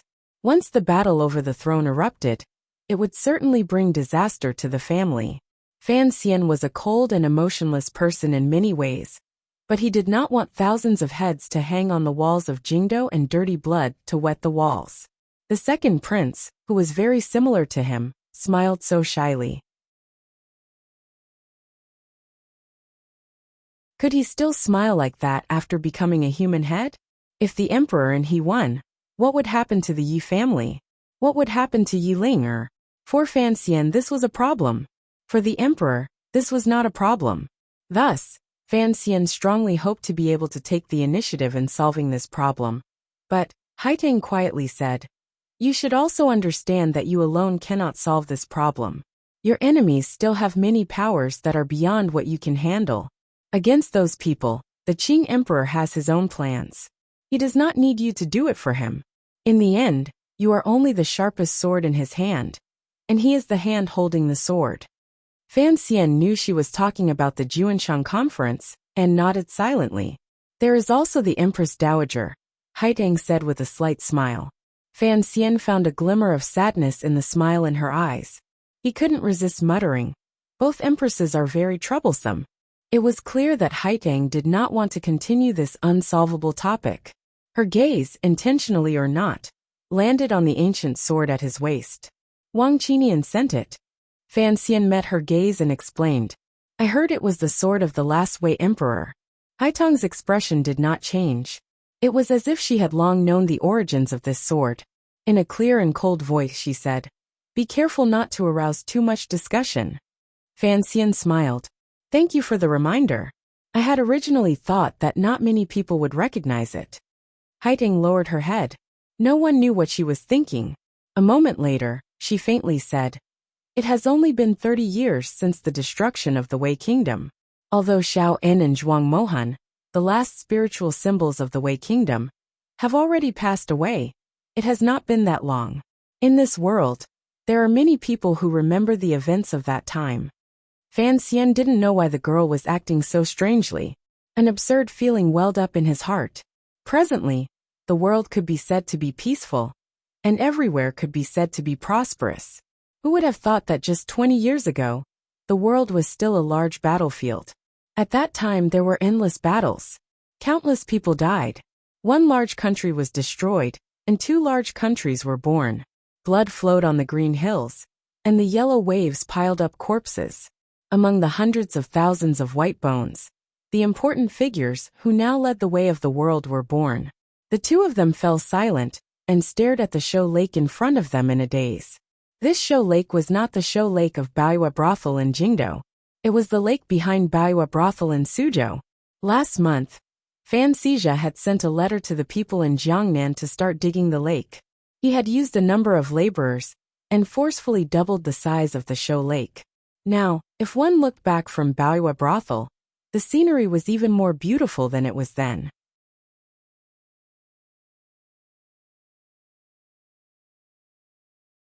However, Baiyue Brothel had been cut in half by that strike. At this time, they were still busy repairing it. Thus, Fan Xian and Haitang could only stand coldly by the lake and watch the mist on the surface of the lake gather and disperse and gather again. It was as impermanent as life in the world. "Your brothel is repairing very slowly." Haitang seemed to have inadvertently mentioned this. "I'm embarrassed to use your northern chi silver in front of you. It's too much." Fan Xian smiled and immediately explained, "There's no rush to repair the building. I've brought over some professionals from the capital to carefully examine the sword marks in the building." The so-called professionals were the people from the second and third bureaus. Presently, the broken Baiyue brothel was Yi Lian's first crime scene. Fan Xian hoped to be able to dig out some of the great grandmaster's true methods of attack from the sword marks and aura for future use. Haiding said, "I've gone to see." Oh, Fan Xian's eyes lit up. He knew that this girl's insight and knowledge of martial arts were much higher than his. He thought that she must have discovered something. The 8 pillars were cut down at the same time. Haiding recalled the fine marks in the building and couldn't resist sighing. The other cracks were only caused by sword intent. If you and I wanted to cut down the pillars, we could barely do it. But that kind of control over power. Who knows how many years and months it would take to reach that kind of realm? Fan Xian lowered his head and said, "In your opinion, for such a heaven-shaking strike, how many times can Yi Luyan strike out?" 3. Haiding said straightforwardly. "This is under normal circumstances. If that old man put his life on the line, no one knows what kind of miracle would happen." It was indeed a miracle, for a human to be able to demonstrate a method like the might of heaven and earth. "You're really not coming with me?" Fan Xian faced the surface of the lake and let out a deep breath. "There has to be someone left in Suzhou," Haiding said with a slight smile. "Besides, you shamelessly had the 8th Bureau publicize our private affairs. If we really went to Hangzhou, what would I do? Even if you're a shameless person, you have to understand me a little." It was a straightforward hidden bitterness. Although she said it with a smile, it was impossible for Fan Xian to resist. He smiled slightly and said, "Then I'm leaving." Haiding bowed slightly and said in a quiet voice, "I won't see you out." In the early morning in Suzhou, the wind and fog above the lake welcomed the sunlight and quickly dispersed. The young man and woman did not say another word. They naturally parted and walked along the lakeside in different directions. It did not take long to leave Suzhou. Fan Xian had originally prepared to live by West Lake in Hangzhou while he was in Jiangnan. However, because the Ming family matter was unexpectedly thorny, and there were many more unexpected stories, he had stayed until now. Knowing that he was going to move to Hangzhou, his subordinates had long prepared everything. Even the girls in Hua Garden, under Cici's lead, had made preparations to move. Fan Xian did not return Hua Garden to the salt merchant. After all, Haiding still had to stay in Suzhou and keep an eye on the large amounts of silver in the Palace Treasury Transport Company and Zhaoshang Money House. Thus he had to give the girl a place to live. He had also carefully left behind a few average-looking, but efficient serving girls. Naturally, Yang Jimei would not feel heartache for this garden. On the contrary, she was extremely happy. At the farewell banquet, Yang Jimei eagerly sat at the lower end of the table. She didn't hear what the 2 high-ranking officials were saying. She only felt that her ancestors' graves were emitting green smoke. She was actually able to eat at the same table as the imperial envoy. The meal did not take long.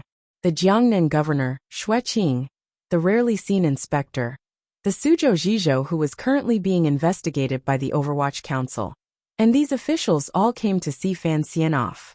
However, because of the vicious situation in the bamboo shed that day with the dragon raising its head, none of the Jiangnan officials, big or small, dared to give any gifts. However, Xue Qing did not avoid preparing expensive gifts. The weight of the gift list made Fan Xian involuntarily speechless. After the banquet, Fan Xian and Xue Qing walked casually in the garden. Fan Xian smiled and said, "Sir, you spoil me like this. First, I can't afford it. Second, how can I properly lecture these Jiangnan road officials in the future?" His words carried a double meaning. Xue Qing laughingly scolded, "It's not like it's for you. You have to take it even if you don't want to." Fan Xian was puzzled. Xue Qing said in a clear voice, "Half of it is for the young lady of the Lin family. No, it should be Lady Fan. It's her first time in Hangzhou, so she certainly didn't bring enough things with her. This is for her." He continued, "The other half is for my teacher. I have been busy with official business in Suzhou, and have been unable to go personally to express my filial piety. I hope Sir Fan Jr. will help me bring this gift." Fan Xian smiled. A few days ago, he had already informed Xue Qing of his upcoming trip to Wuzhou, and had written it in a letter to the emperor. Only now did he remember that no matter what, Xue Qing had to prepare a heavy gift. Having thought this through, he didn't say anything more.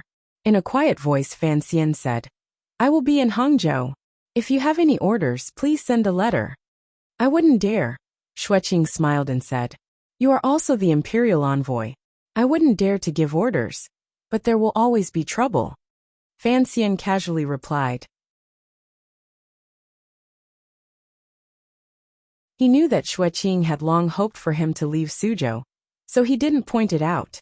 Just as they were about to part, Xueqing suddenly opened his mouth and asked, Sir Fan Jr., there is one thing I have not found the answer to. Sir, please speak, Fan Xian said seriously. Xueqing was silent for a moment, and then said, Sir, just how old are you this year? Given his status as the Jiangnan governor, he didn't use conventional greetings. Instead, he used the tone of an elder to ask. Fan Xian chuckled and said, 19. Xueqing paused slightly. On the contrary, it was the truth of the rumors that he didn't dare believe. He couldn't resist shaking his head and smiling bitterly. Indeed, heroes come from the youth. After the imperial envoy left the city, Hua Garden immediately became much quieter. Suzhou, which had long been under the powerful pressure of the Overwatch Council and Fan Xian, seemed to come alive in a day. After confirming that the black carriages from the Fan Manor had left the city gates, the people of Suzhou began to spread the news. Hot tears filled their eyes. The treacherous official had finally left. Some people even began to set off firecrackers. That night, the officials of Jiangnan Road, particularly the Suzhou government, also began to celebrate. They congratulated each other for not having been invited by the Overwatch Council to drink tea. As for the officials who had already fallen, no one gave them another glance. Although Suzhou and Hangzhou were not far apart, it was impossible for Fan Xian to hear the firecrackers of the Suzhou people sending off the plague. Later, although the secret agents of the Overwatch Council had reported it, he had only dismissed it with a laugh. The group of people stayed in the Peng family manor by West Lake in Hangzhou and returned to the time when they first arrived in Jiangnan. Fan Xian's but hadn't even touched the ground when he asked, Where is the madam? A subordinate reported, There seems to be some obstruction. There's also Shazhou. Fan Xian was slightly startled. A wave of unease rose in his heart. After thinking for a moment, he didn't say anything more. Leading the 7 tiger guards, he rode toward Shazhou. Dusk arrived in Shazhou. Because Fan Xian was worried about Wanner, he gave up his usual carriage and rode directly. When he entered Shazhou, he felt as if his entire body was falling apart. The faces of the subordinates and tiger guards behind him were deathly pale. They had almost collapsed from exhaustion on this day's journey. A dozen fine horses broke through the silence of the night in Shazhou and came directly to a manor. This manor had once been Jiangnan Shui Han's branch in Shazhou. Now, it had long been taken over by the Overwatch Council. After some repairs, it had become Fan Xian's private residence in name. Fan Xian flipped off his horse. Ignoring the greetings of his subordinates at the door, he directly charged into the courtyard. Just as he was about to enter the stone steps into the inner residence, he saw a familiar person. It was the wife of the Teng family. Fan Xian furrowed his brows and asked, What is it, young master? A glimmer of joy flashed through the eyes of the wife of the Teng family. Why are you here? The mistress is fine. She is just resting in the room. Fan Xian didn't believe her. Logically speaking, Wanner should have arrived in Hangzhou today. She had probably been delayed because something had happened to her body. He hurriedly pushed open the door and entered. Like a gust of wind, he swept to the side of the bed. With a flip of his hand, the wind pushed the door shut tightly. He gazed at the girl lying on the bed, and the threat of exhaustion on that familiar and beautiful face. He couldn't resist feeling heartache and said, Your body isn't good, so walk slower. Lin Wanner gazed at him with a smile and said, Walk slower, so you'll have more time to be happy? Fan Xian smiled and said, Where did you get all these witty words from? As he spoke, his finger had already gently rested on his wife's jade-white wrist, and began to feel her pulse. What Fan Xian was most worried about was Wanner's body. After all, she had been infected with a lung disease for a number of years. Although he had carefully taken care of her these 2 years, and had the medicine teacher Fei Jie personally made, Wanner's body was still weak. He was afraid she wouldn't be able to stand the cold on the road. His finger gently rested on Wanner's wrist. Fan Xian's expression gradually became serious, particularly the feeling of his hand. It made his heart jump slightly. How had Wanner become so thin? You stopped taking the medicine? Feeling the abnormality of the pulse, Fan Xian pulled back his finger, like he had been electrocuted. He gazed at his wife in shock. His eyes were filled with concern and confusion. Lin Wanner slowly pulled back her hand and gently coughed. She gazed at Fan Xian and spoke calmly with a glimmer of determination and joy. Yes, I stopped taking the medicine. Before Ruoruo left, she brought Master Kuhi to the manor to sit for a while. Master Kuhi said that Sir Fei's medicine was too powerful. If Wanner wanted to have children, she had to stop taking the medicine. To be continued. If you want to know what happened after, please log on to www.cmfu.com. More chapters. Support the author. Support original reading.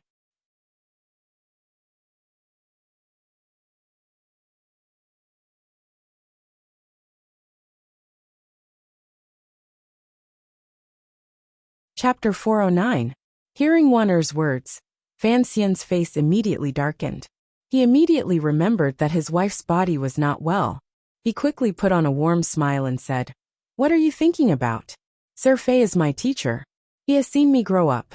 When we were married, that medicine was a good medicine that my teacher had painstakingly fished out of Dongyi.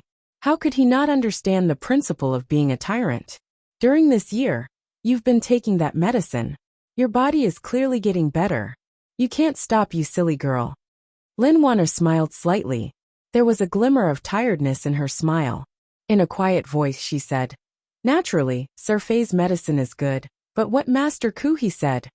Without waiting for his wife to finish, Fan Xian had already said firmly, "Of course, Master Kuhi is at the top of the world when it comes to fighting and discussing. But, when it comes to treating illnesses and taking medicine, he can't even compare to a finger of my teacher and I. Listen to him. It's better to listen to a sow." Although he was restraining himself, Wanner still heard the anger in the depths of his words. Gently pulling on his hand, she comfortingly said, "Don't be angry. Although I've stopped taking the medicine, the imperial doctor has come to see me. He said that my old illness has healed. It is just that the qi in my body has been rushing recently, so my body is a bit weak." Fan Xian shook his head and half sat on the bed. Pulling Wanner into his embrace, he gently patted her shoulder and said, "Your body is the most important. Don't listen to what other people say." Wanner leaned into his embrace and was silent for a moment. Slowly she said, "But, I really want to have a child." Fan Xian was silent. No one knew what he was thinking. A moment later he said, "I don't want to be angry at you, but I want you to know that there is nothing to discuss in this matter. As long as your body is good, what does it matter if you have a child or not? In the present world, not having an heir was considered a great sin. Wanner and Fan Xian had been married for a year and a half, yet there was still no movement in her stomach. This girl always remembered this matter and felt very sad. Hearing Fan Xian's powerful and resonant words at this moment, she couldn't help but be startled for a moment. Wanner's emotions were very complicated. She seemed to be happy, but there was also a faint sadness mixed with a bit of embarrassment. Fan Xian looked at his wife's sad expression in his arms and couldn't help but sigh. He stretched out his finger and gently rubbed between her brows. In a quiet voice he said, "In this world, there are many idiots who think that not being able to have children is a woman's problem. Actually, let me tell you, whether or not you can have children is a matter between husband and wife. I think it is very likely that I have some kind of disease. What does that have to do with you?" This was a joke meant to comfort Wanner, but Wanner was dumbfounded. She thought that her husband was really thick-skinned, to be able to say that word. She had no idea what he was talking about, but she vaguely understood that he was trying to put the blame on her. She couldn't help but roll her eyes. "What nonsense are you talking about? What does it have to do with a man whether or not I can have children?" Fan Xian laughed and said, "Who said it doesn't matter? Why don't you try asking old Yao and old Dai in the palace to give birth to 2 children?" Lin Wanner was startled again. Fan Xian continued to smile and said, even the incomparably profound eunuch Hong wouldn't be able to have a child if you asked him to. So having children is a matter between a man and a woman. Lin Wanner immediately came back to her senses. A blush appeared on her cheeks. She spat and said, the more you talk, the more ridiculous it is. Fan Xian stopped laughing and said seriously, then let's talk about serious things. You have to insist on taking the medicine. Lin Wanner listened and made a sound of acknowledgement, but her eyes flashed. Fan Xian lowered his head to look and couldn't help but sigh in his heart. He knew he would not be able to convince her. Wanner, this girl, was usually a simple and cheerful person. Inside, she was exceptionally intelligent. However, when it came to important matters that involved her and Fan Xian, she was particularly stubborn. The scientific reasoning that Fan Xian spoke of was probably something that even someone as unconventional as Haitang would not believe. Naturally, Wanner was the same. Why must we have children? Fan Xian tenderly held his wife and quietly said, look at your childhood life in the palace. Think of how I was exiled to Danzhou as a child. You will know that after we have children, we still have to raise them. If we can't raise them well, we might as well not have had them in the beginning. Lin Wanner lowered her head and pressed her lips together. Very calmly and confidently she objected. We are not them. We can raise children well. Fan Xian felt a glimmer of helplessness. But, if it really can't be born because of me, then it's better not to have children. It's not as important as your body. Although Lin Wanner felt warm, she still stubbornly shook her head. I just want a child. Fan Xian felt a headache coming on and said, always so stubborn. Lin Wanner raised her head to look at him. Her long eyelashes gently blinked. I want to have a child with you. This year, you've been either in northern Qi or Jiangnan. I've been very lonely. Although it was only a part of the reason, it still made Fan Xian feel a deep sense of guilt. He didn't know what to say. The two of them hugged each other quietly. Perhaps it was because she was aroused by the body heat. Wanner began to cough gently again. She didn't want Fan Xian to worry, so she forcefully suppressed it. Her little face was bright red and appeared very pitiful. Fan Xian's heart ached. He gently rubbed her chest and comfortingly said, don't think so much. After we get to Hangzhou, I'll help you take good care of yourself. As for Sir Fei's medicine, I'll analyze it in detail. No matter what, you can't stop. Lin Wanner raised her head and gazed at him pitifully like a kitten. Fan Xian's face darkened and pretended to be fierce. This matter is not up for discussion. Lin Wanner pouted her full lips and rubbed her head against his chest unwillingly. Fan Xian sighed and began to massage her to relax her mind. His fingers moved around and sent in threads of pure Tianyi Daozhenshi. Wanner felt her body warm up and her mind gradually become clear. After a long and arduous journey, the exhaustion in her body grew stronger. Just like that, she peacefully leaned against his body and fell asleep. Fan Xian walked out of the bedroom and stretched, relaxing his stiff limbs. The wife of the Tang family came up to greet him and told him what had happened along the way. As Fan Xian listened, he nodded his head. It looked like after leaving Jingdou and not under his father's watch, Wanner had stopped taking the medicine. This action could be said to be brave, but it could also be said to be reckless. However, Fan Xian could not feel any anger. Although in the depths of his heart, he still thought that Wanner should love herself the most. In the end, it was for the matter of the child. How could he bear to make Wanner sad? He ordered the wife of the Tang family to prepare the commonly used medicine. The wife of the Tang family said awkwardly, if the mistress doesn't want to take it, what should we do? Fan Xian lowered his head and thought for a moment. When it's ready, tell me. I'll go feed her. Joy surged onto the wife of the Tang family's face. She praised the heavens a few times and happily left. Arriving at the front hall, Deng Ziyu, who he had sent to the west of Shazhou to pick up Wanner, bowed and greeted him. He also told him what had happened along the way. Presently, the Jiangnan water bandits were well behaved. There was also the Jiangnan Navy stationed in Shazhou, so Wanner and her group went down the river without encountering any problems. Fan Xian nodded and sat in the chair. Suddenly he sighed. A faint worry rose to his face. Deng Ziyu paused slightly. He thought to himself, Even when his superior was facing the second prince in Jingdo, or killing people in the night in Jiangnan, he had never revealed such a serious expression. What was going on?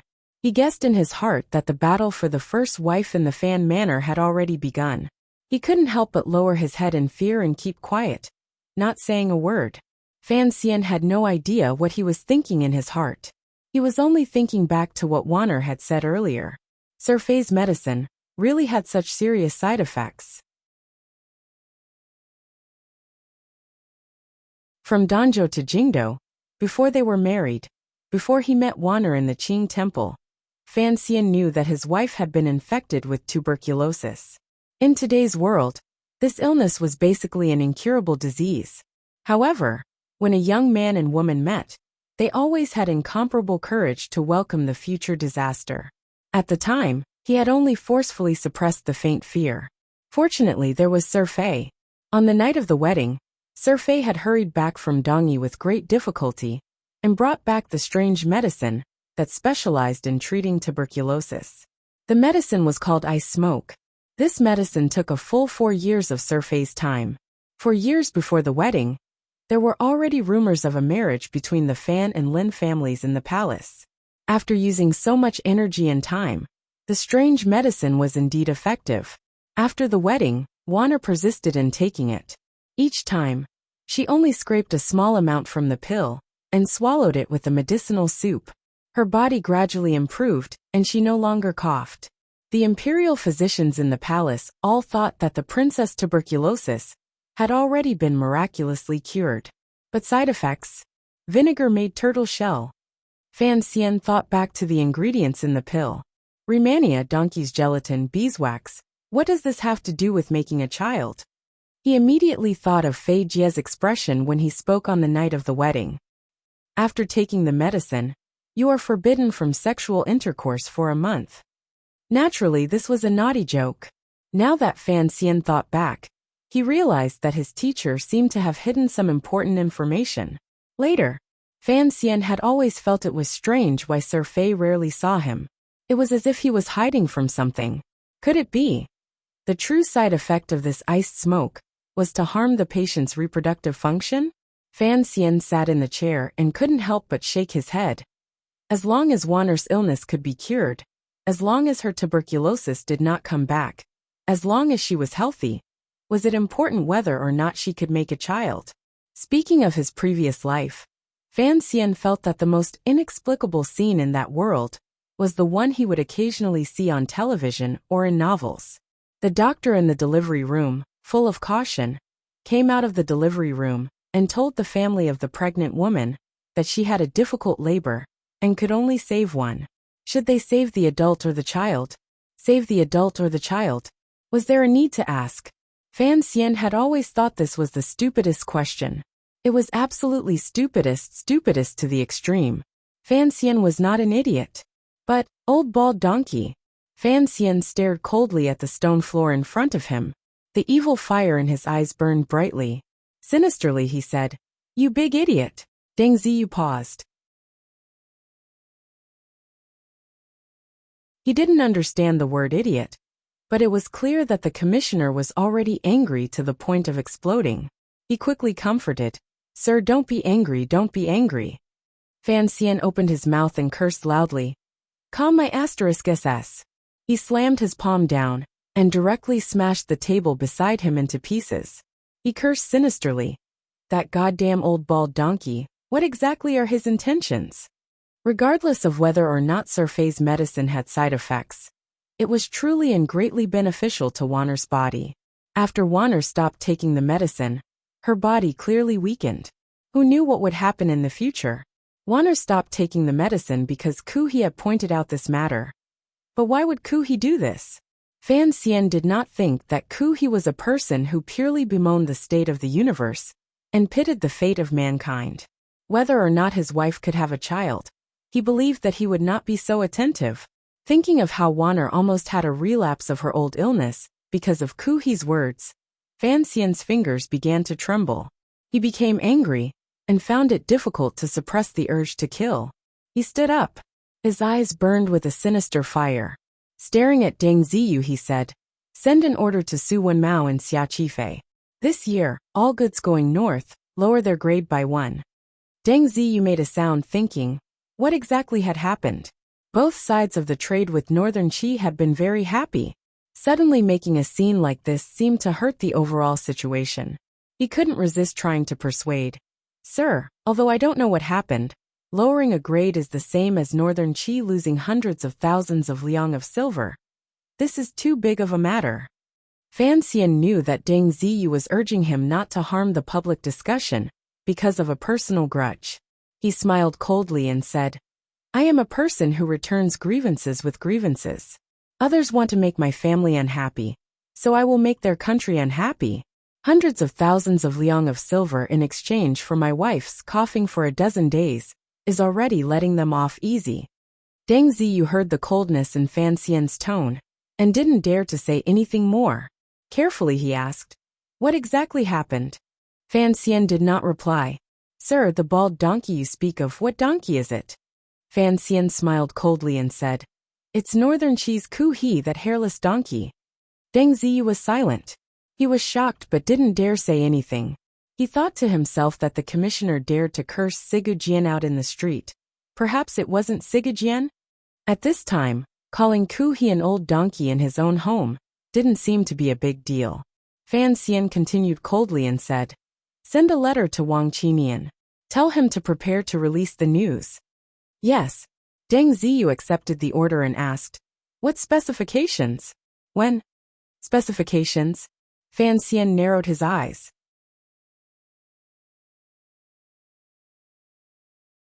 Within 3 days, let everyone in Northern Qi know a story.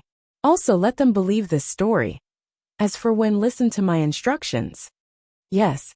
If it wasn't for the fact that Ruoro was currently studying under Ku He, Fan Xian wished he could spread the news of Ku He eating human flesh today. Although he knew that this kind of rumor would not harm Ku He's majestic reputation and would not bring him any real benefits. In other words, now was not the best time to spread the news. However, Fan Xian couldn't help it. Now that he couldn't kill Ku He had to do something to get revenge. Many times, Fan Xian appeared to be a calm and sinister person, but when it came to the people he cared about the most, he would become angry like a lion. Even though he knew he wouldn't get much and would suffer a loss, he still had to roar and protect his territory. Regardless of what Ku He thought, Wanner had indeed stopped taking medicine because of his words. So Fan Xian had to make Northern Qi and Ku He suffer a loss. Perhaps it was a bit childish, but Fan Xian could still be called a person, probably because of this childishness. Tomorrow morning, I'll take a boat back to my hometown. I'm officially taking a leave of 10 days. I'll be back around the 9th day of the Lunar New Year. If I can write in my hometown, I'll write some. If I can't, I'll seriously entertain myself and celebrate the new year. Here, I wish my dear brothers and sisters a happy new year. I have to go and pack my luggage now. Well, there's still one more chapter left in the 5th volume. After I finish the next chapter, I'll write a summary at the end of the volume. I'll also write a summary of 2007. I'll recall my life last year, and the days I read and wrote with everyone.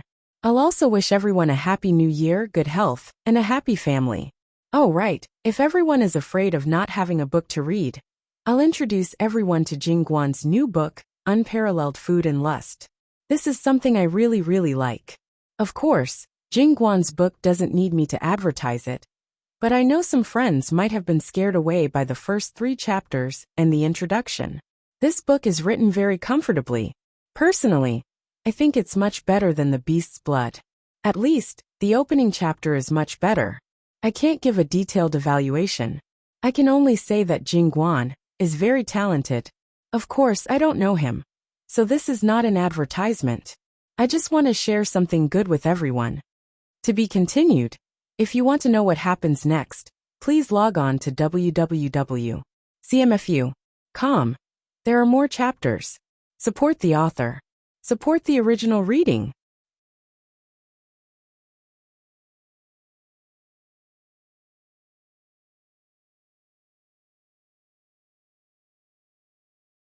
Chapter 410. It was a very fulfilling and tiring New Year's Day. I'm going to catch up on my sleep later. I'll start work tomorrow. I'll report the details of the sublimation to everyone the next day. To be continued. If you want to know what happens next, please log on to www.cmfu.com. There are more chapters. Support the author and support the original reading. You're tuning in to the Li Mei's Wuxia Whispers YouTube channel. We're so grateful for your support. And don't forget to subscribe to join us on this incredible journey through captivating stories. Your generosity through donations truly makes a world of difference, as it's the primary source of revenue that allows me to expand and enhance this channel for you. Thank you from the bottom of my heart for being a part of this adventure.